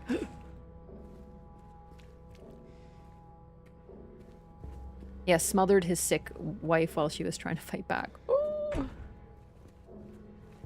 And that's the genius of this game, is we see how they got there, but we feel for them, but we're also like, what the shit, bud? There it is. Oh my god. I'm actually surprised my memory is good enough. I knew I remembered it was somewhere here. So. Fantastic.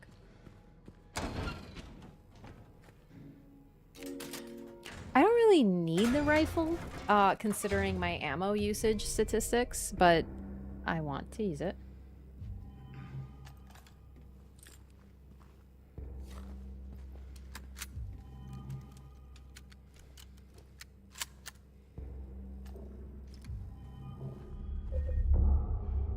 Okay, I think I did 3 of the doors already now, which is feeling pretty good to me.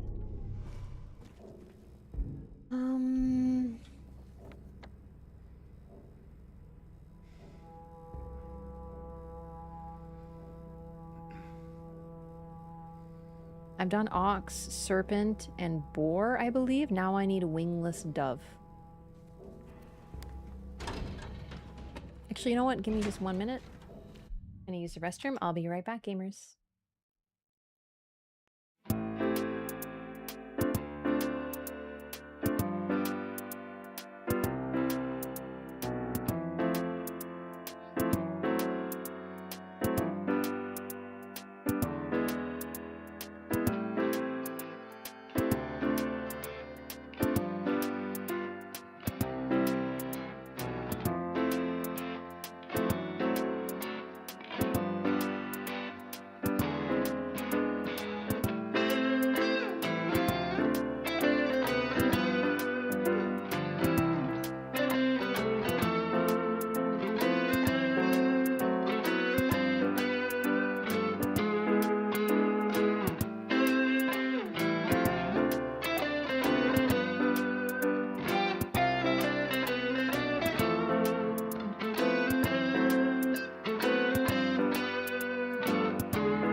Okay, hi.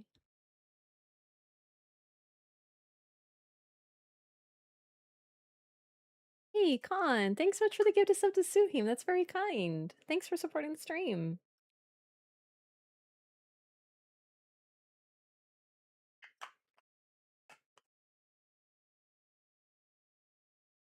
How's Marley doing? He's okay. All right. Keeping an eye on him.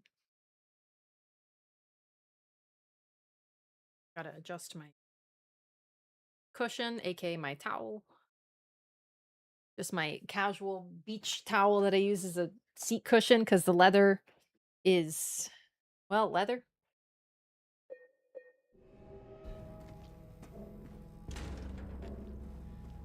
Okay, so prison.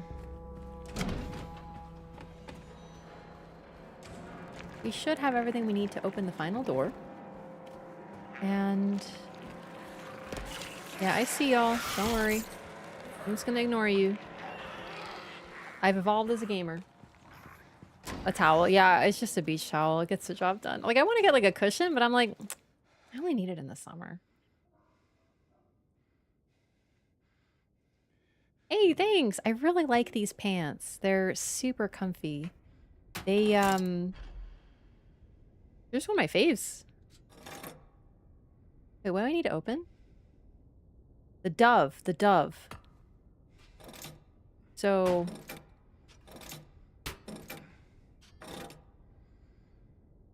maybe like a little weight there. Okay, not quite. So maybe we do this and then this. Okay, or maybe like there. Okay, maybe all of it there. Okay, well that's clearly not it. Let's take off this one. No. This one. This one. Okay, no. Oh man. Like no.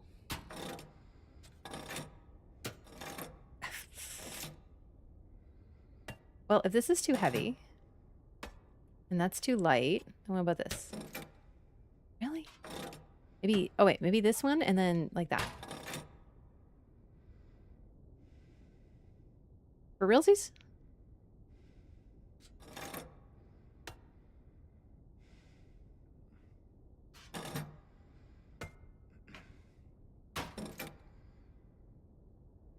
How the frick did I do this before?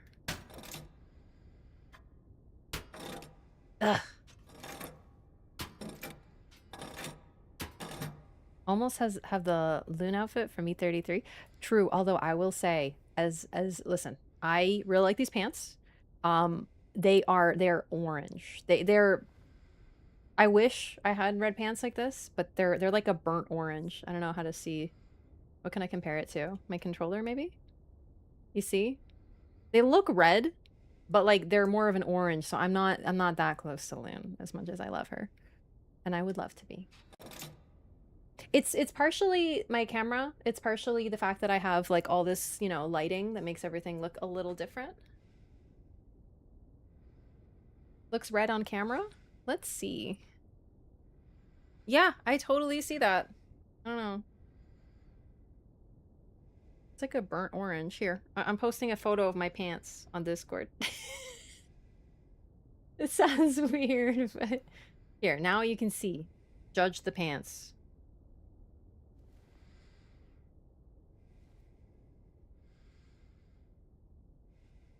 Orange.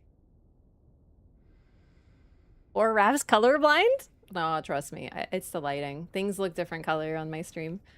I've noticed it.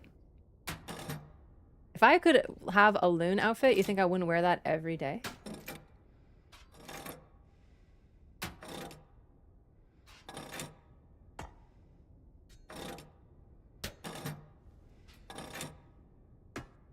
Would you believe that I did these without like any struggle before? I actually adore these pants. This shade of burnt orange is... I love it. I love it. They make me feel so fab. It is pumpkin. Yeah, it's very pumpkin. But a little bit like... Not as... You know? It makes that way more red. You see what I mean? Things just look different.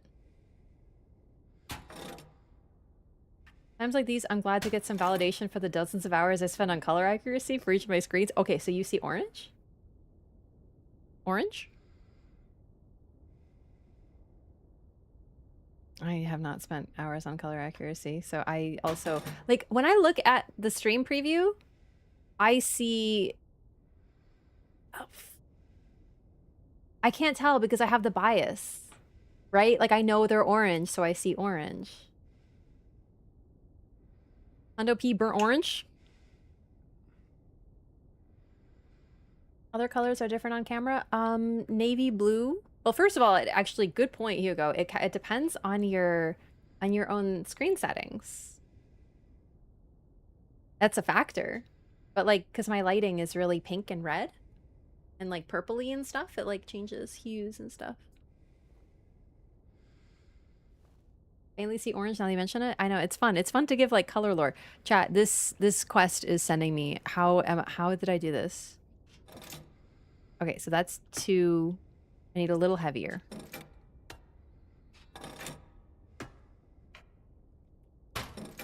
Needs heavier.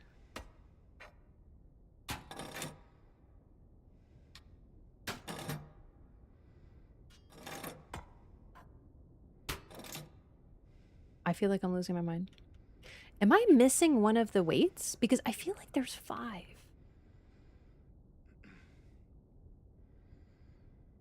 Right? Like, it looks like 1, 2, 3, 4. It looks like there's 5 gaps. We have no idea what Wraff actually looks like. We'll just ask Hugo. Hugo's got the thing. The perfect color screen. Did I actually do the boar room?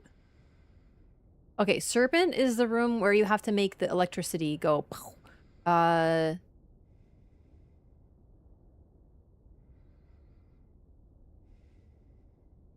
Ox... Is Ox the one... I got 3 thingies. So, wait. No, you're right. I didn't. Because I got... You get one from the church. You have to do the heavy room. Okay, fuck me.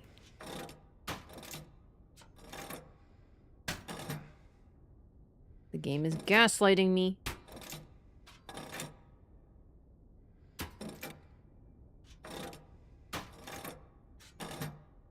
I don't even know what to do.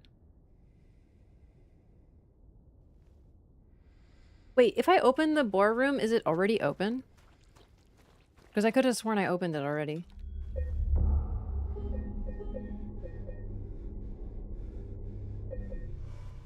Fake Wraff tan.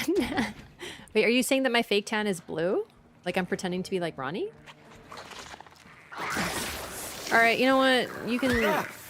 Really, guys?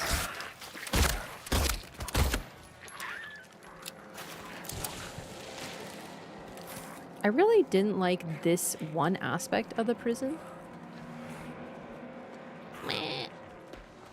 Okay, it looks like I didn't do the eyeless boar.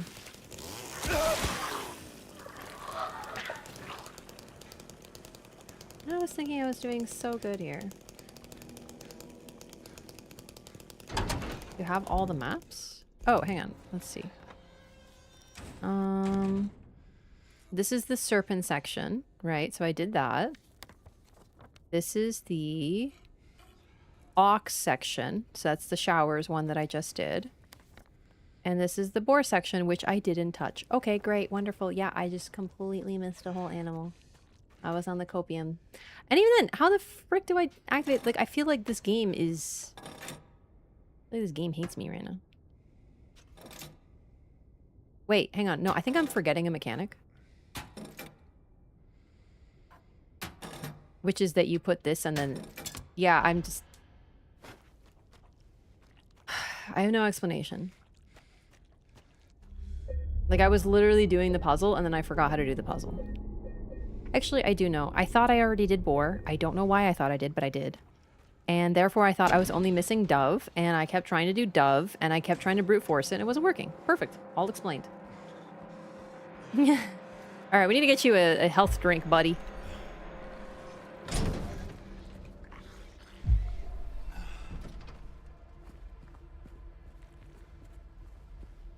Yes, yes. Right, this is the sickness one. This is the sickness paranoia one.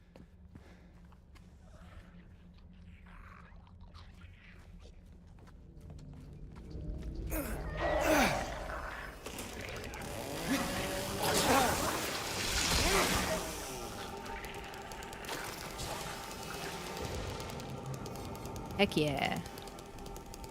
We're gonna touch the stinky a little bit. It's okay. There's a buggo.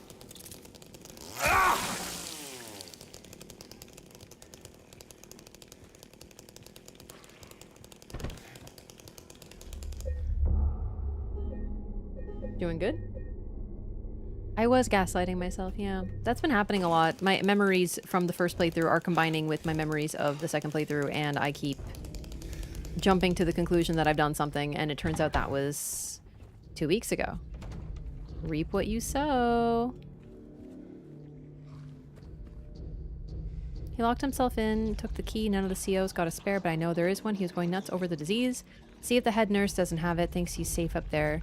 He'll get what's coming. I wonder who locked themselves in, because I remember the disease. There was just someone writing 6666. They were clearly, you know, paranoid. Like, snapped a little bit, to put it mildly. I was actually going for the TV there. Thanks.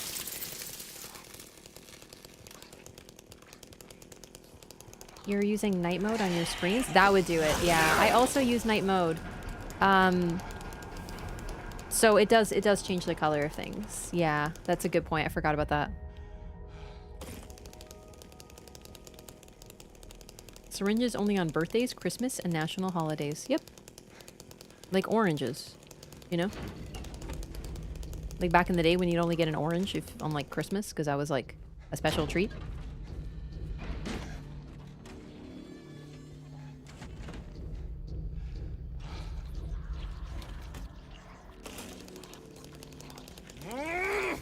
James.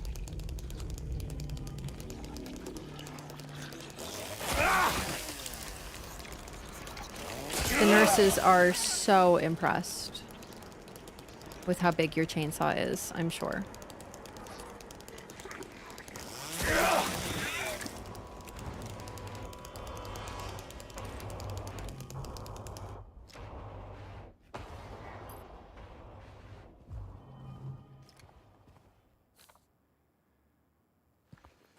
Basically, I think it's the warden thinks everyone's sick. I forget now, unfortunately. But that's what they're talking about with the reap what you sow. Is the warden locked himself up there, but he'll, you know, be all alone or whatever.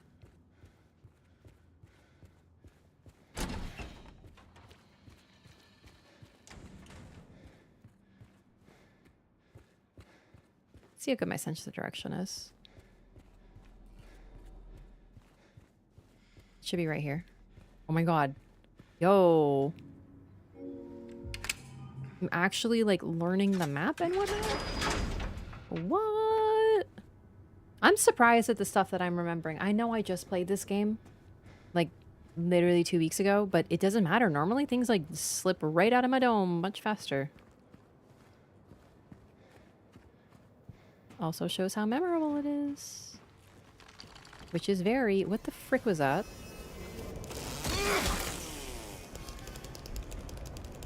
Shortcut! This is what I was thinking of.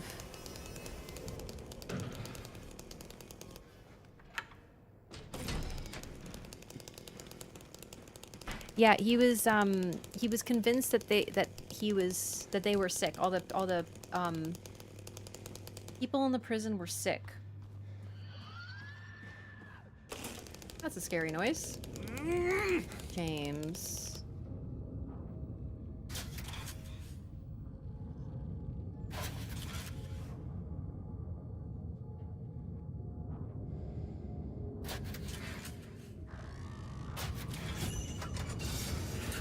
Ta-da! There's a save point here? Wow. Really throwing them at me in this section.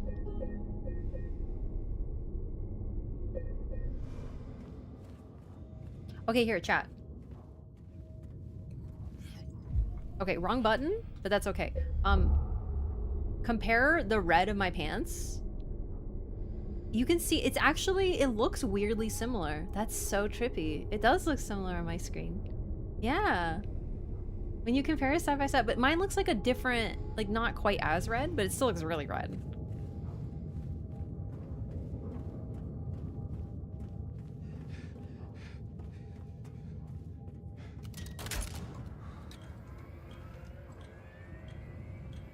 Boy, that is creepy.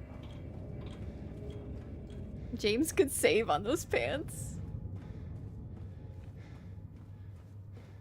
Bro, I'm just imagining like James zoning out staring at my pants and then I'm like, they're orange, buddy. And he just goes, huh.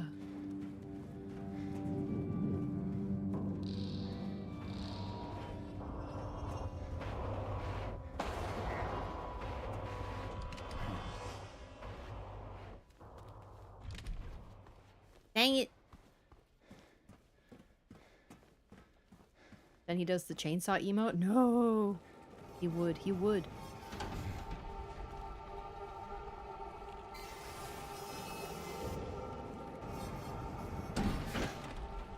Ah, found it. Okay. My sense of direction is on point today. Oh shit, especially since it turns out I didn't open it from this side, so... Frankly, as we say, poggers.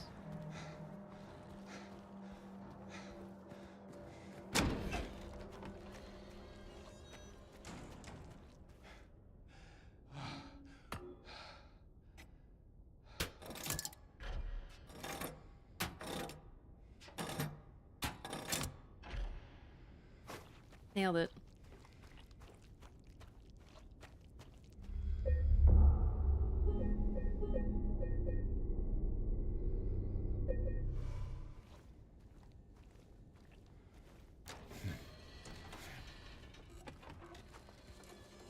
Okay, I'm just gonna do a quick once over my endings again because now I'm like forgetting which ones I'm going for in terms of like what I need.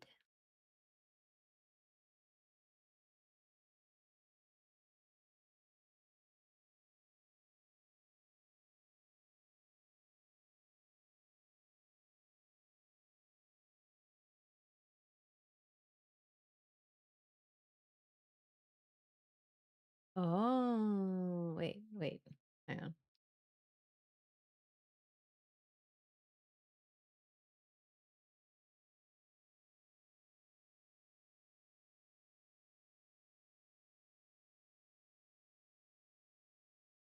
Oh, I think I might not be able to get the rebirth ending.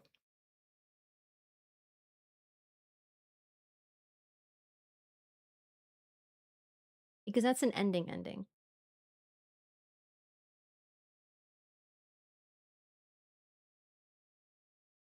Or I'll have to play a lot through the game because there's a book in the lost and found room. Which what is the lost and found room? I have no memory of this. I guess it depends on how much I'm gonna have to replay because like once I pick up that item, I'm locked into a particular ending, but I'd like to get one of the regular endings. That's the problem. I guess it depends on how much replaying I'm gonna have to do because there's already gonna be a bit of replaying. And it's just a lot. I'm trying to be ambitious here, but there might be a point where it's just a little too much. I'll be able to get unfortunately, it looks like only 2 of the New Game Plus endings if I do that though. Let's see.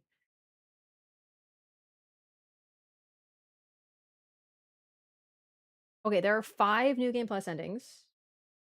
And one I can't get because it's linked to an ending that I don't have, so I can't get that one. And one I might not be able to get. So I'll be able to get 3 for sure. So we'll see. I'm working for it, chat. Let me tell you. I'm very determined. I...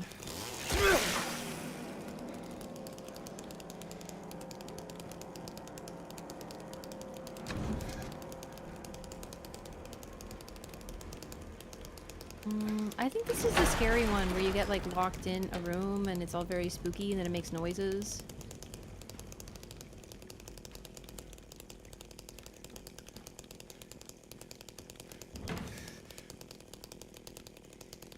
Save an ending if you ever play the OG. Well, no, there are 8 endings total. 5 of them are New Game Plus. 1 New Game Plus ending I cannot get. And I'm picking a particular one of the 3 endings. So I'm already saving an ending. You know what I mean? Okay, that was freaking freaky as frick. I saw you come in here. So. You have the slightest idea how little that narrows it down? Yeah. I know. I'm not even trying to narrow it down. I'm just like counting. There's a 1 ending. One of the endings for New Game Plus connects to in water. So you need to get in water to be able to even get that ending. I don't know why, but it just does.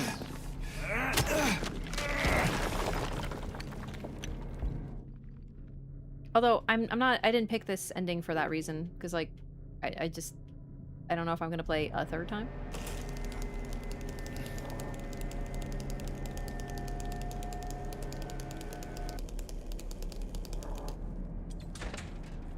Okay. Oh, it's so creepy when they're walking around out there. Yeah, I'm sure they're worth watching, but it's just like, I'm working so hard to earn them, you know?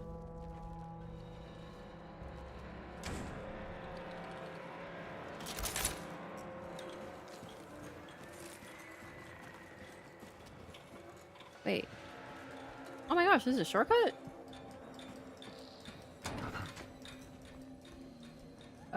Okay, cool. That's like really nice, but I thought this is where I was supposed to go.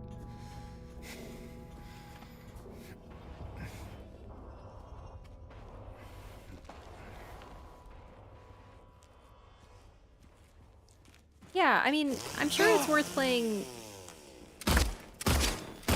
a lot of times. Is just back to back. I'm really valuing the replay. Okay, losing track of them is scarier than and knowing they're in one of the rooms. Oh my goodness, it's freaky. Ah, it's fine. Just keep going. Hi.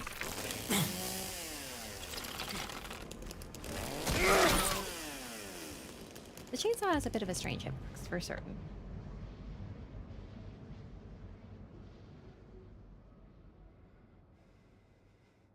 Wait, there's something in F6?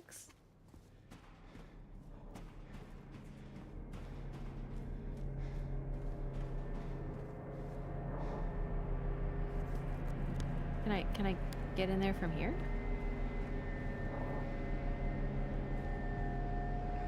Okay. Wait.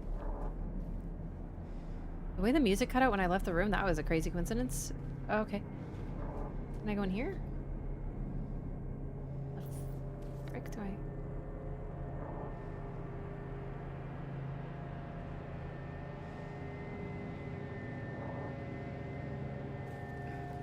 I don't remember.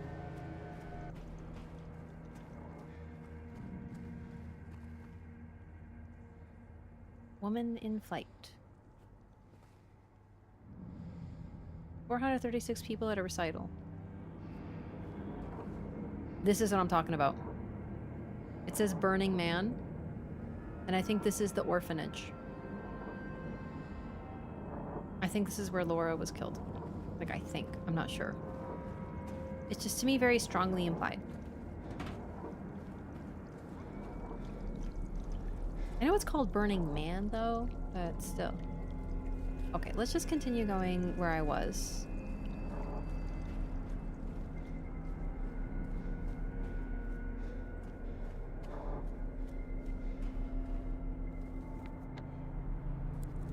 More over here, because I didn't finish checking in here, and this is probably where we're gonna find some path or something.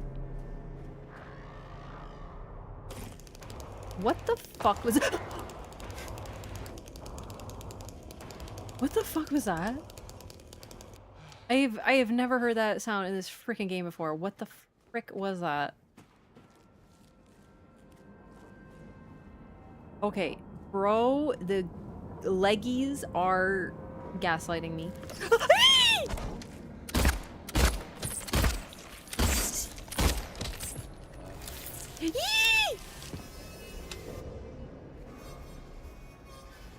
Oh my gosh.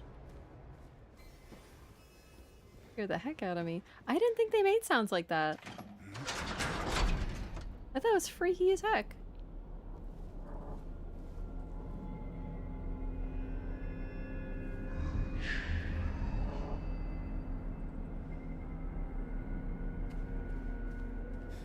I'm leaving. I am leaving. I heard that. Demon voices.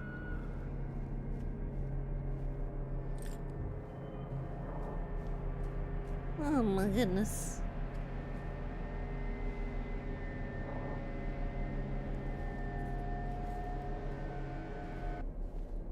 Why is the music here, like, hitting so much harder this time than before? You not hear that first playthrough? I don't know. I don't remember it, but, like, in general, creepy whispering is always creepy, do you know what I'm saying? So there's a distinct chance that I just repressed it.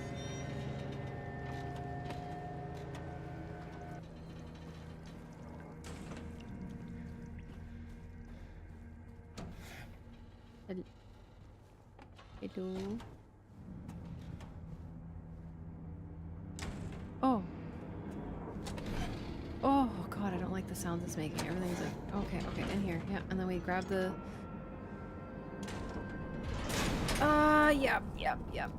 yeah. I am sorry, I'm so sorry. I couldn't let them take you, and now you're... Okay. Ah! Ah! Ah! This is scary. I don't like the I don't like the knocking. I know it's coming and it's still scaring me. Stop! Yee! Okay. Hello, bitch.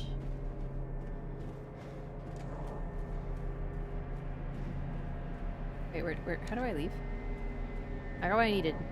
We depart. We leave. We leave. We leave. We leave. We leave. Leave. Leave. Leave. Leave. Leave. Leave. Leave. Housekeeping? I wish. I mean, someone would be cleaning this freaking place. Oh my god. Go, go, go, go, go, go, go. It's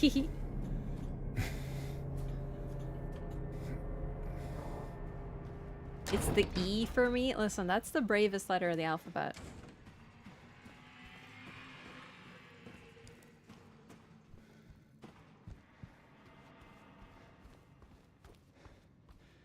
The E is fear leaving the body, and that makes you braver.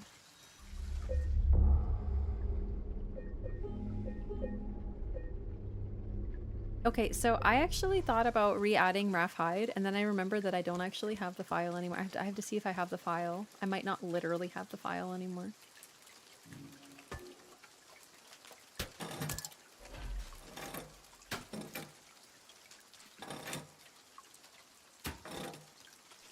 I'll try to find it.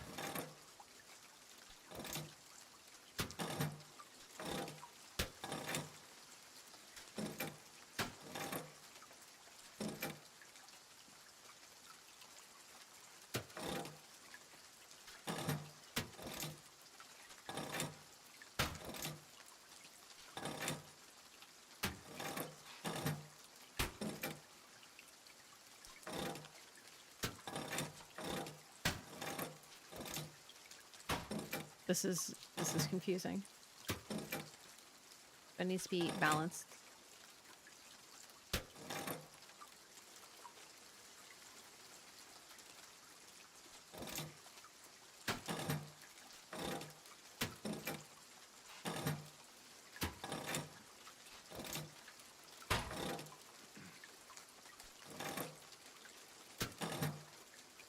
What about like you? No, these are too heavy.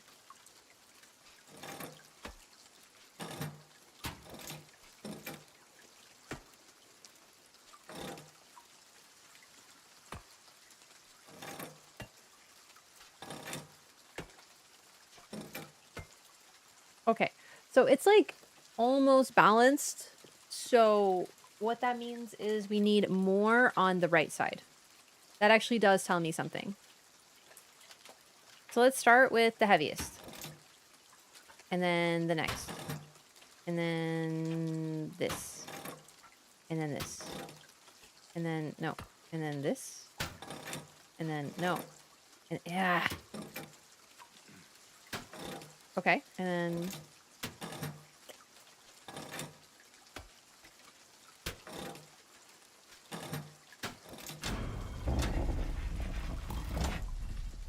sometimes you just need to restart. It helps.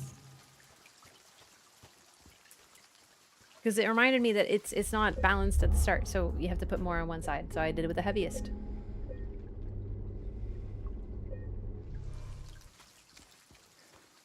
Okay, so I'm gonna see what is like the right answer for my ending, because what I've learned is the endings, you should pick a certain one, but I'm also gonna reread them again and wonder if maybe they apply to some of our characters. You can't spell brave without E. You know what? That's precisely it. Nor can you spell blonde. Blonde is what I meant to say. And bold. Bold, you need those. You need an E for both those words. So to be brave, to be blonde, and to be bold, you need an E.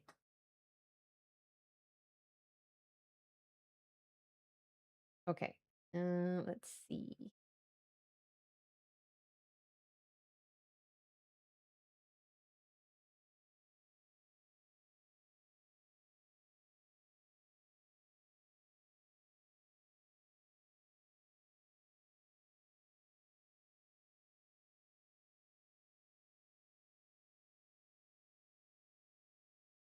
Okay, let's see. Let's read them again and see if I can make these apply. Brave, blonde, bold. Exactly. Nailed it. Bold with an E. That's how you spell it. Alrighty.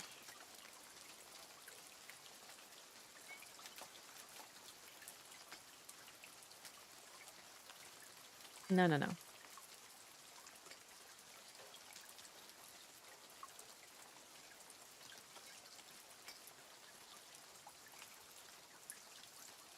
Yeah, this one dared to take his own mother's life, did it just for pleasure, not over a strife. I think that works.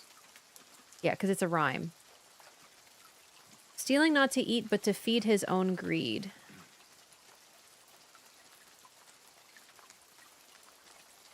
This one took from others, 'twas a sinful deed.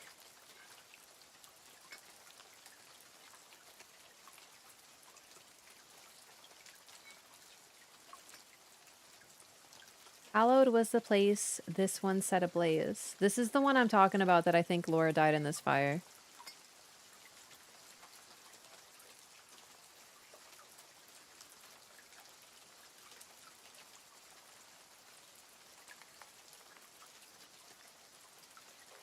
Turned against his bully, turned his brain to mulch. Oh, if that isn't Eddie.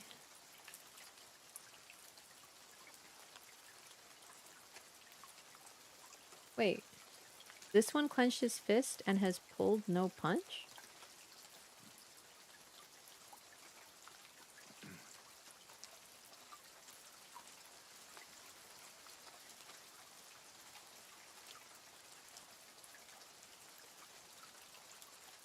Turned against his bully, turned his brain to mulch.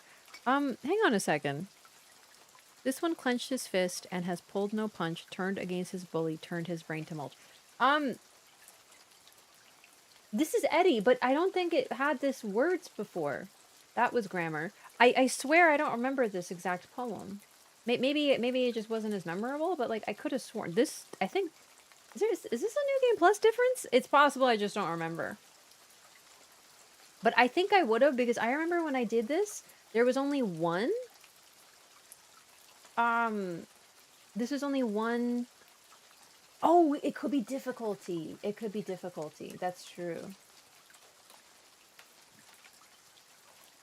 Yeah, I totally forgot. I changed the puzzle difficulty. That changes the wording. That makes sense. Yeah. Looks like you only have a few strands of blonde on camera. Yeah, because my blonde it's a balayage, so it's dark at the top and then it goes into blonde. So my hair is blonde, but like it's a balayage, it's a natural blend, so it's not gonna look like pure blonde, especially when my hair is up. So. Okay, well that explains why the poems are different, but that's cool because I get two versions of the pubbles. Pubbles? The puzzles, I meant, sorry. This one broke the lock to steal, I'll tell you plain.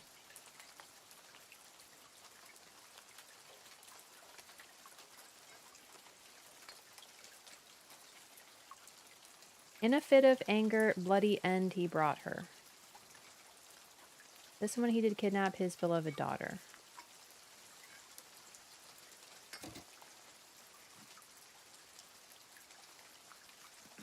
Hallowed was the place this one set ablaze, 'twas the home of evil, it had to be raised. Okay, but this is a completely different puzzle than before. Everything's different.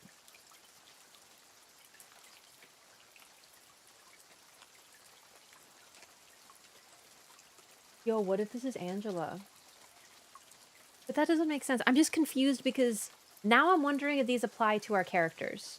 But since the wording is different, I feel like this applies. But last time, it's the puzzle specifically said that someone lit an orphanage on fire, like burnt the sisters and the children just to watch them burn. Like that was the puzzle, which gave me this idea for Laura. But if the puzzles are being reworded and completely changed based on difficulty, then that also recontextualizes it. Like, was this always Angela? Was there always an Angela puzzle? I don't know.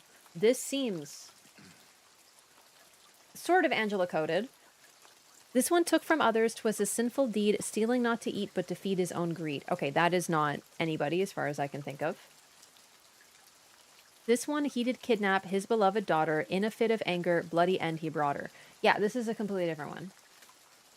Because this one I remember I had as the innocent because it was like he kidnapped his daughter because the mom was like abusing her and evil, so he took his daughter to save her.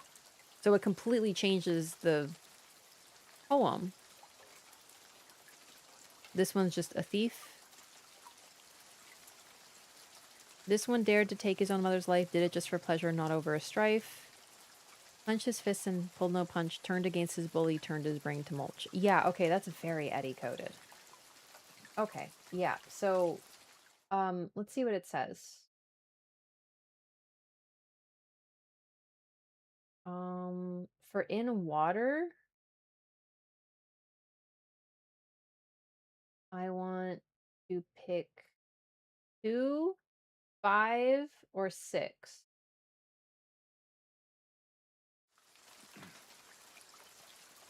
2, 5, or 6? Does this depend on the difficulty? Because I'm really confused. I'm supposed to pick the innocent. I'm gonna go save real quick because now I'm like, I don't even know what I'm picking. I'm supposed to pick the innocent. And of these, which is innocent? I mean, I would say 1, because like apparently it's a house of evil if we trust it, but like it still sounds kind of messed up. These are harder than the medium level puzzles. I'm confused. This is just to steal. No, that's not cool. This one's no. This one clenched his fist and has pulled no punch, turned against his bully, turned his brain to mulch. This doesn't sound innocent to me. This is, if this is supposed to be Eddie, like super bare bones, he pulled no punches and turned against his bully. So the only justification here is that he was bullied. He was bullied, sorry. But he never pulled his punches. So Eddie, though he was bullied, also turned it on others. So that's like really twisted too. That one's fucked up. This one's just for stealing. Which of these bitches is innocent? I don't fucking believe this. Okay, I guess this one? I guess 1? Which is... Hallowed was a place this one set ablaze. 'Twas the home of evil, it had to be raised. That's all I can think of, dog. Oh, that's 3.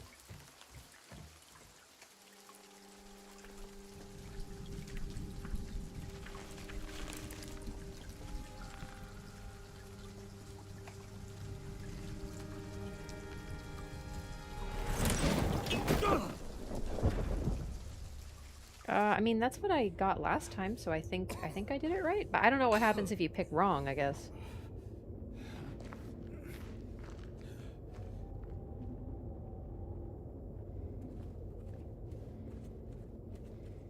The briefcase lock puzzle has your favorite changes. Ooh, okay. I gotta admit, that was a downgrade in terms of the puzzles and the lore, and it makes me feel a little like...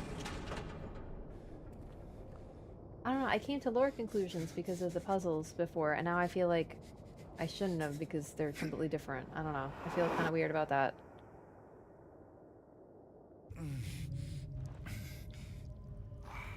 As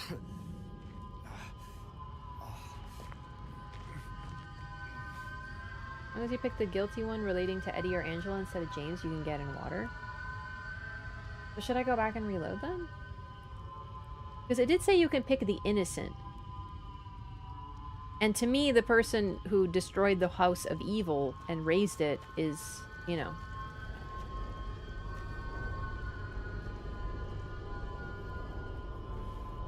Bro, I really hate these sounds too. Yeah, I don't love it. Yeah, that was easy mode puzzle, yeah.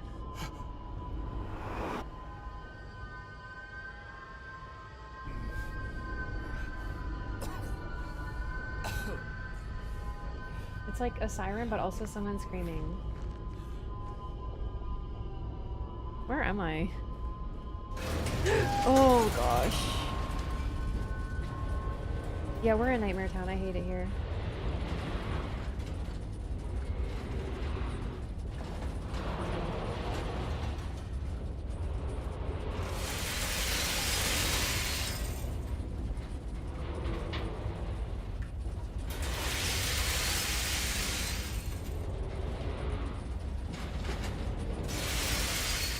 So remember, we dive down into like pits of darkness like 5 times in the prison, and now we're going even lower. Like it's just a reminder of just how deep we're going into the psyche. It's like Inception, but like 20 years before it.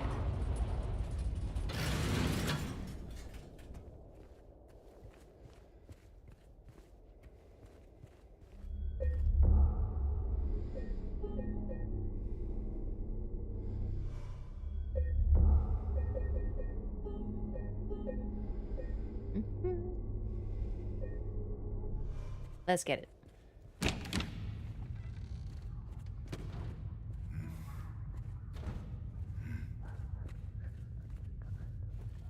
Oh no, isn't this Angela time? Oh god. This whole section is a nightmare.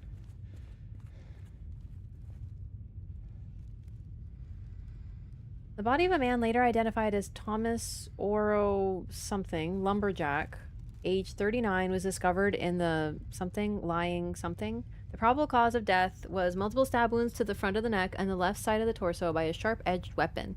The estimated time of death was somewhere between 11 p.m. and 12:30 midnight. Due to signs of struggle in the room and the lack of a murder weapon... Wait, okay. Due to the signs of struggle in the room and the lack of a murder weapon, police are considering this a homicide and have opened a murder investigation. Furthermore, given the fact that the cash in the room was untouched and Mr. Oro had a history of drunkenness and violence, the police expect that the motive was not robbery, a crime of passion. Okay.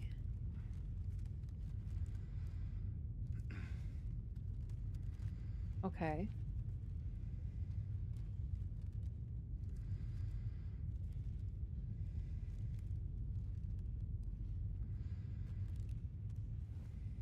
I have a very, very terrible feeling that that might be Angela's father, maybe. Like that might be about him.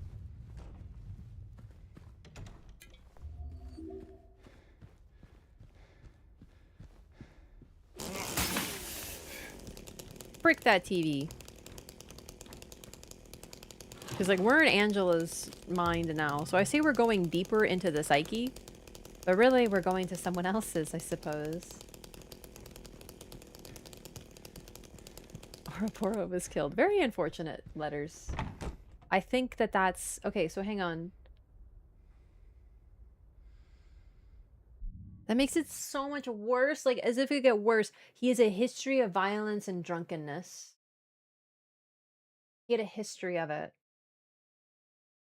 He was known to police. You always hear that, you know? That's my worst favorite phrase to hear. He was known to police after something awful happened to someone.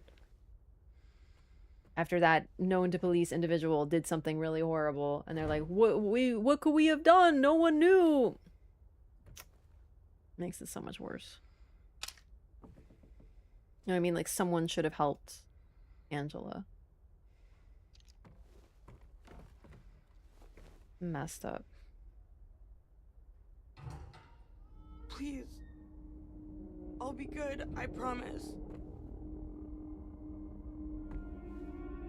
Tell him I'll be good, please. Angela? Angela, it's me. No, please.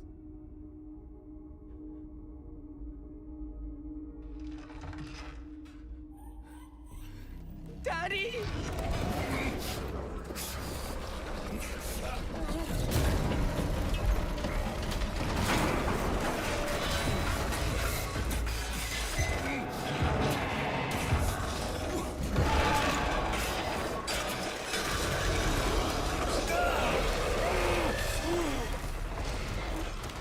Okay, we gotta run. We gotta run. Oh boy, this section is just unbelievable.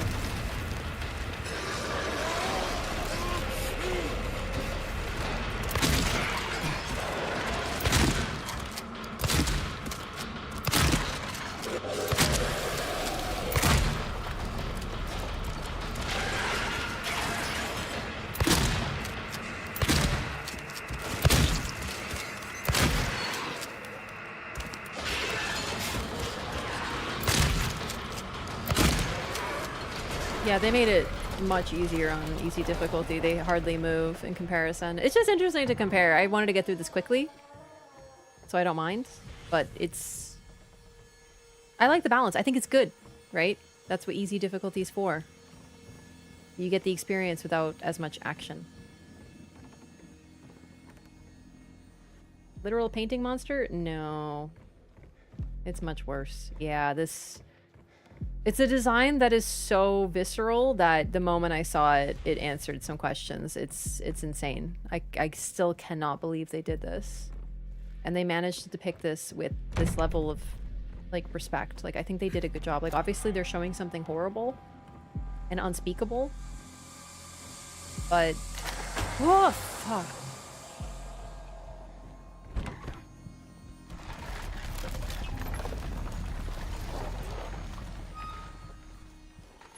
Like, it's horrifying. It's truly horrifying. Yeah, this fight was hard. I lost several times with this fight.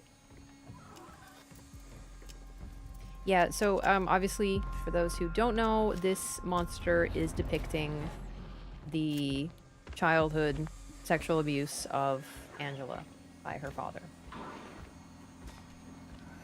Yeah. And we see her running. And then we get this, like, strange, like, nook. As if she built, like, a little safe place for herself with a teddy and a fucking blanket in the corner. For my second playthrough, I decided to lower the difficulty just to make it quicker. I don't want to fail anything. Yeah. This game does not pull any punches.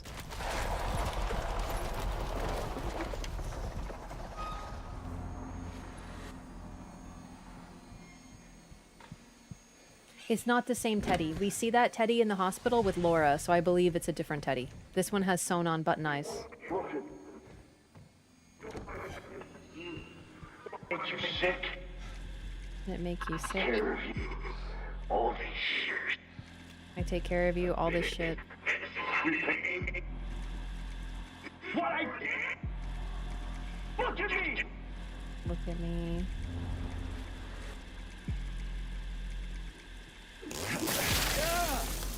So... Oh, Jesus. Oof. So he was also violent and a drunk and abusive to his family, like, generally.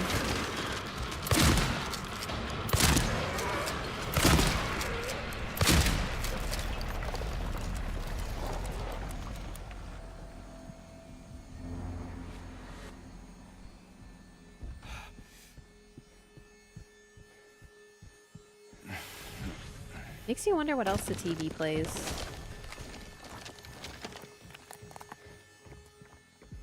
And the house is collapsing? Under these attacks? Whoa!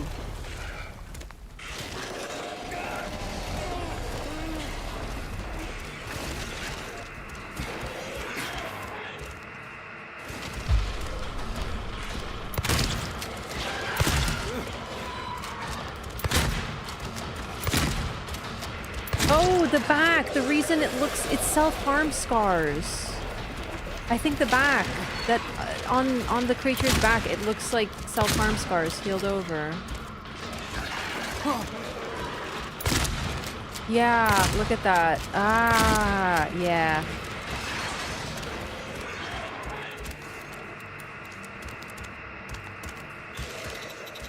There's so many levels to this design. The bed creaking noises when it moves. Yeah, I actually genuinely think this is the most messed up design of anything I've ever seen, because, like, it's such a powerful, visceral design. I didn't know about Angela, like, I wasn't sure until I saw this thing. I took one fucking look at it, I heard the sounds, and I knew exactly what it was trying to depict. That's a masterclass. Like, it made me sick to my stomach. It still does.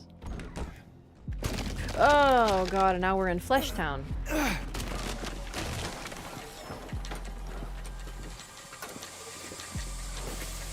So the walls are flesh now.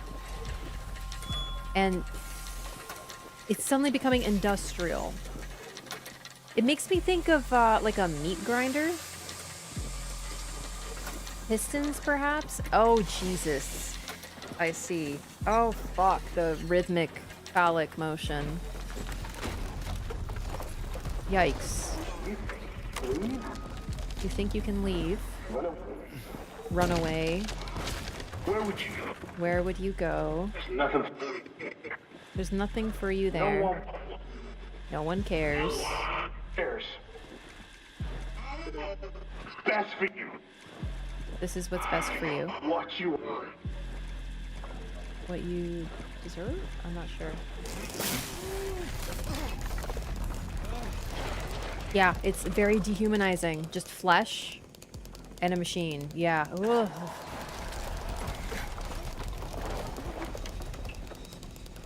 Even on replay, this is freaking horrible. I think this is so...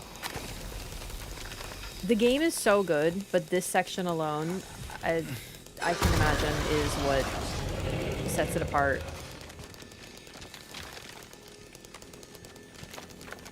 Just every bit of it. Like the house falling apart into this nightmare, because it was a nightmare the whole time. This is what it looked like. This is what her home looked like to Angela.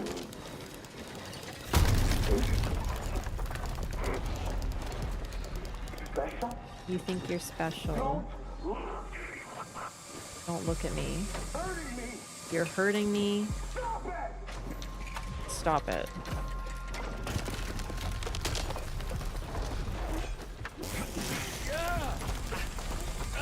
She was told by her abuser that no one would care, no one would help her, and no one did, until she helped herself one day.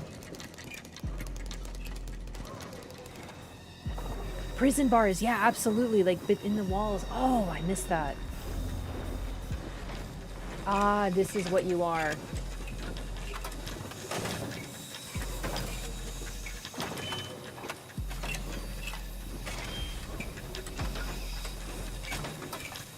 Pulsing flesh with like rivets into it. Oh, it's awful.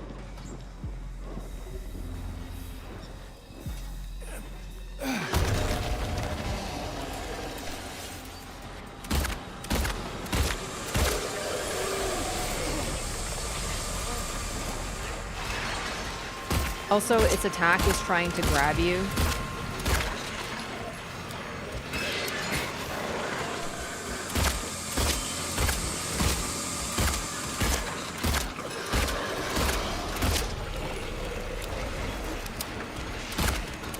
Oh, Jesus.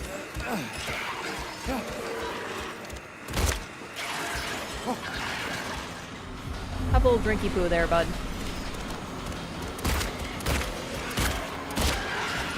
Pistol really does nothing. Just want to compare.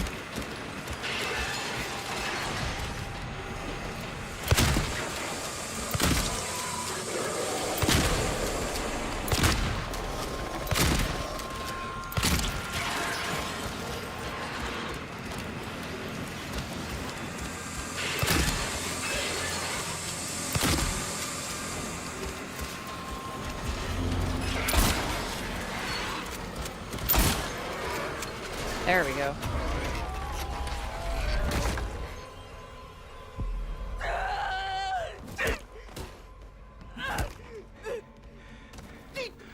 Okay, Angela. It's okay. Calm down. Let her freak out, dude. not. Let I her just- freak out, James. Come on. It's okay. It's over. Don't even try. Try what? Like you don't know.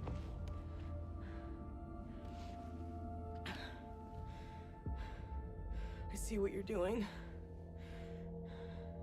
It's always the same with you. You're only after one thing. Angela, please. You don't have to lie. Go ahead. Say it. Or you could just force me. Like he always did.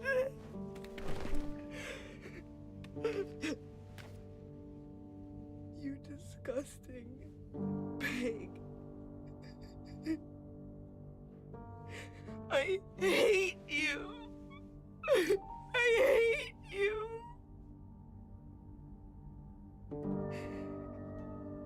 Angela. I don't know who you think I am, but I don't want to hurt you. I just want to get my Mary back.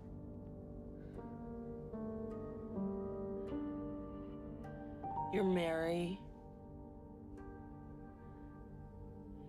Your own little Mary. At least she was. For a while. What? Admit it. You didn't want her around anymore.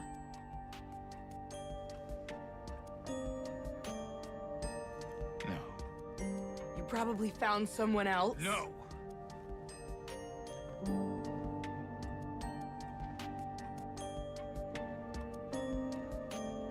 I need to find my mama.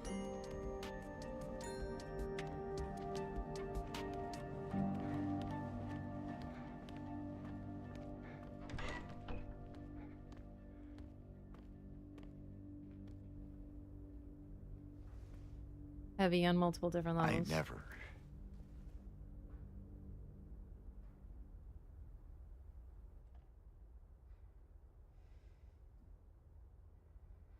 So, the two bodies in the design.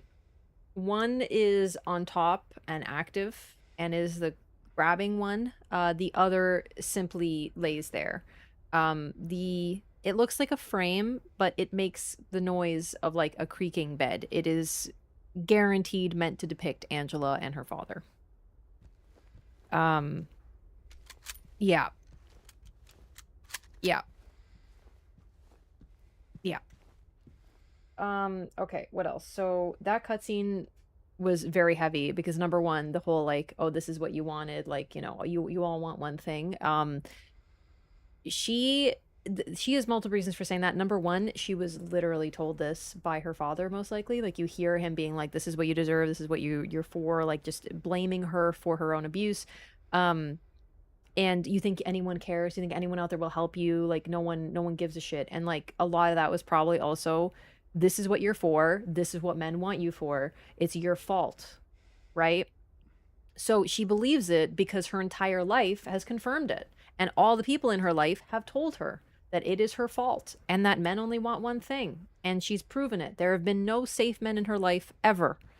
So of course she says that. However, that moment where he says, my Mary, now you see her switch. Now, I think some of that could be like the possessive, right? This whole like owning like the woman. I don't think that's it though, personally. I think it's the fact that we are in Angela's mind right now. We are seeing her darkness and her secrets. And we're here first before we meet Angela. I wonder if the other characters haven't seen our darkness as well. Like, that's definitely something I'm getting from this tale. These characters seem to have insight into us. Angela especially, she's not hiding anything from herself, so to speak. She knows what happened to her. She knows the truth. So I wonder, her whole like, just admit it, like you didn't want her around anymore.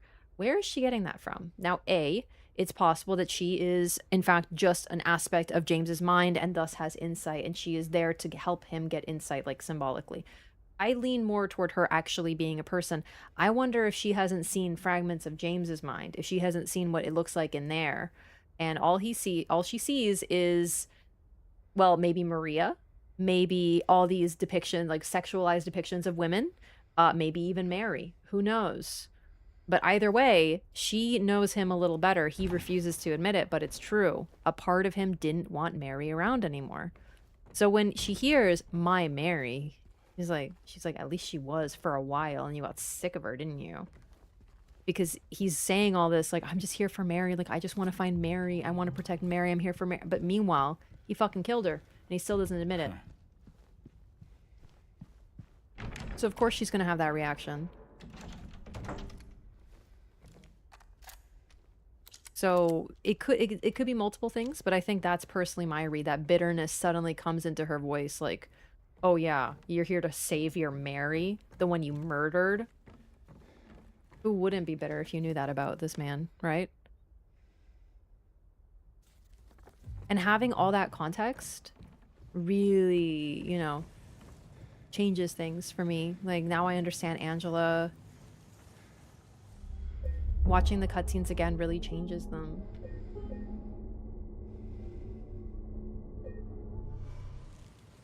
Maybe when James walks into Angela's room and she says, "Please tell him I'll be good," she sees her brother and not James. Yeah, I actually was wondering about that. Like, maybe because who was she seeing when she saw James? Because she often sees,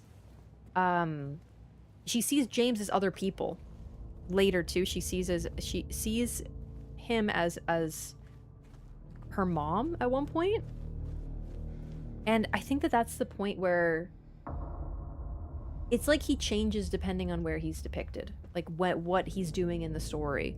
So he just got out of the prison here. He's sort of like peak like murder hobo James, and he goes and he like kills this monster that's chasing her. He helps her, for sure. Like he is. I think that is the intent, but it's also like very violent. And then later on, when she sees him as Mama for a moment, he sees the flames, which is the truest form of Angela's mind. It's like he's gotten more insight because he finally understands that he killed his wife, and he's like seeing the truth of the matter for the first time, including Angela's world. So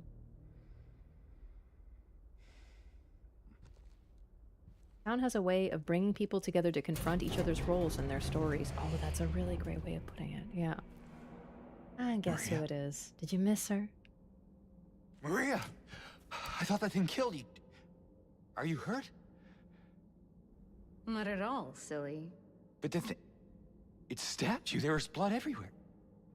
Stabbed me? What do you mean? It chased us to the elevator and then... James, what are you talking about? Just before. She's so creepy here. Don't you remember? James? Honey? Did something happen to you? After we got separated in that long hallway? Are you confusing me with someone else? You were always so forgetful. Remember that time in the hotel? Maria? You said you took everything. But you forgot that videotape we made. I wonder if it's still there. How do you know about It's that? a different Maria. Aren't you Maria? I'm not your Mary. So you are Maria. I am. If you want me to be. All I want from you is an answer. I'm not your Mary right after he was Doesn't just saying, "I matter just who want my I Mary." am.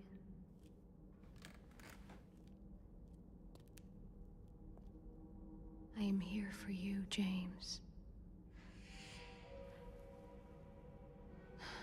See? I'm real.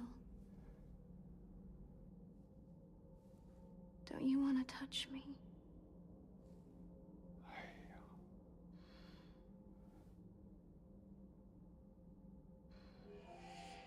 I don't know.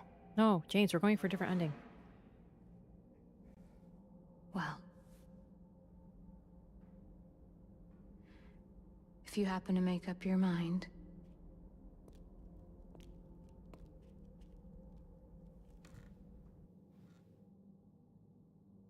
I'll be waiting.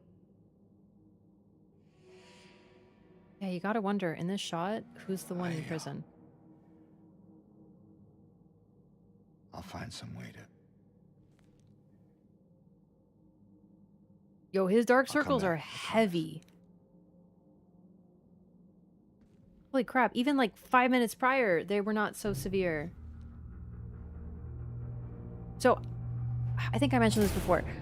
As you play, he starts getting more haggard. You start to see like the dark circles on his eyes, his sunken eyes, all this stuff. Like he changes as you play. And I thought I noticed it before, but you know, I wasn't like looking super at his eyeballs and stuff, so I was like, I'm not like sure that I'm actually seeing that. But no, he totally does. I can see now that I'm playing again. But also this cutscene, I can't really look at his face. I'll have to save. Yeah, like this particular scene, he suddenly looks so much like more exhausted and strained than even like prior with Angela. Lighting also helps, but still. He's so tired.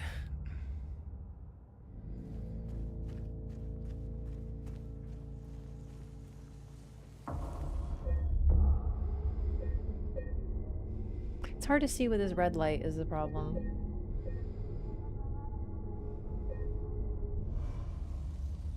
Yeah, he won't look at me.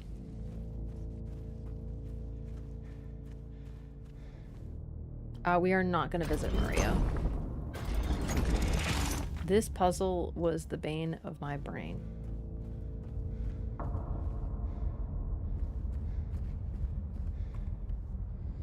You like that my background has warm colors that contrast the game? Yeah, I like my background. I find it soothing, especially when I'm fighting bosses and scary creatures in this terrifying, oppressive game.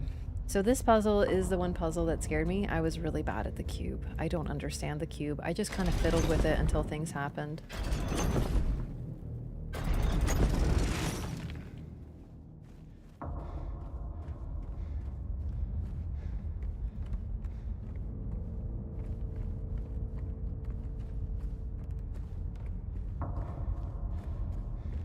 Like, I understand the cube, you turn it a certain way, but, like, I don't know how we're supposed to process where cube and where path and which direction, and it's just... Whatever, man. We'll be okay.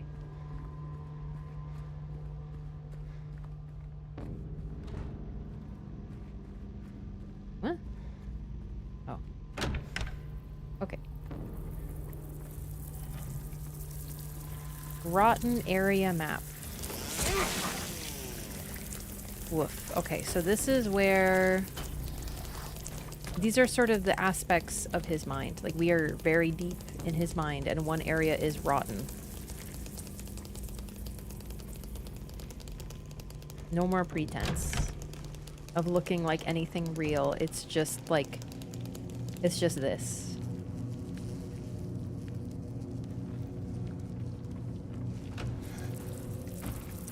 Another save point.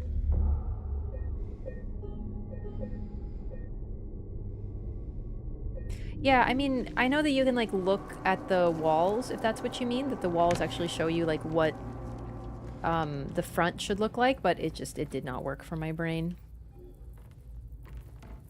Maybe I'm missing something else, though. It was a challenging puzzle for me.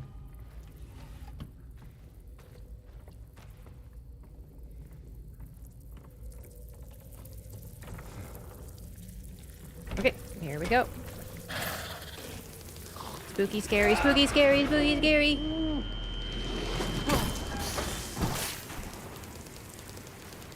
Dang it.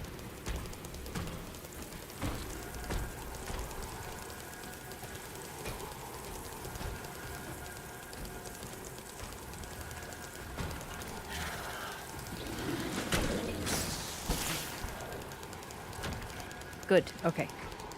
Oh, oh god.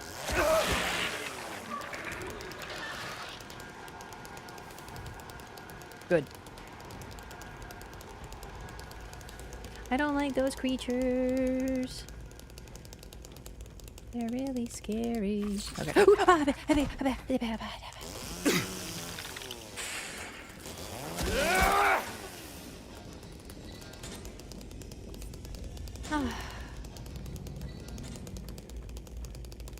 I think it's the fact that the cube puzzle, so like you're supposed to look at the symbols and then the wall, right? But the problem is, for me, the symbol on the wall, it's like, I feel like there's 3 of them.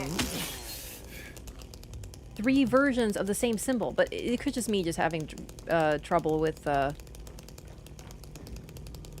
style of puzzle. I'm not very good with like spatial understanding, I guess, like rotations like that. I can't with my brain, so I think it's just not a good puzzle for me. But as long as I can get each direction, hopefully we'll be okay. Maybe they made it easier in easy mode. That would be a great thing to make easier. No, not equilibrium, like spatial understanding. So like, Rubik's Cubes, I guess. The thing that helps you with Rubik's Cubes. I haven't really done Rubik's Cubes. Hello? I never practiced. So that doesn't help, but I'm just not great with, like, looking at a cube and imagining where it's going to be, I suppose.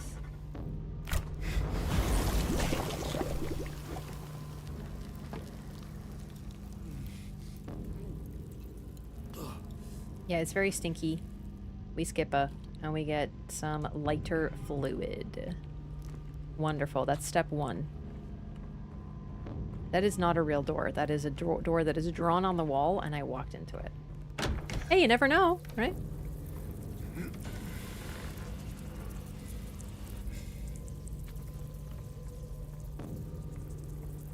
Grab, please. Grab it. Thank you. All right, so what we want to do is... It does look like there's a path I didn't take, so we're going to go straight, and then we're going to go left. Mm-hmm.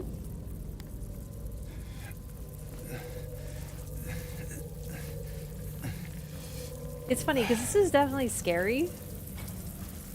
But, you know, in real life, I would not even be able to look at this, you know? Ah!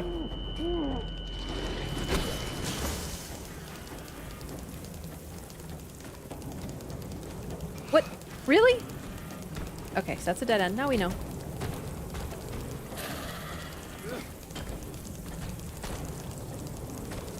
It's really dark in here. Okay, we're free. We're good. We're good. So that's a dead end. I think it'll interconnect later.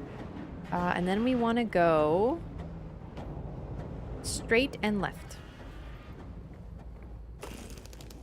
What did you sense?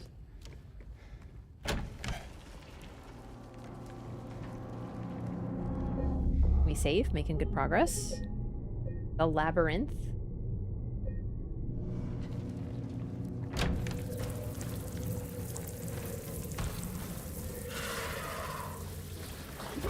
Phew! Man, it is dark. I can't see.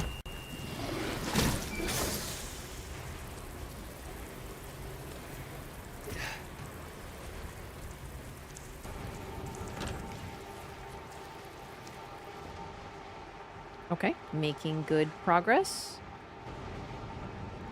Weirdly enough, the part of the labyrinth that scared me the most was it's the cube. Like, this is a scary area, as I was about to say. Don't get me wrong, I'm not trying to dismiss it. But the scariest part was just rolling that cube over and over and over and over, making no progress. So, honestly, getting kicked by leggies, whatever. I'm chilling. That's progress.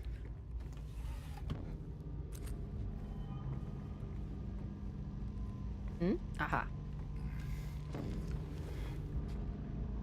Didn't know you played Silent Hill 2? Yeah, no, I just played it. I promised chat I would do a horror playthrough.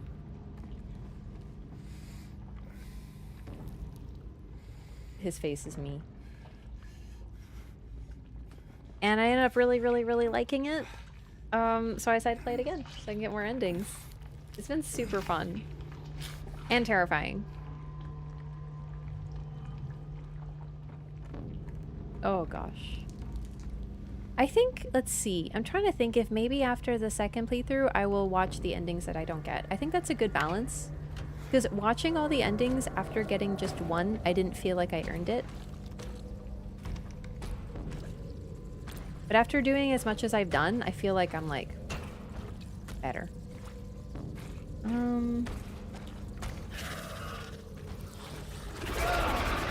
Yeah, whatever. What's that? Okay, stop. What is that? Nothing. Okay. Okay, I don't know what that's about, but keep your tongue in your fucking mouth, okay? Gross. Whoa!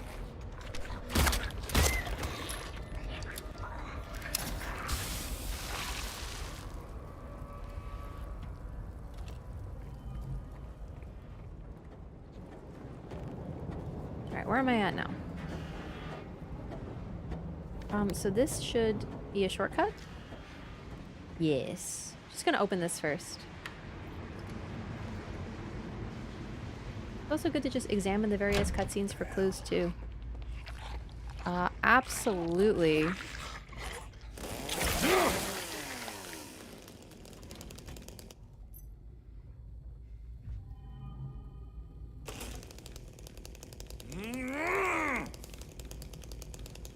Me, James, me no like office job. Me, lumberjack. Me, chainsaw. Okay, James, we get it. Goodness me.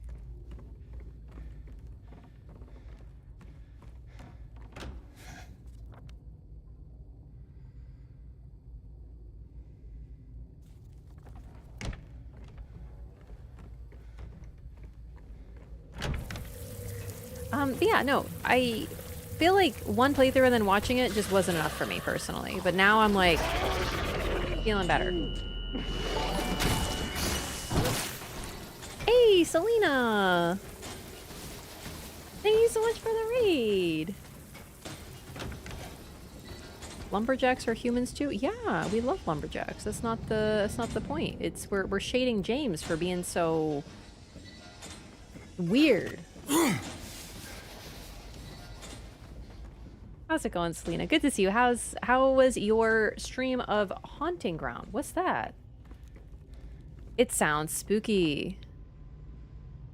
Oh, there's a path I didn't take over there. Son of a... I am having a great stream. Thanks so much for sending your community over. I'm doing my second playthrough of Silent Hill 2, and I'm hunting for lore. And trying to get other endings. It has been very exciting and still spooky. Some parts have even been spookier on replay. It's crazy. So, for the Raiders, I have my first playthrough. I got the Maria ending. I'm working on the In Water ending. And I'm also trying to get some of the New Game Plus endings, and I don't know anything about them, so feel free to talk about anything except for the endings. And, like, backseating and stuff. The game where you kick dogs. Okay, alright, Eddie, from this game.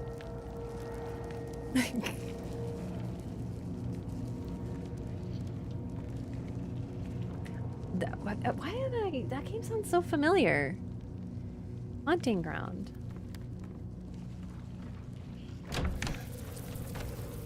Either way, thanks so much for sending your community over. I need the moral support for sure. Although I'm being very brave. What's this way? Like, I just wanted to make sure that there's nothing here, because there sure seems to be some stuff here. Evie.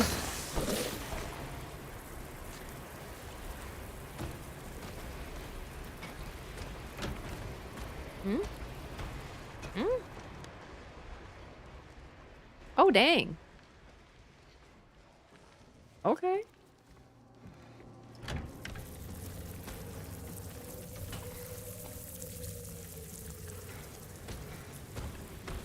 This is my horror gamer arc. And it's starting with Silent Hill! And Resident Evil, actually. I played Resident Evil, but... Just run and don't look at the spooky, scary things. Because you'll lower your sanity. Just kidding. I don't know what game that's a mechanic in. Probably too scary for me. Okay. So we are there. I think we can open that door now. Let's save. We should save. I'm a compulsive saver because you never know when Pyramid Head is going to roll up and stab me in the butt. I feel like a few games, but probably Amnesia. That sounds about right. The sanity mechanic is way too good of a mechanic to, like, not use in more than one game.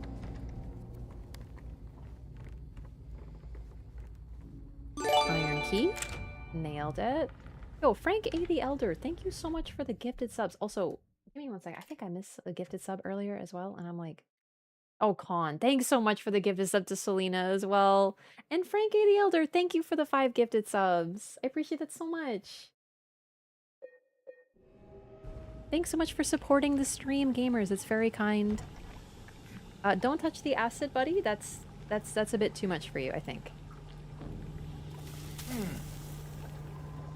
I did make him do it though.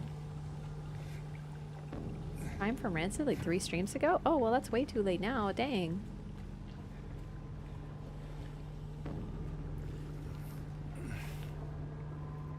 Can I get some Wraff donks in the chat, please? For emotional support.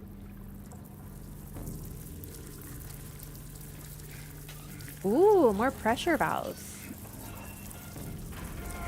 Hey, thanks, gamers.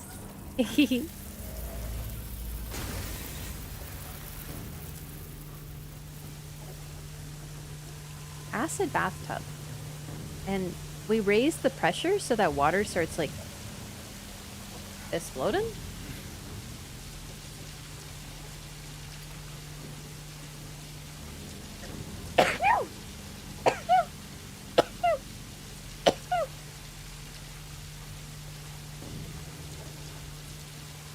Excuse me.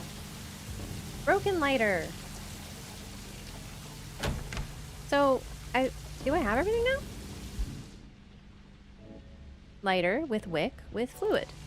Beautiful, ready to go. Thank you for the blesses. Bit of a sneeze attack there.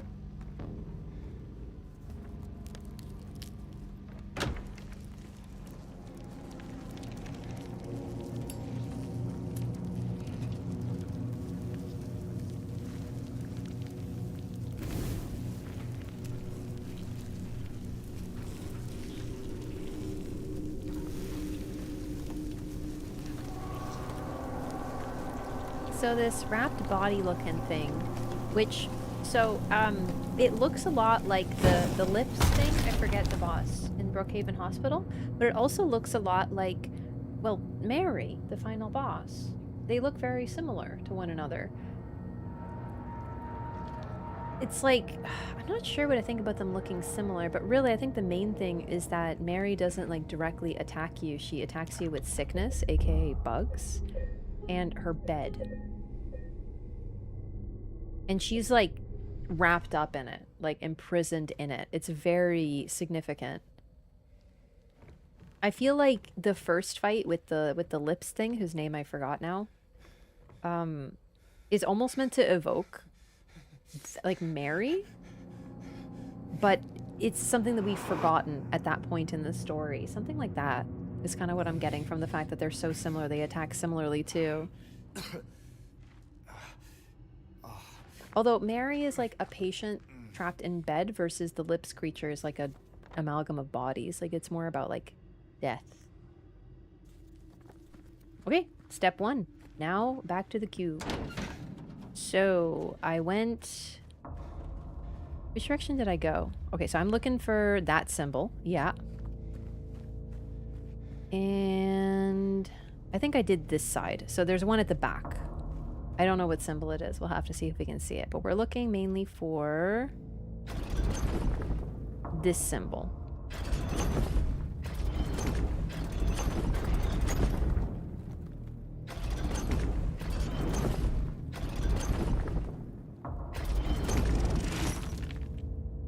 What symbol is this? Like, this seems wrong, but it connects, so let's try. Let's see where this takes us.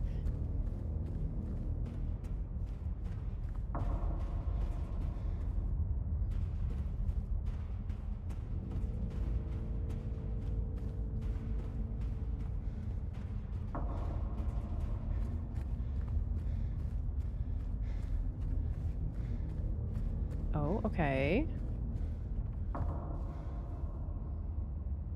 Yeah, that symbol. Painting with Pyramid Head had those similar hanging rectangles with people in them. Right, yeah. That looks... I don't even know what that is. It's almost like a metal body bag. Like, not the right term. It could have been a torture thing, for sure, with the imagery of Pyramid Head, I mean. Almost said from Silent Hill. Okay, that's the one I did already. Where's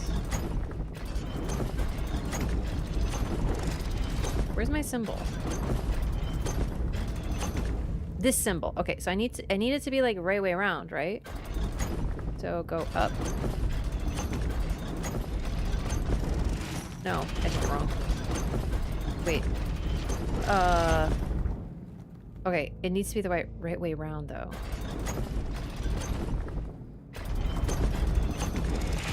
Okay, I actually understood the cube. I had a plan and I made it happen, question mark? I might actually be getting better with the cube now that I sort of get it. Sick. All right, what's the final one? I remember it being back here, I think. Never mind. I don't know where it is. Who cares? I think also the other time I was trying to get all the items and stuff, and this time I'm just trying to complete, so. Could have sworn there was one at the back. Maybe it only lights up after we do the others? Oh, right. This door opened before. This is rotten, and this is desolate area. So we're doing all 3 areas. Oh, gosh. I do not like how any of this is at all. Oh, great.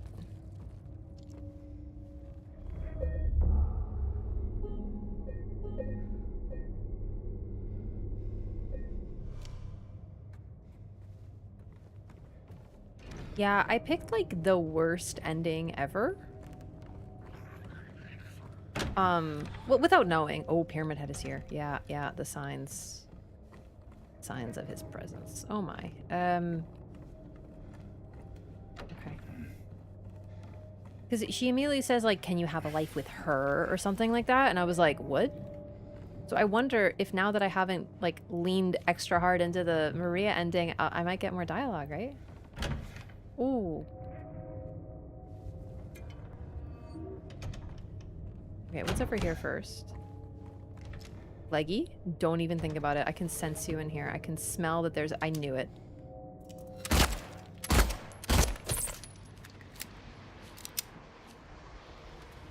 Seriously.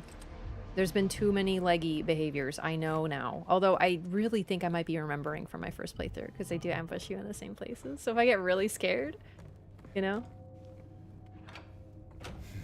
This is this? Great. Let's go down those stairs though.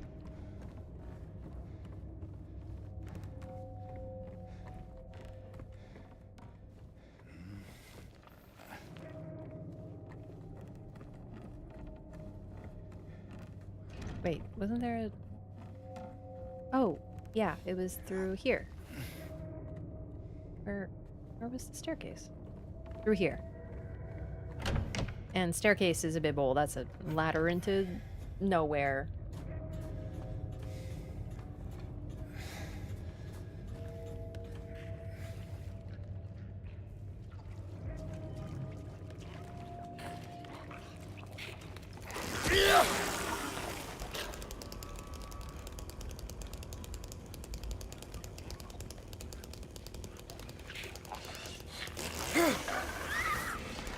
Oh, I hate when they get past me like that. Oh, oh, no likey.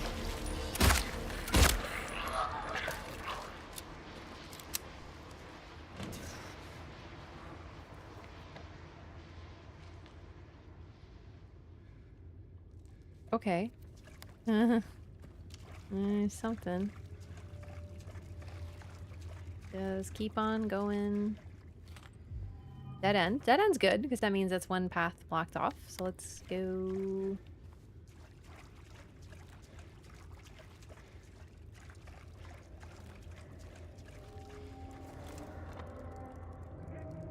Which ending? The Maria ending? I'm truly wondering what is everyone's most common ending? Like, does anyone know the stats on their first playthrough? I'm sure it's like the achievements or trophy or something. Ah, that's Pyramid Head. That's my boy.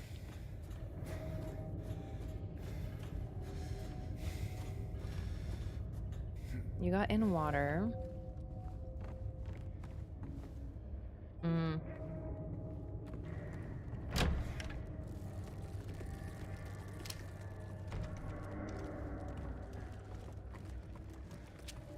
Yeah, I see you.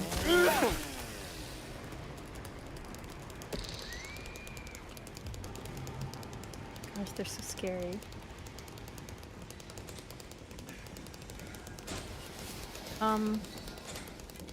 This room is so scary. What the fuck?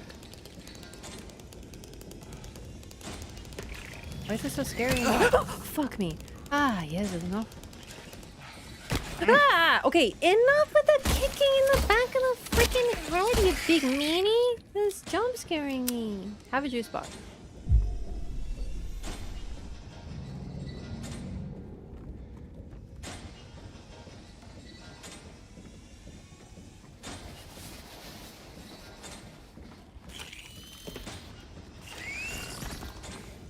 Lever and water are the most common. Interesting.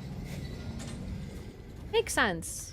But for me, the way I play, it was always going to be the Marie ending.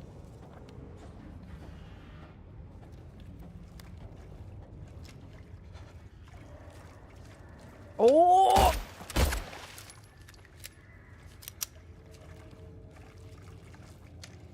Stop strutting around like that. My goodness, watching them move through this environ is very alarming.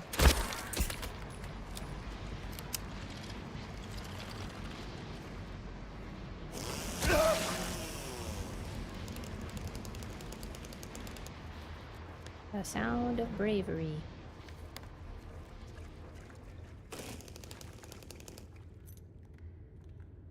Oh, okay. Small key. Yeah. Shortcut. I think I saw movement on the other side of that door, but that's a later problem. What the? Really? Hmm. So now I need to go up. Is it 1? No.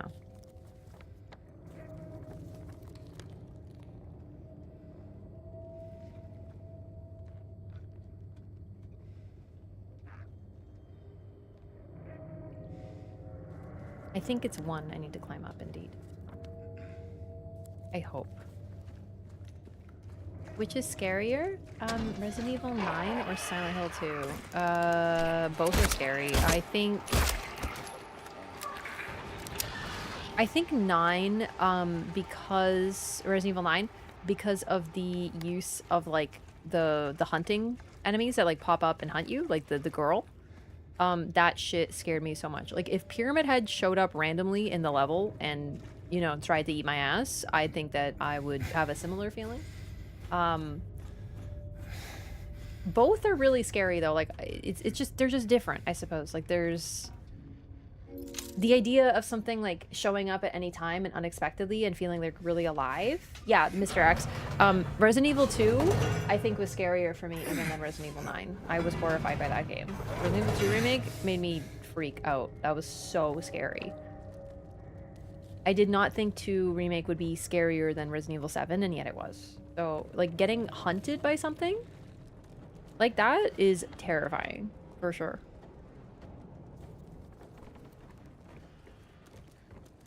Yeah, it was a long time ago, but my full Resident Evil 7 playthrough is on YouTube.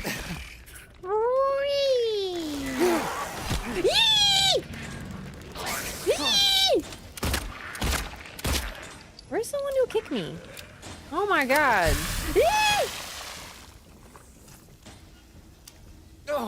Oh, stinky. Oh, stink aura. No. Oh, goodness. We need to heal.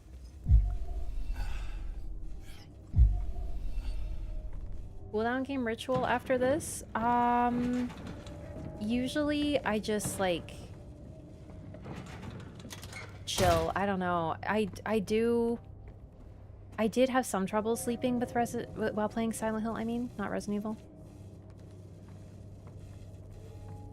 Wait, where's this lead?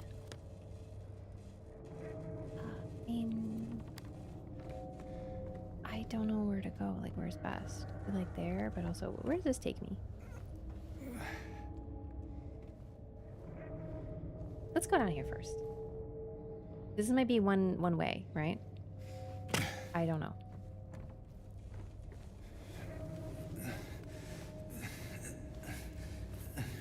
E is my letter. Yeah. There's no E in my name, and yet... Where the Efferino am I?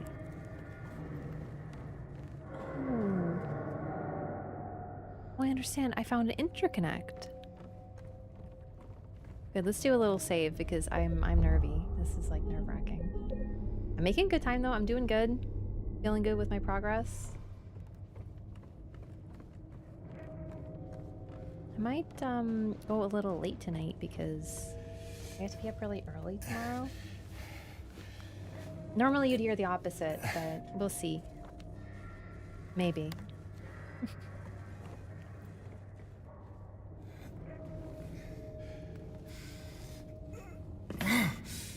I can't sleep anyway. I might as well scare myself awake, you know?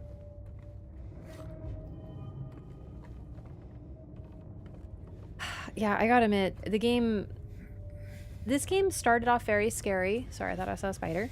The apartments to me were scarier than the hospital. But then, and the prison wasn't too bad, but then the labyrinth. The labyrinth is really scary. It's like this constant like oppressive pressure. And then we have the hospital. Sorry, not the hospital. The hotel, which starts off actually really comfy, relatively. Like you go there and it's like your peacetime. It's like your break. You finally get some like comfort. And then the hotel is actually so scary. Like that area was so frightening.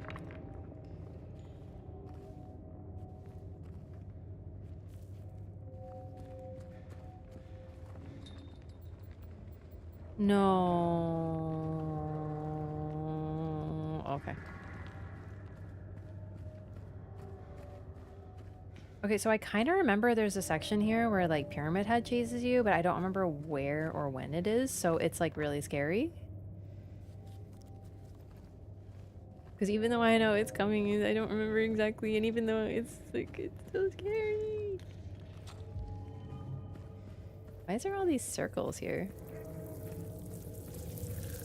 Fuck! Because of that! Oh, okay, right. I remembered. It all came back to me suddenly in a flash. As if in a dream. Just keep running, Jamie. Just keep running, sweetie pie. Alright, we're going. Okay, should I go in here? Is this a door? Yeah. Okay. What do I do here? What do I do here? What do I do here? Where is this? Frick!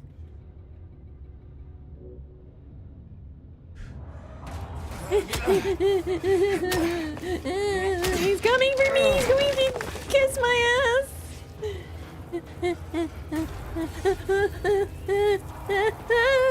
He can't climb ladders.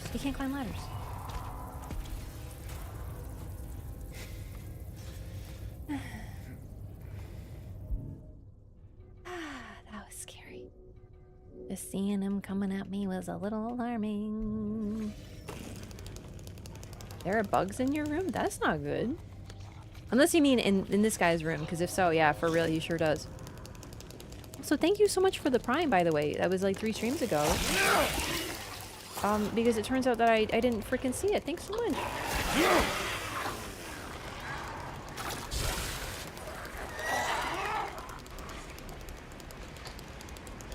See what I mean? Even when you know something's coming, like vaguely, it doesn't mean that you're not gonna get scared by it. Like that was a perfect example of exactly the above.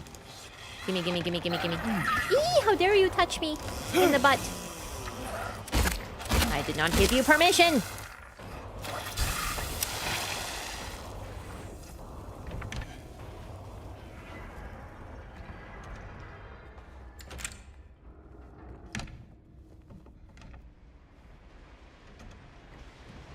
$45 help drinks?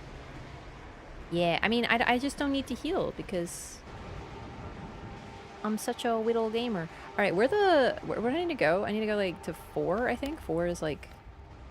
Yeah. Alright. We need to take... Wait, huh?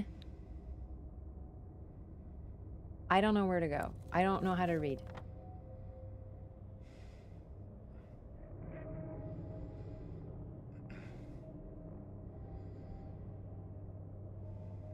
I don't want to look at this anymore. New Silent Hill in 2 months? I know.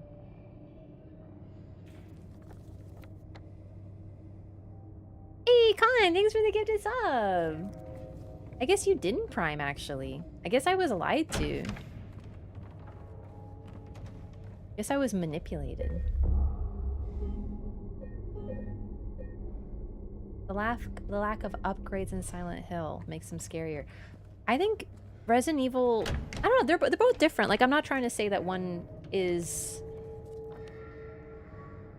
like, it's not better or worse, it's just scarier, right? So for me, I think the fact that the enemies can pop up everywhere, like the Resident Evil 7, Resident Evil 9 structure, that you're just chilling and then suddenly there's an enemy right there and you're just like so scared, and the use of stealth mechanics, which in this game there isn't really stealth. They get surprised, like I get surprised they ambush you, but it's not really stealth. So I think even just knowing where the enemies are helps. Literally ended 2 minutes ago. Aw, that's so sweet. Con freaking sniped you, but like in a nice way. He's trying to slander me? No, I just wanted to get to the truth, and I knew that saying that in a sassy voice would get the truth real fast. Because if there's anything that chat cannot resist, it's correcting me.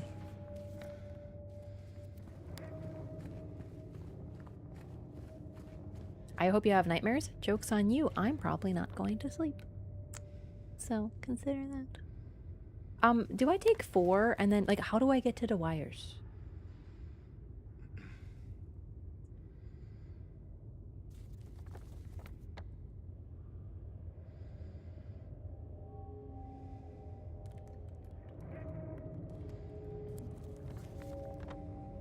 Four, and then...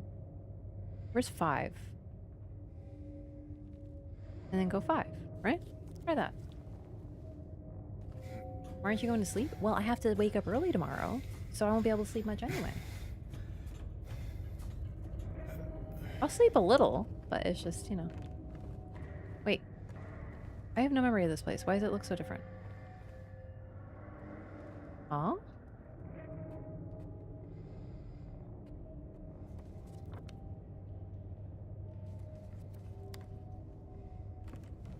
Wasn't I in this room before and it didn't look like this? I thought there was a shortcut. I am so boggled at this point. Okay, so this doesn't work. No problem. Let's go a different way.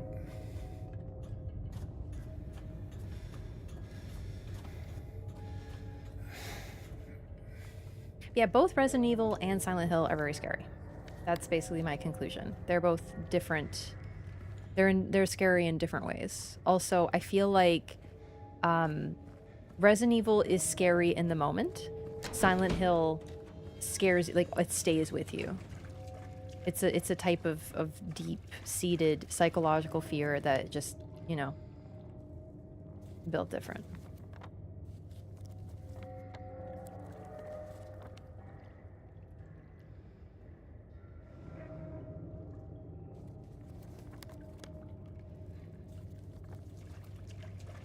I'm just so confused as to where I am. Ready to be up early? I got an appointment. I'm squishing all my medical stuff in to a couple days. Just by coincidence, but it's like... tired.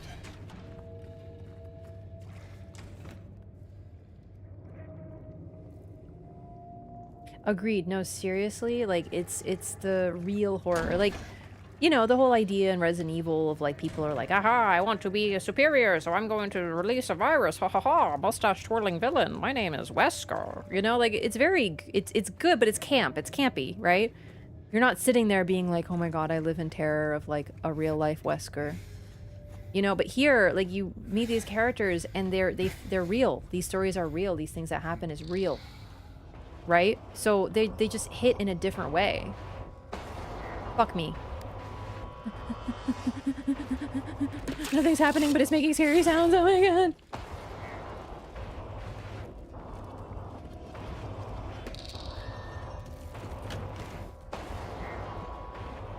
This looks good.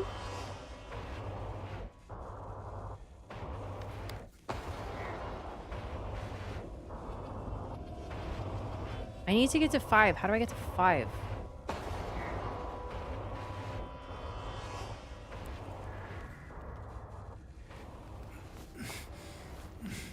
I have played Dead Space. I played Dead Space Remake.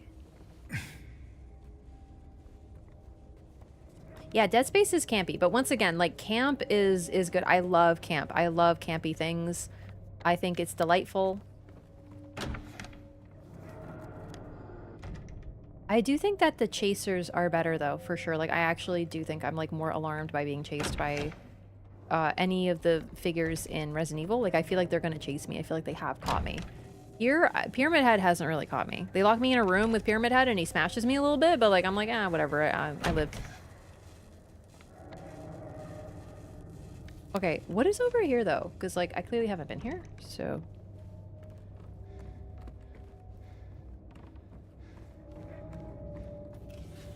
So that's what's funny. He's not drawing the map. He finds maps.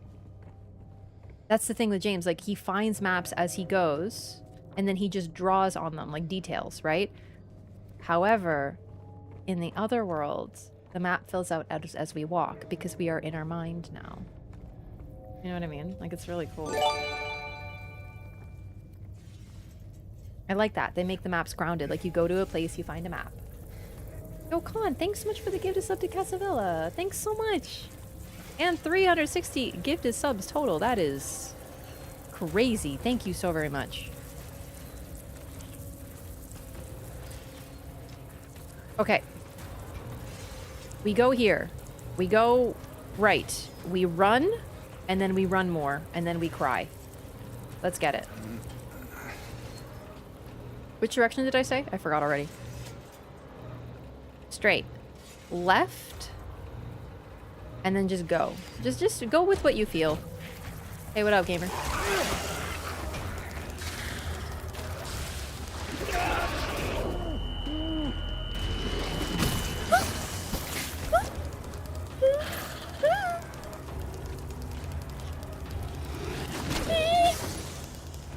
Okay, now where? Okay, if you can just go. Okay, I think we're good. I think we're good. Just don't do your animation right now, okay? You can't be trusted, James. Go, go, go, go, go, go, go, go, go, go. Wire cutter. I found it. I found it. I found it. I found it. Yeah, I can't play Alien Isolation. That stuff is way too scary for me. I have no interest.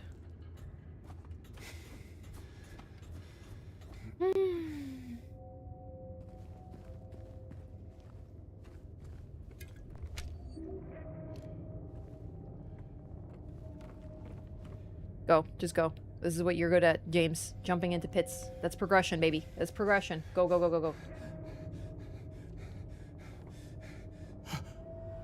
I really hope Silent Hill Townfall is good.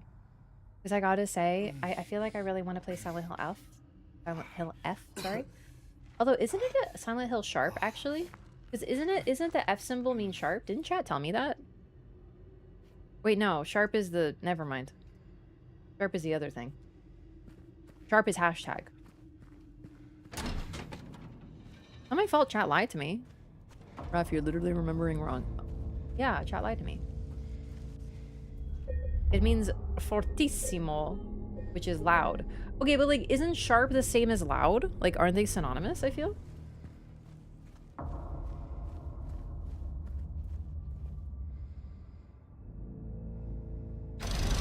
Just fort? Fortissimo would be FF. Oh, okay, like Final Fantasy? Okay.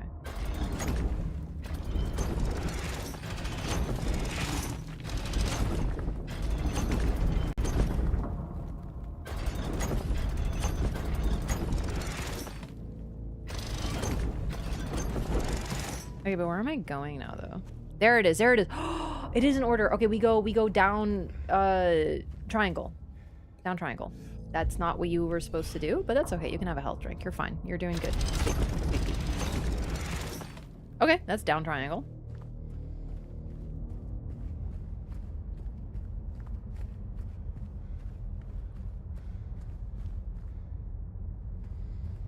Yo, I think they did make the Q puzzle easier. Maybe. Or maybe I'm just a genius. I will accept both answers. Sharp is pitch, loud is volume. Okay. Look, I picked the right door this time because I'm understanding the concept. This is the ruined area. Oh, fuck me. Oh, it's fine. That's okay. I'm not worried about it. It's red. Spooky. Go, go, go, go, go, go, go, go, go, go, go, go, go. I'm gonna stab you. Just like a security stab, you understand. Gonna stab you. Gonna also stab you.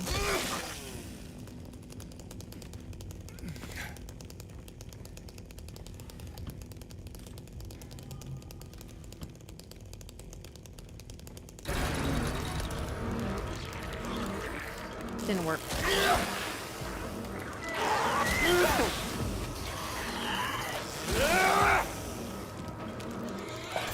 Excuse the frick out of me?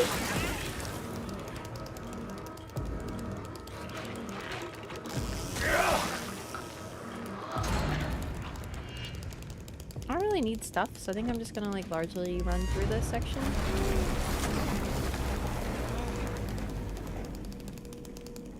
Oh my god, it'd be so amazing to be done the labyrinth. Don't I have to beat up Eddie?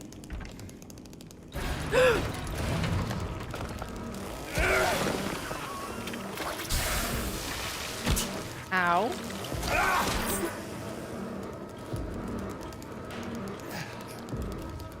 Whoa!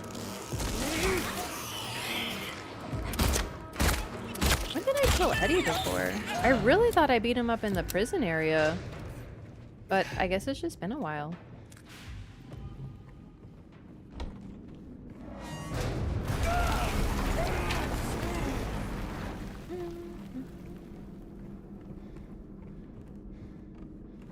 Yeah, I guess we'll find out what F means.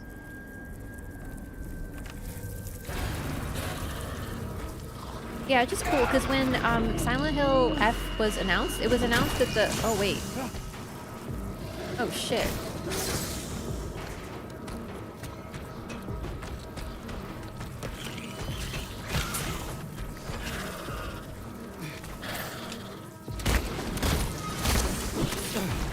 Okay.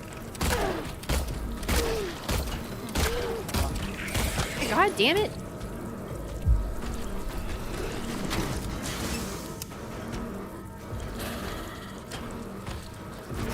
Okay, two of them is talks.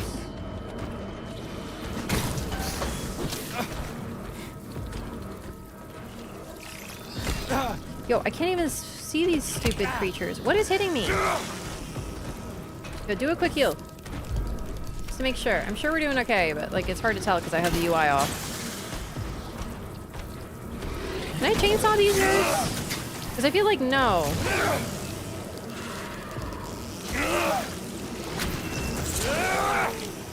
Oh shit, never mind, you can.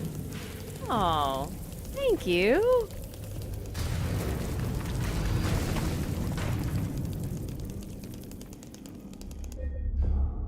Phew.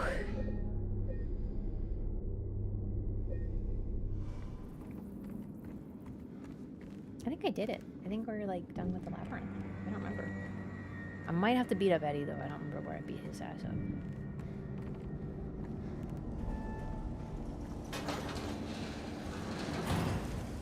Oh no. Yep. I remember Pyramid Head.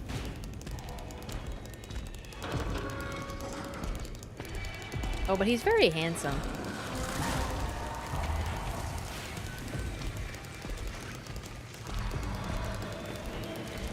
He's actually not so scary when you look at him. Because he's handsome.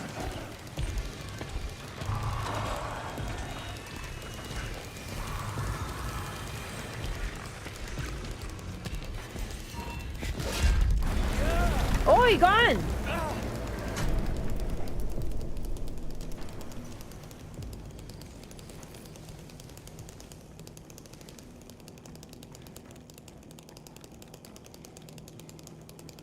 It is trippy how things just vanish like that, though.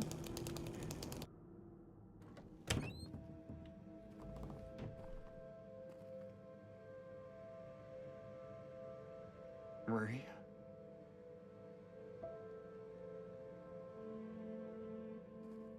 Well, Pyramid Head was just there.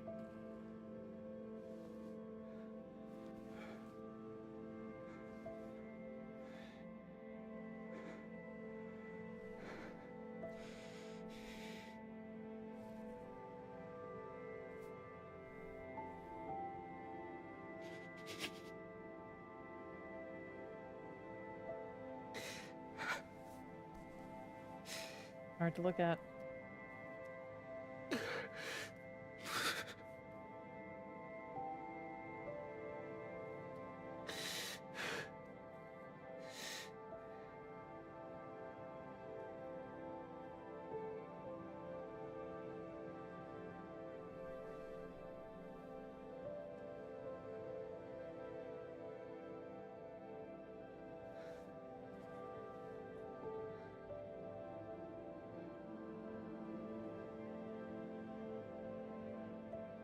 I like that as we got deeper into James's psyche, Maria's pretense just vanishes. Like the pretense of this being a rational world, right? So we saw Maria get stabbed. But she's back. Don't worry about it. She's not pretending that they're in some scary land anymore. She's just like, I can be whatever you want me to be. I'm not your Mary, but I can be her if you want me to be. Do you know what I mean? Like, she's just become who she is. He doesn't have to pretend anymore. Although, I say pretend when it's more like perhaps James's perception has changed. What the hell?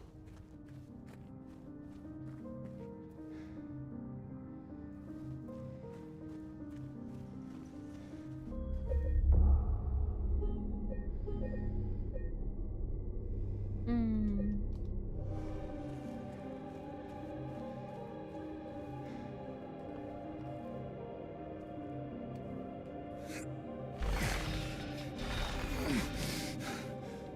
So right after we see Maria dead, we feel guilt, and we get Pyramid Head's sword.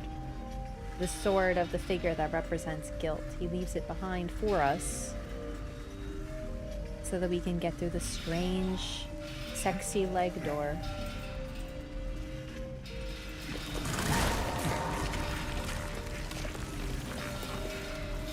Oh no, oh no, I angled my James badly.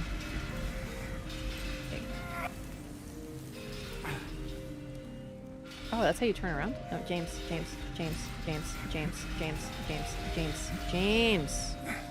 Why are you making this so hard on me? James, turn. Oh my god, he's a turn radius of like a 18-wheeler. Go. James, there we go. All right.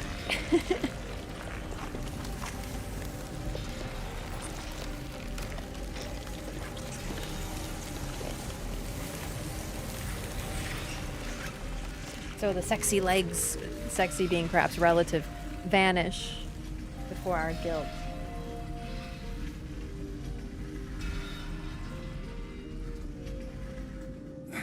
There you go. Drop that shit.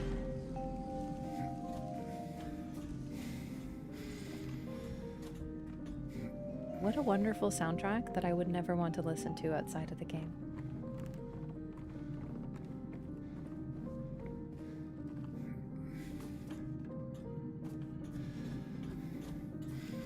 And I mean that as the highest compliment.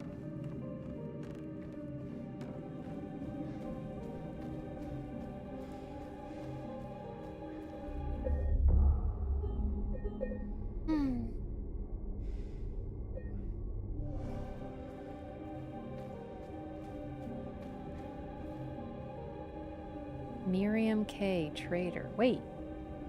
Miriam?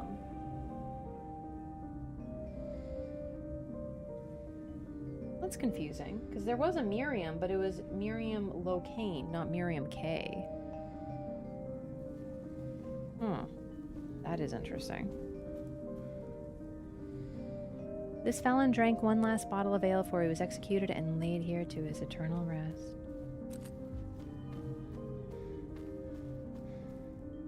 Walter Sullivan.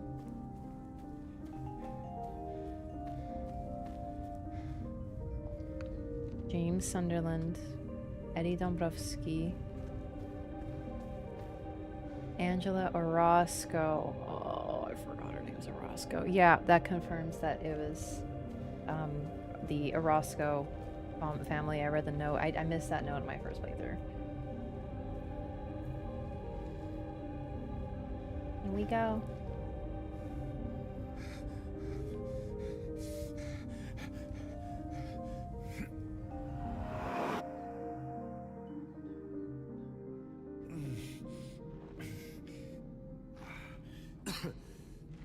Yo, do I see cold?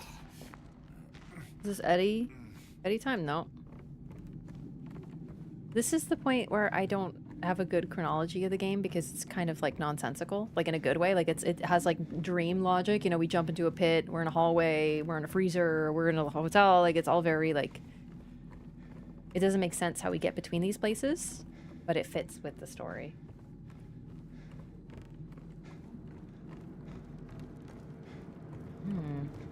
It looks like a freezer door.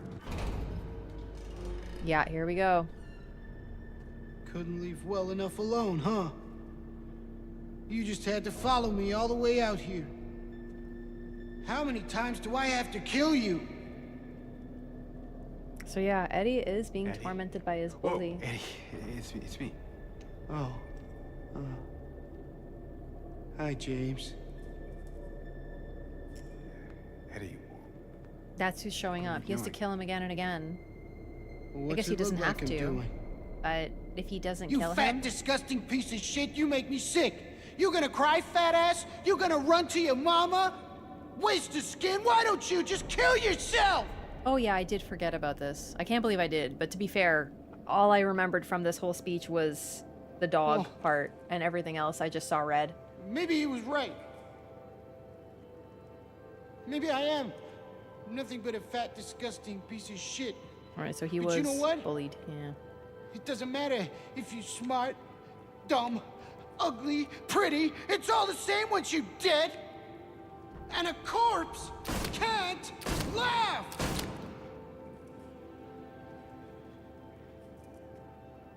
Eddie. What's that? You want to talk down to me some more? Tell me to relax? You're just like the rest of them, James. No, I don't want. Shut up! You think I'm stupid. You think I don't see it. But you've been laughing at me all along. Ever since we first met. I don't think James has a capacity to laugh. You ain't laughing now, are you?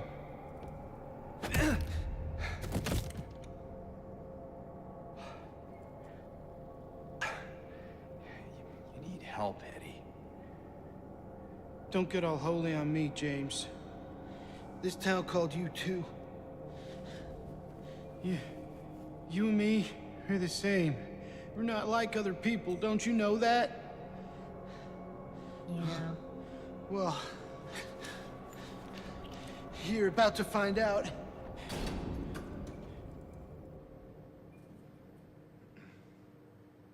So yeah, this gives more context. So like before I said that Eddie is being chased by the guy that he killed, and then, you know, now it makes full sense. He's being chased by his bully.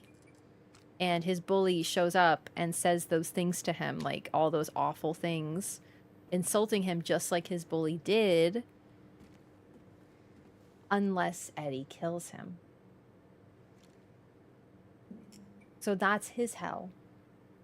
Worse than I thought, because initially I was like, okay, bro, so some guy shows up and like talks shit and then he shoots him and that's all that Eddie does to suffer, and it just didn't feel comparable to Angela, you know? But now I get it.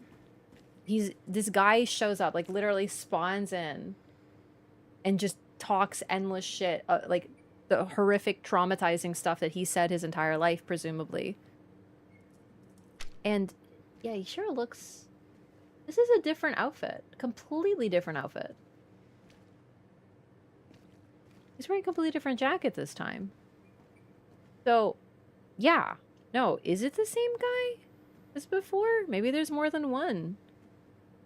Because they're all wearing the same jacket, but this is not the same jacket we saw before. You know what I mean?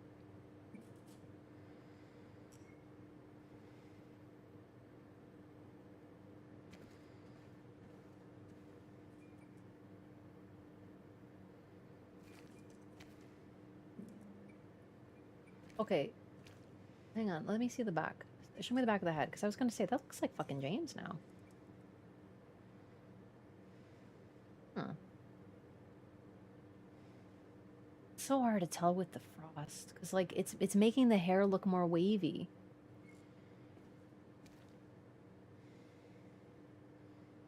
The color is different though. That's a brown jacket. We're wearing a green.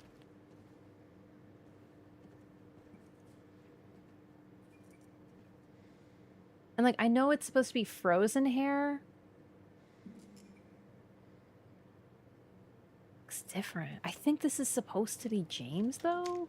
Like here, the face, you can really see it. I'm like, but like the coat's all wrong. I don't know. Maybe he just doesn't like, can't tell the difference because he's Eddie. You know, he's like, ah, clothing, whatever. Because like the other guy didn't look like James at all to me, but this one I'm seeing it, specifically this one, because you can see more of the face, and I think that's the thing, we haven't been able to see the face before, and now we can. I thought this was the same guy, Control C, Control V.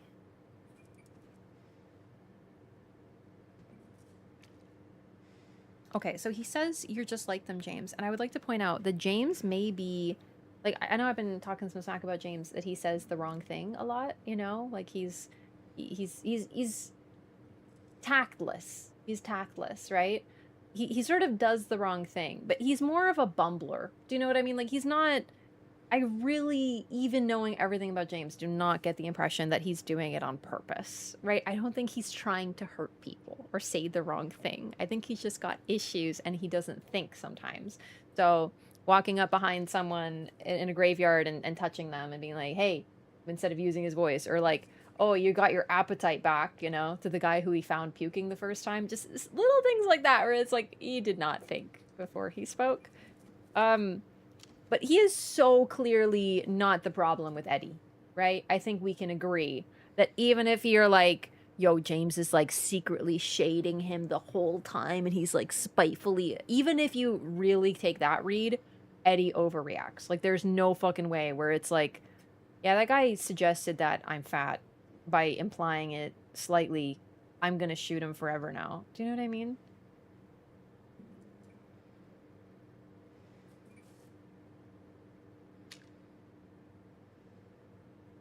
All the colors are off on everything. The hair, the jacket, the pants, also like that detailing on the side. His jacket doesn't have that. It's just a normal jacket. Unless, does it? It's so hard to tell because he won't really show me. Are those seams on the sleeve? I feel like no. I feel like they're just wrinkles. So I think this might just be his bully. But because we have seen bodies that are James's before.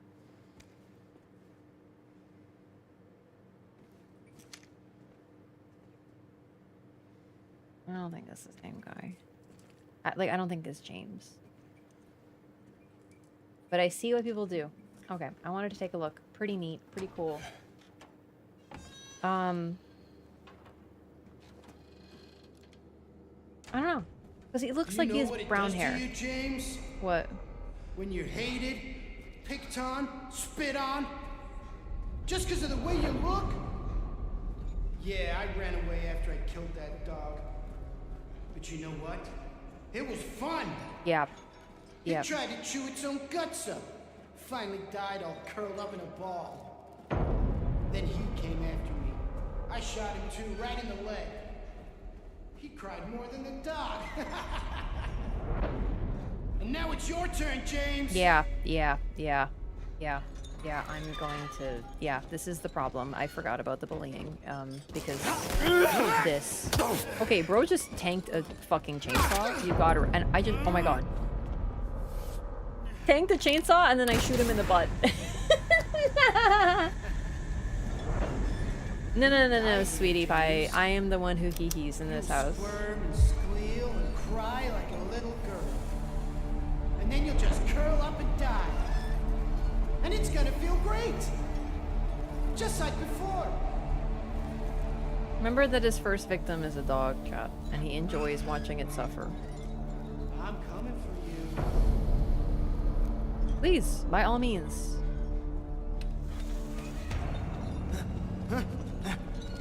Oh shit. It's scary when he does that. Did I get him? Ow, what the fuck? Chainsaw OP. But I mean, it is a chainsaw. But yeah, we talked about it. He was bullied. I definitely think, though, that after the first time, there was a little bit of, This is it, should I put it? Oh, shit! Drink a little health drink about that. Oh my god!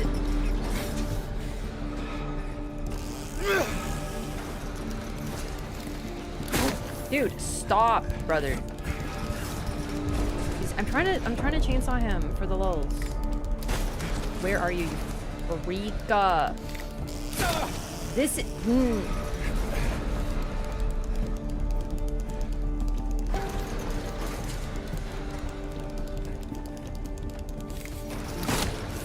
Dodge this. There we go, buddy.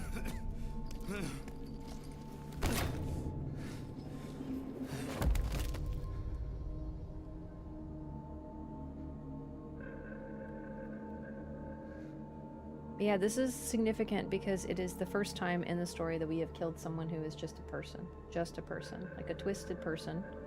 And a monstrous person, but a person.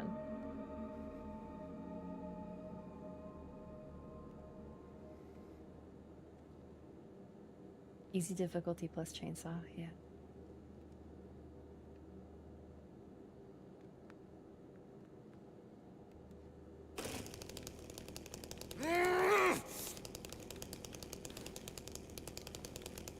James, is that really appropriate?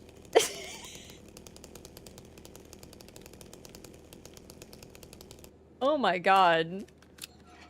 I think we've become the Eddie.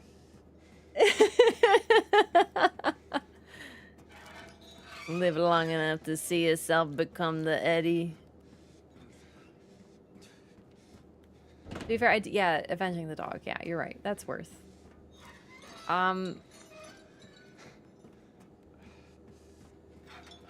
Yeah, Eddie had a darkness within him. It was already there. He likes seeing things suffer. And he justified it, that saying he suffered, and then he inflicts it on others. I do think that the bullying made him worse, but I do think that he was twisted up already, because that's... it's messed up. Oh. Escaped. Oh. I did it. Oh my goodness. Yeah, like that's exactly it. All of us are capable of violence under the right circumstances. It's like, you know, there's light and dark within us all. And there are two wolves and it depends on which one you feed, sort of vibes, right? Boy, he had a lot in him.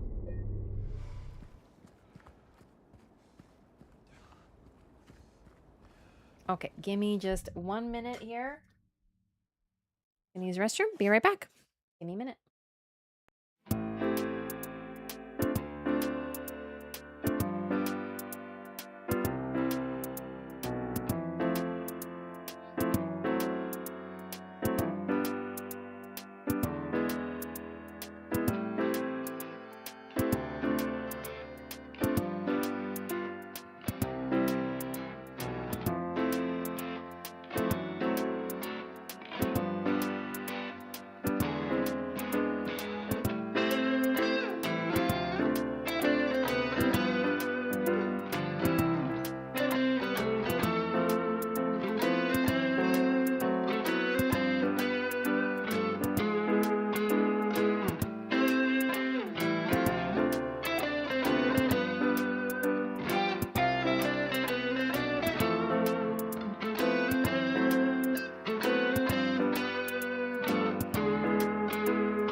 Okay, hi.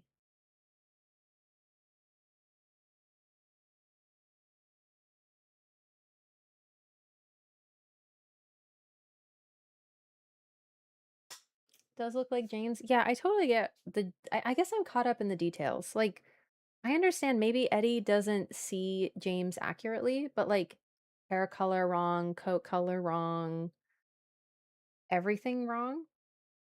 It's also possible they just used a model and altered it slightly from James's because they didn't want to model like a whole separate guy, right?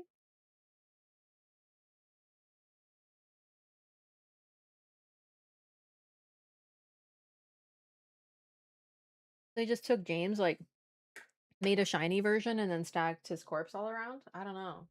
Yeah, like reused assets.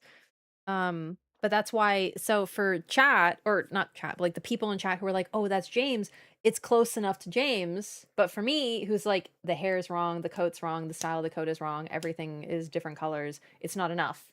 So I guess it's once again up to your own interpretation. Is the bottle huge? It is. It's 1.1 liters. It's very immense.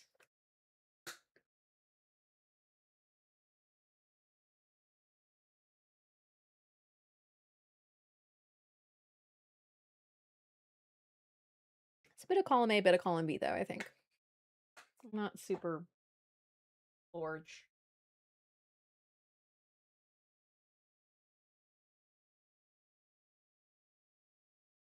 This is a pen. Pretty big. 1.1 meters? Yeah, this is 1.1 meters tall. Yeah. That puts in perspective. I don't have a banana, but what about a PlayStation controller? How's that? A PlayStation controller and my bottle.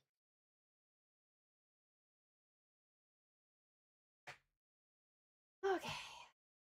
Back to James's Sweet Wonderland.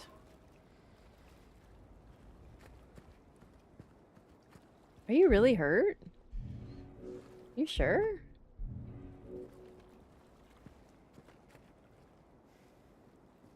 This is a pen instantly triggered my fight or flight response. Wait, why? Oh no, I don't even know. Was I referencing something?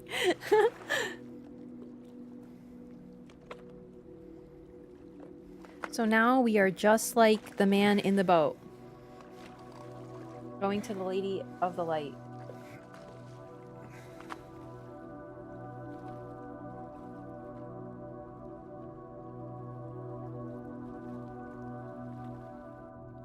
Oh, why?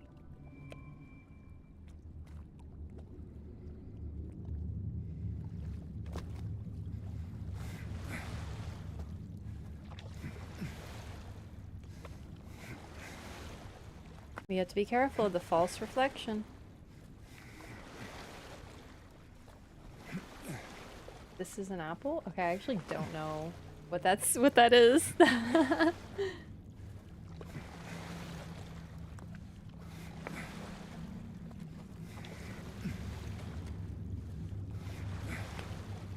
Okay. I'm not gonna know. Great. Wonderful.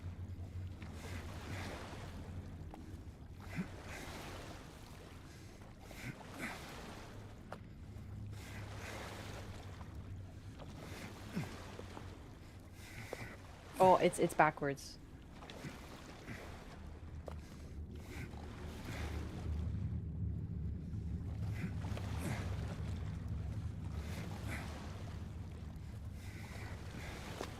Alan Wake 1 and Red Dead Redemption 2 are both on my list. Yeah.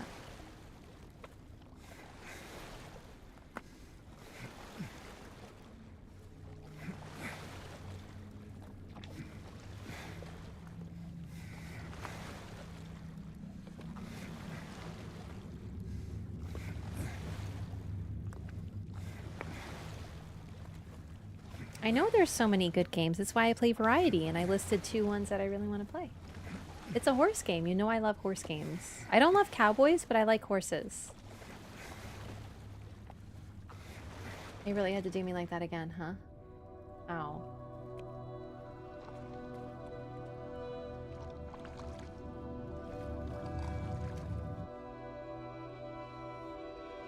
Oh my god, do you think I could get Pyramid Head on the horse? That'd be great. I'm just imagining Pyramid Head on a horse and he's just holding his sword and it's just like flying in the wind behind him.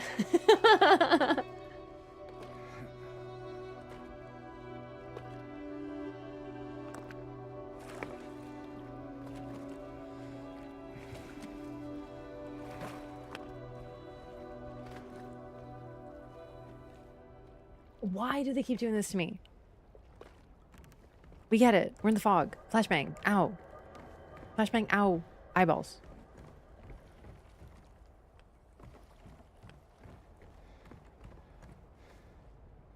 Okay, so there's endings here. One moment, please.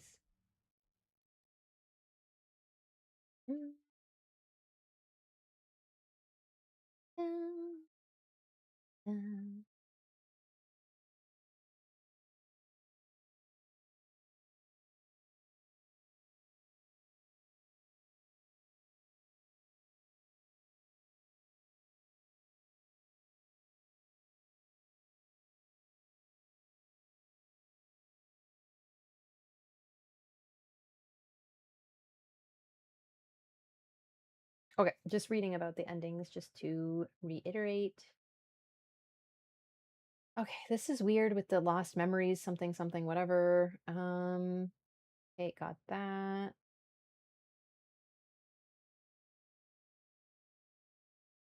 Got that. As soon as you get off the boat, use the gem. Okay.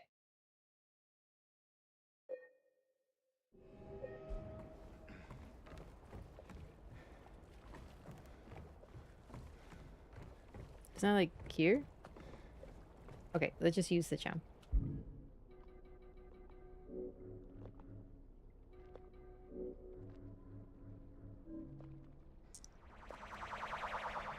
It worked. Okay, so is that all of them now? I just use it in room 312 and get this ending. So I'll be able to, like, save Scum a little.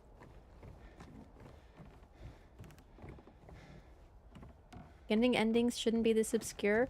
It's, these are from, like, I think from the OG. Like, there are a couple new ones, but you gotta remember, this is a game from 2001. Having really strange, esoteric, how are you supposed to figure that out, secret endings was very common in the time.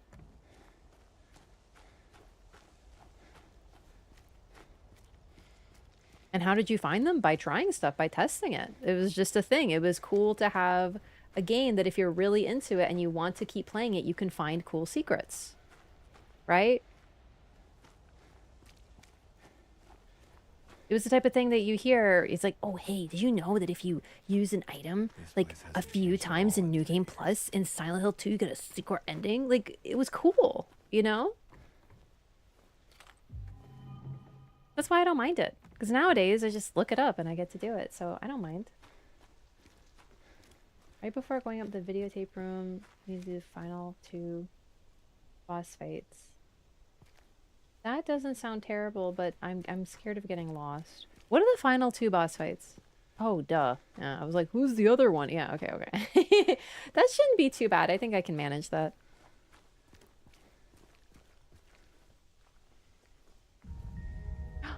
Oh, pretty. Broken, though. It's so nice to be out here after the labyrinth. Ah, the rotten apple. Okay, great. I'm gonna need that because the rotten apple symbolizes Mary, so we need that to do the puzzles for the ending I'm going for.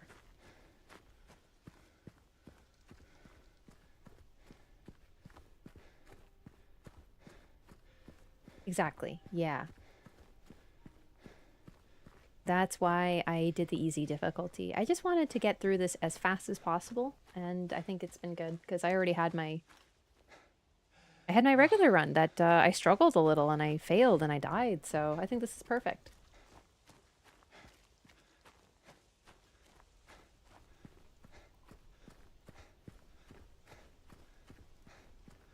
It's crazy that the fog is, like, welcoming now, after all the scariness we've encountered.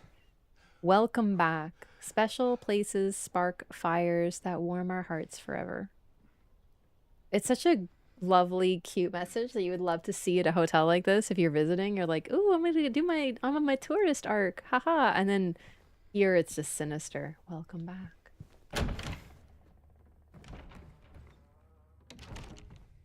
Venus Tears Bar. Mm-hmm.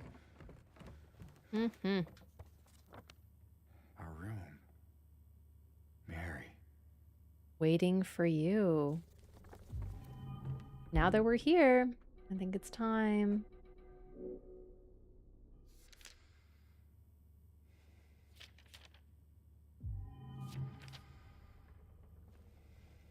There was no letter. Dun, dun, dun.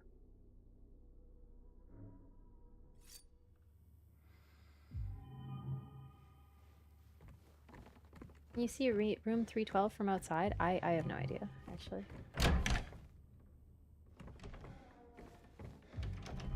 Yeah, only on New Game Plus I did easy. Like, no shade either way. But yeah, for my first playthrough, I wanted to do the standard because I wanted to, like, experience the game. But now that I've experienced it, I just want to get the ending. So I'm just beasting through it. So I'm doing easy everything and, the chainsaw. You don't want it to be too easy or it's not scary, but when you're just trying to get endings, it's perfect. But it is nice to have the option because it really is helpful.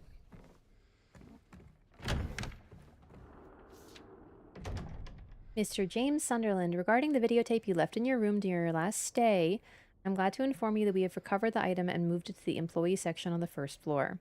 The tape is stored within the hotel safe to be returned to you at your earliest convenience.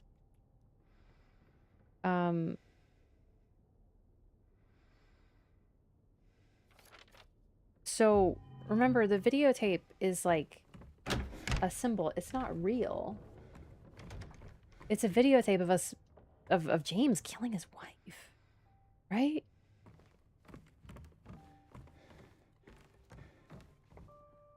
I think the significance of it, because I don't think he actually did that at the hotel. I think he did it in the hospital. But I think the significance of it is that this was their special place. This was their memory. And it was, you know, beautiful. It was a wonderful time they spent together that meant a lot to them. But now all that he remembers is this.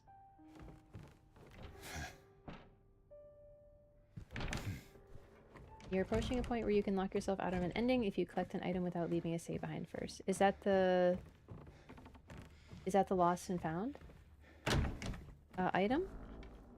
I'm gonna make another save.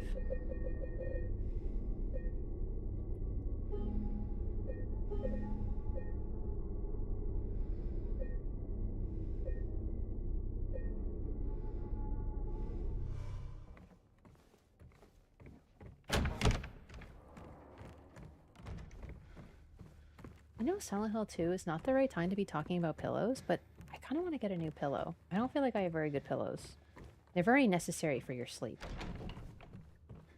I'm not going to ask James for a recommendation, though. I think he's not the guy to ask. Hey, James, do you have a pillow recommendation? He just has that faraway look. Red save screen expression.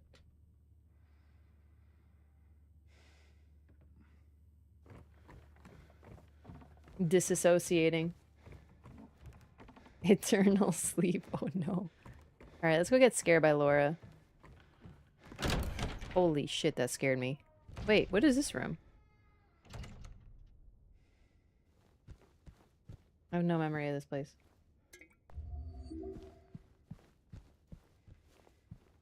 Okay, where is the lost and found room? Is it on the map? Oh. Right there. Perfect.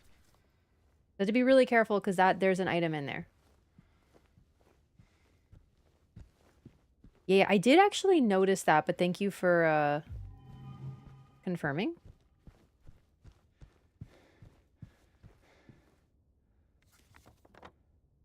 Okay, be very careful in the lost and found room. Lost and Found rune is the big one. So we're gonna get it later.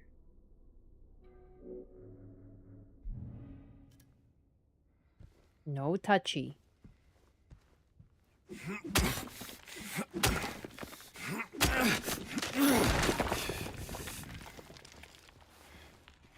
We're gonna have it open.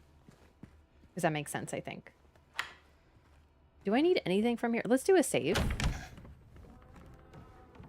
Because there could be items I need other than the, you know.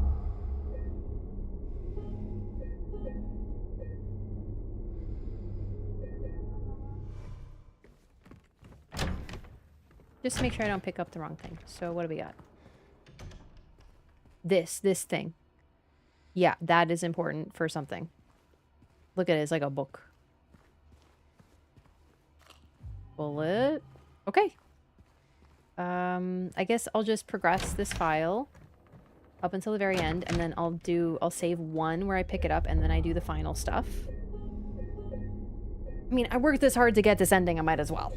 At this point, I will ideally only be missing, like, hang on. So I'm planning on hopefully showing 4 endings this run, and then I got 1 ending.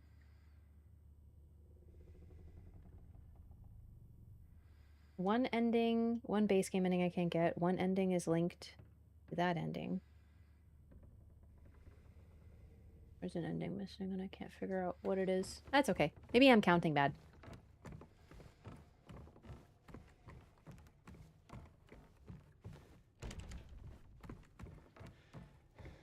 You're on track for everything else? So there's 1 ending that is linked to In Water.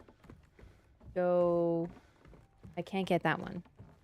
And then the leave endings. That's only 2. Maybe we're doing good.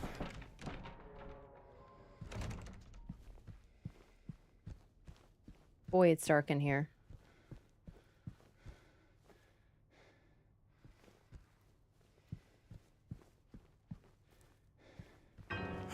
Oh, jeez. I know it's Laura. It still gave me a Did I little scare fright, you? though. Yeah, you did, Laura. Yeah, you did. I guess I deserved it, huh? The fart face that I am. Yep. Maybe. Then again, maybe you're not so bad. Just annoying. Uh-huh. So, you got any other things planned? I think I saw a dark room back there you could lock me up in. No. I think you've had enough. For now. Well, that's reassuring. Besides, I need your help finding Mary. She's here. Isn't she? Like that. Come on. This is tell your me. moment of peace for a bit. I wish I knew. But she said it in her letter. Look at his eyes. Wait. So there really is a letter? Oh. Yeah. Want to read it? Just don't tell Rachel, okay? Who's Rachel? She's our nurse. I took it from her locker.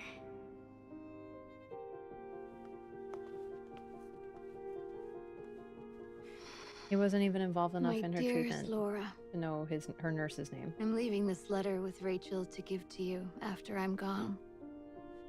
I'm far away now, in a quiet, beautiful place. Please forgive me for not saying goodbye before I left. Be well, Laura. Don't be too hard on the sisters. Orphanage. And Laura, about James. I know you hate him because you think he isn't nice to me, but please, give him a chance. It's true, he can be a little surly sometimes, and he doesn't laugh much. But underneath, he's a really sweet person. I love you, Laura. I love you like my very own daughter. I wish things were different. I wish we could be happy together, like we talked about. Even so, I know you will have a good life. You're a strong, smart, beautiful girl. Happy 8th birthday, Laura. Your friend, Mary.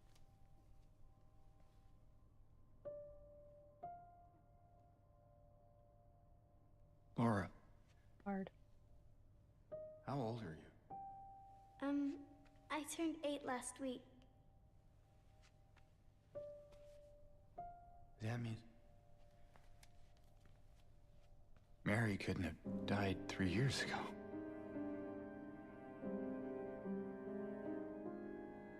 Could she really be here? Is this the quiet, beautiful place she was talking about? Me and Mary talked a lot about Silent Hill. She even showed me all her pictures. She really wanted to come back. She also talked a lot about you, you know? She even... What? What is it? Well, there kind of was this other letter. I think the one was for you. The envelope had your name on it. Did you read it? I wanted to. This one time, I almost did. Figured you didn't deserve to have it. But then I thought, Mary wouldn't want me to keep it from you. So I just sort of kept it for you. Here.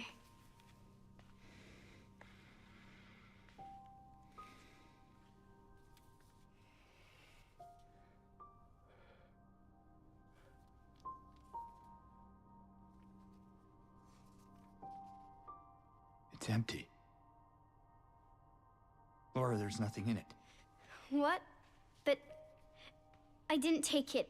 I swear. Well, where is it then? I must have lost it. I gotta find it. Laura!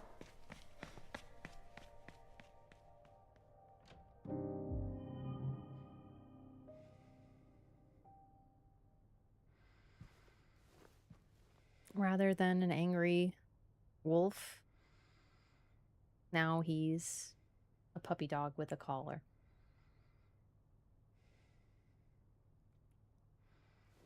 It's pretty sweet. It's like his experiences have softened him in Laura's eyes. Maybe because he's getting closer to seeing the truth, and therefore he's not so angry and like lashing out. Because remember, like, Laura knows who James is because she knows Mary's life and has seen pictures, and she saw her friend, who was clearly like a mother to her, in this hospital, withering away. She got all her stories, saw pictures of Silent Hill, heard all about this husband, and never saw him once. And this is a girl who's probably dealing with some serious abandonment issues because she's an orphan. And the thing is, you know, even if your parents pass away, like you deal with this sense of abandonment. It's like just how it is. This little girl feels like everyone left her. So of course she's going to be angry on Mary's behalf because she sees this woman that she loves so much and sees her being alone and hears about this guy and he's never there, to the point that James didn't know Mary's nurse's name. Like, that is crazy. From start to finish, it sounds like the moment that Mary was sick, he was not involved. That speech that we got, that awful, terrible, heartrending speech with Mary speaking to James, where she just goes like, you know, leave, get out of here, like, look at me, I look like a monster, and then like she starts weeping and says, don't go. I can't help but think that James listened to the first part and didn't listen to the second. Do you know what I mean? Oh shit. I switched back to the pipe for the thing. Yeah, I really get the sense that he left one day and didn't come back.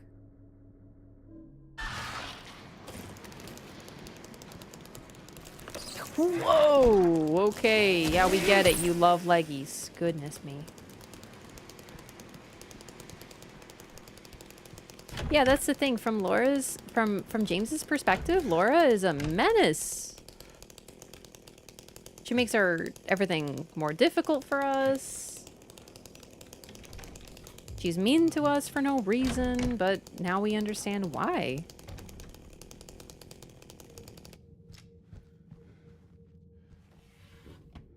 It's really sweet.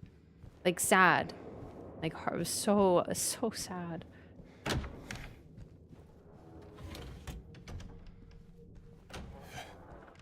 Laura is a very interesting character. I'm still not sure. I definitely lean toward her being real, though, personally. Man, the hotel is creepy. Oof.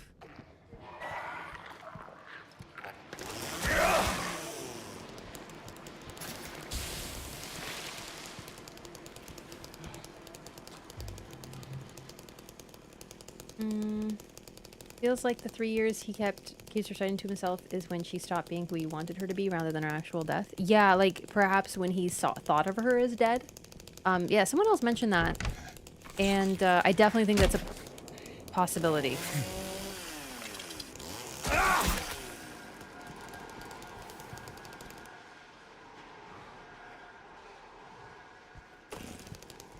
And that would track. Yeah, James. That would track with the whole confusion with the timeline with Laura. But like, just once again, Laura is either a memory or like a symbol, more accurately, not a memory, like meant to represent something. Maybe, I mean, what could a child represent? Literally innocence, literally inner child.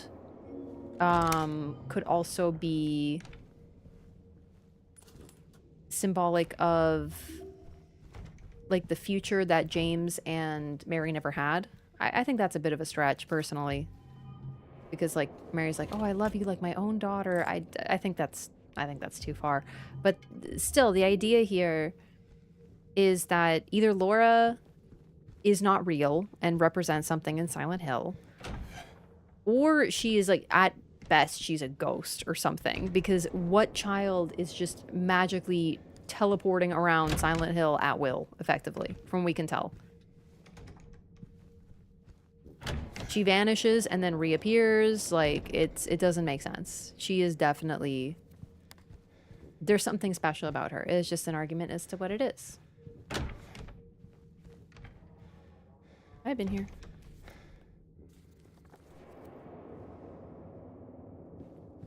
Yes. The hotel is very confusing.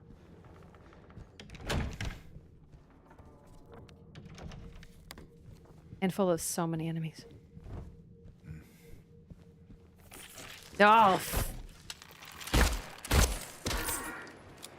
Man, they really die in 2 hits, huh?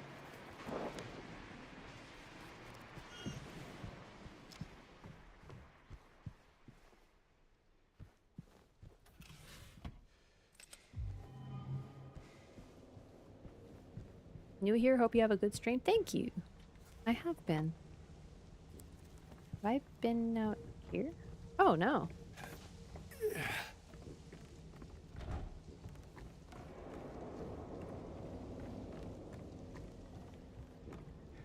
Have I? Looks like no.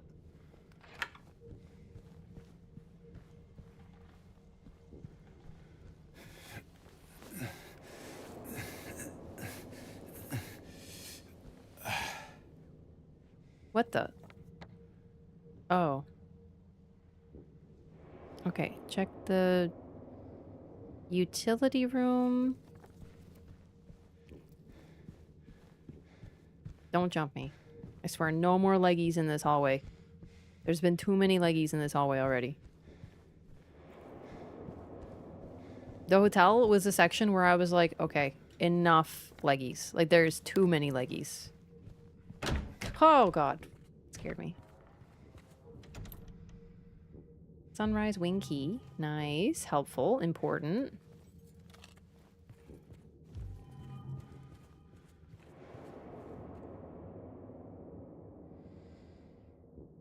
Heterohelix seems to have some kind of pest. Separate from the rest of the plants or they'll all die. Oh.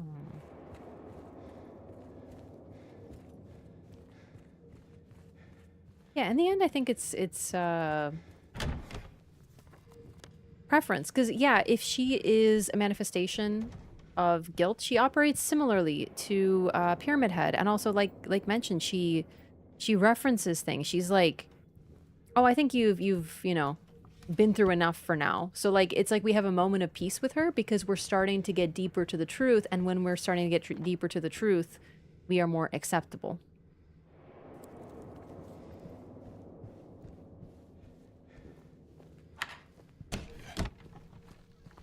We're getting closer to not lying to ourselves, and thus we're cool.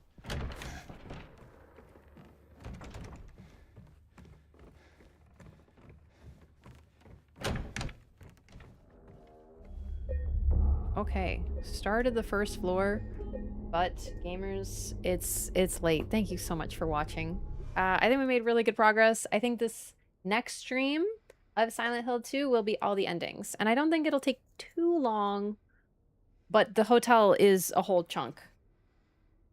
So, still got some meat left in the game and some scary sections, but I think this is a perfect stopping point. Thank you so much for watching. I really am enjoying Silent Hill. I hope to play others. Yeah. This has been really great. I will be back. James. Okay. Trying to tab out. Yeah, lots of lore. Seriously. Thanks so much, everybody. I really appreciate everyone hanging out, joining the discussions. Like, this game is so fascinating, and I think that's why I love playing games like this, is getting to talk about them and just, like, get people's perspectives and ideas and, you know, sort of uncover what's going on together. You know, I'm talking what I'm seeing, chat mentions what you guys are seeing. It's so collaborative and super fun. That's why I love playing these games. That's why I started streaming, is because I didn't have anyone to talk to about Bloodborne lore, and because no one I knew in real life loved Bloodborne. I started streaming. And now I have too many people to talk about lore with. So thank you so much for enjoying the playthrough. Thank you so much for engaging. Appreciate you guys. Make sure to follow the stream / subscribe to the channel. And I will see you next time. Join the Discord for alerts as well. Because, yeah. Thanks, Con. Thanks so much. You guys rock. Seriously. I wouldn't have so much fun. I literally wouldn't be able to play this game without you guys because I would be too scared. So this collaborative effort here. Have a great night, everybody. Take it easy and look forward to the conclusion and most of the endings next time. Good night, everybody. See you next time. Peace.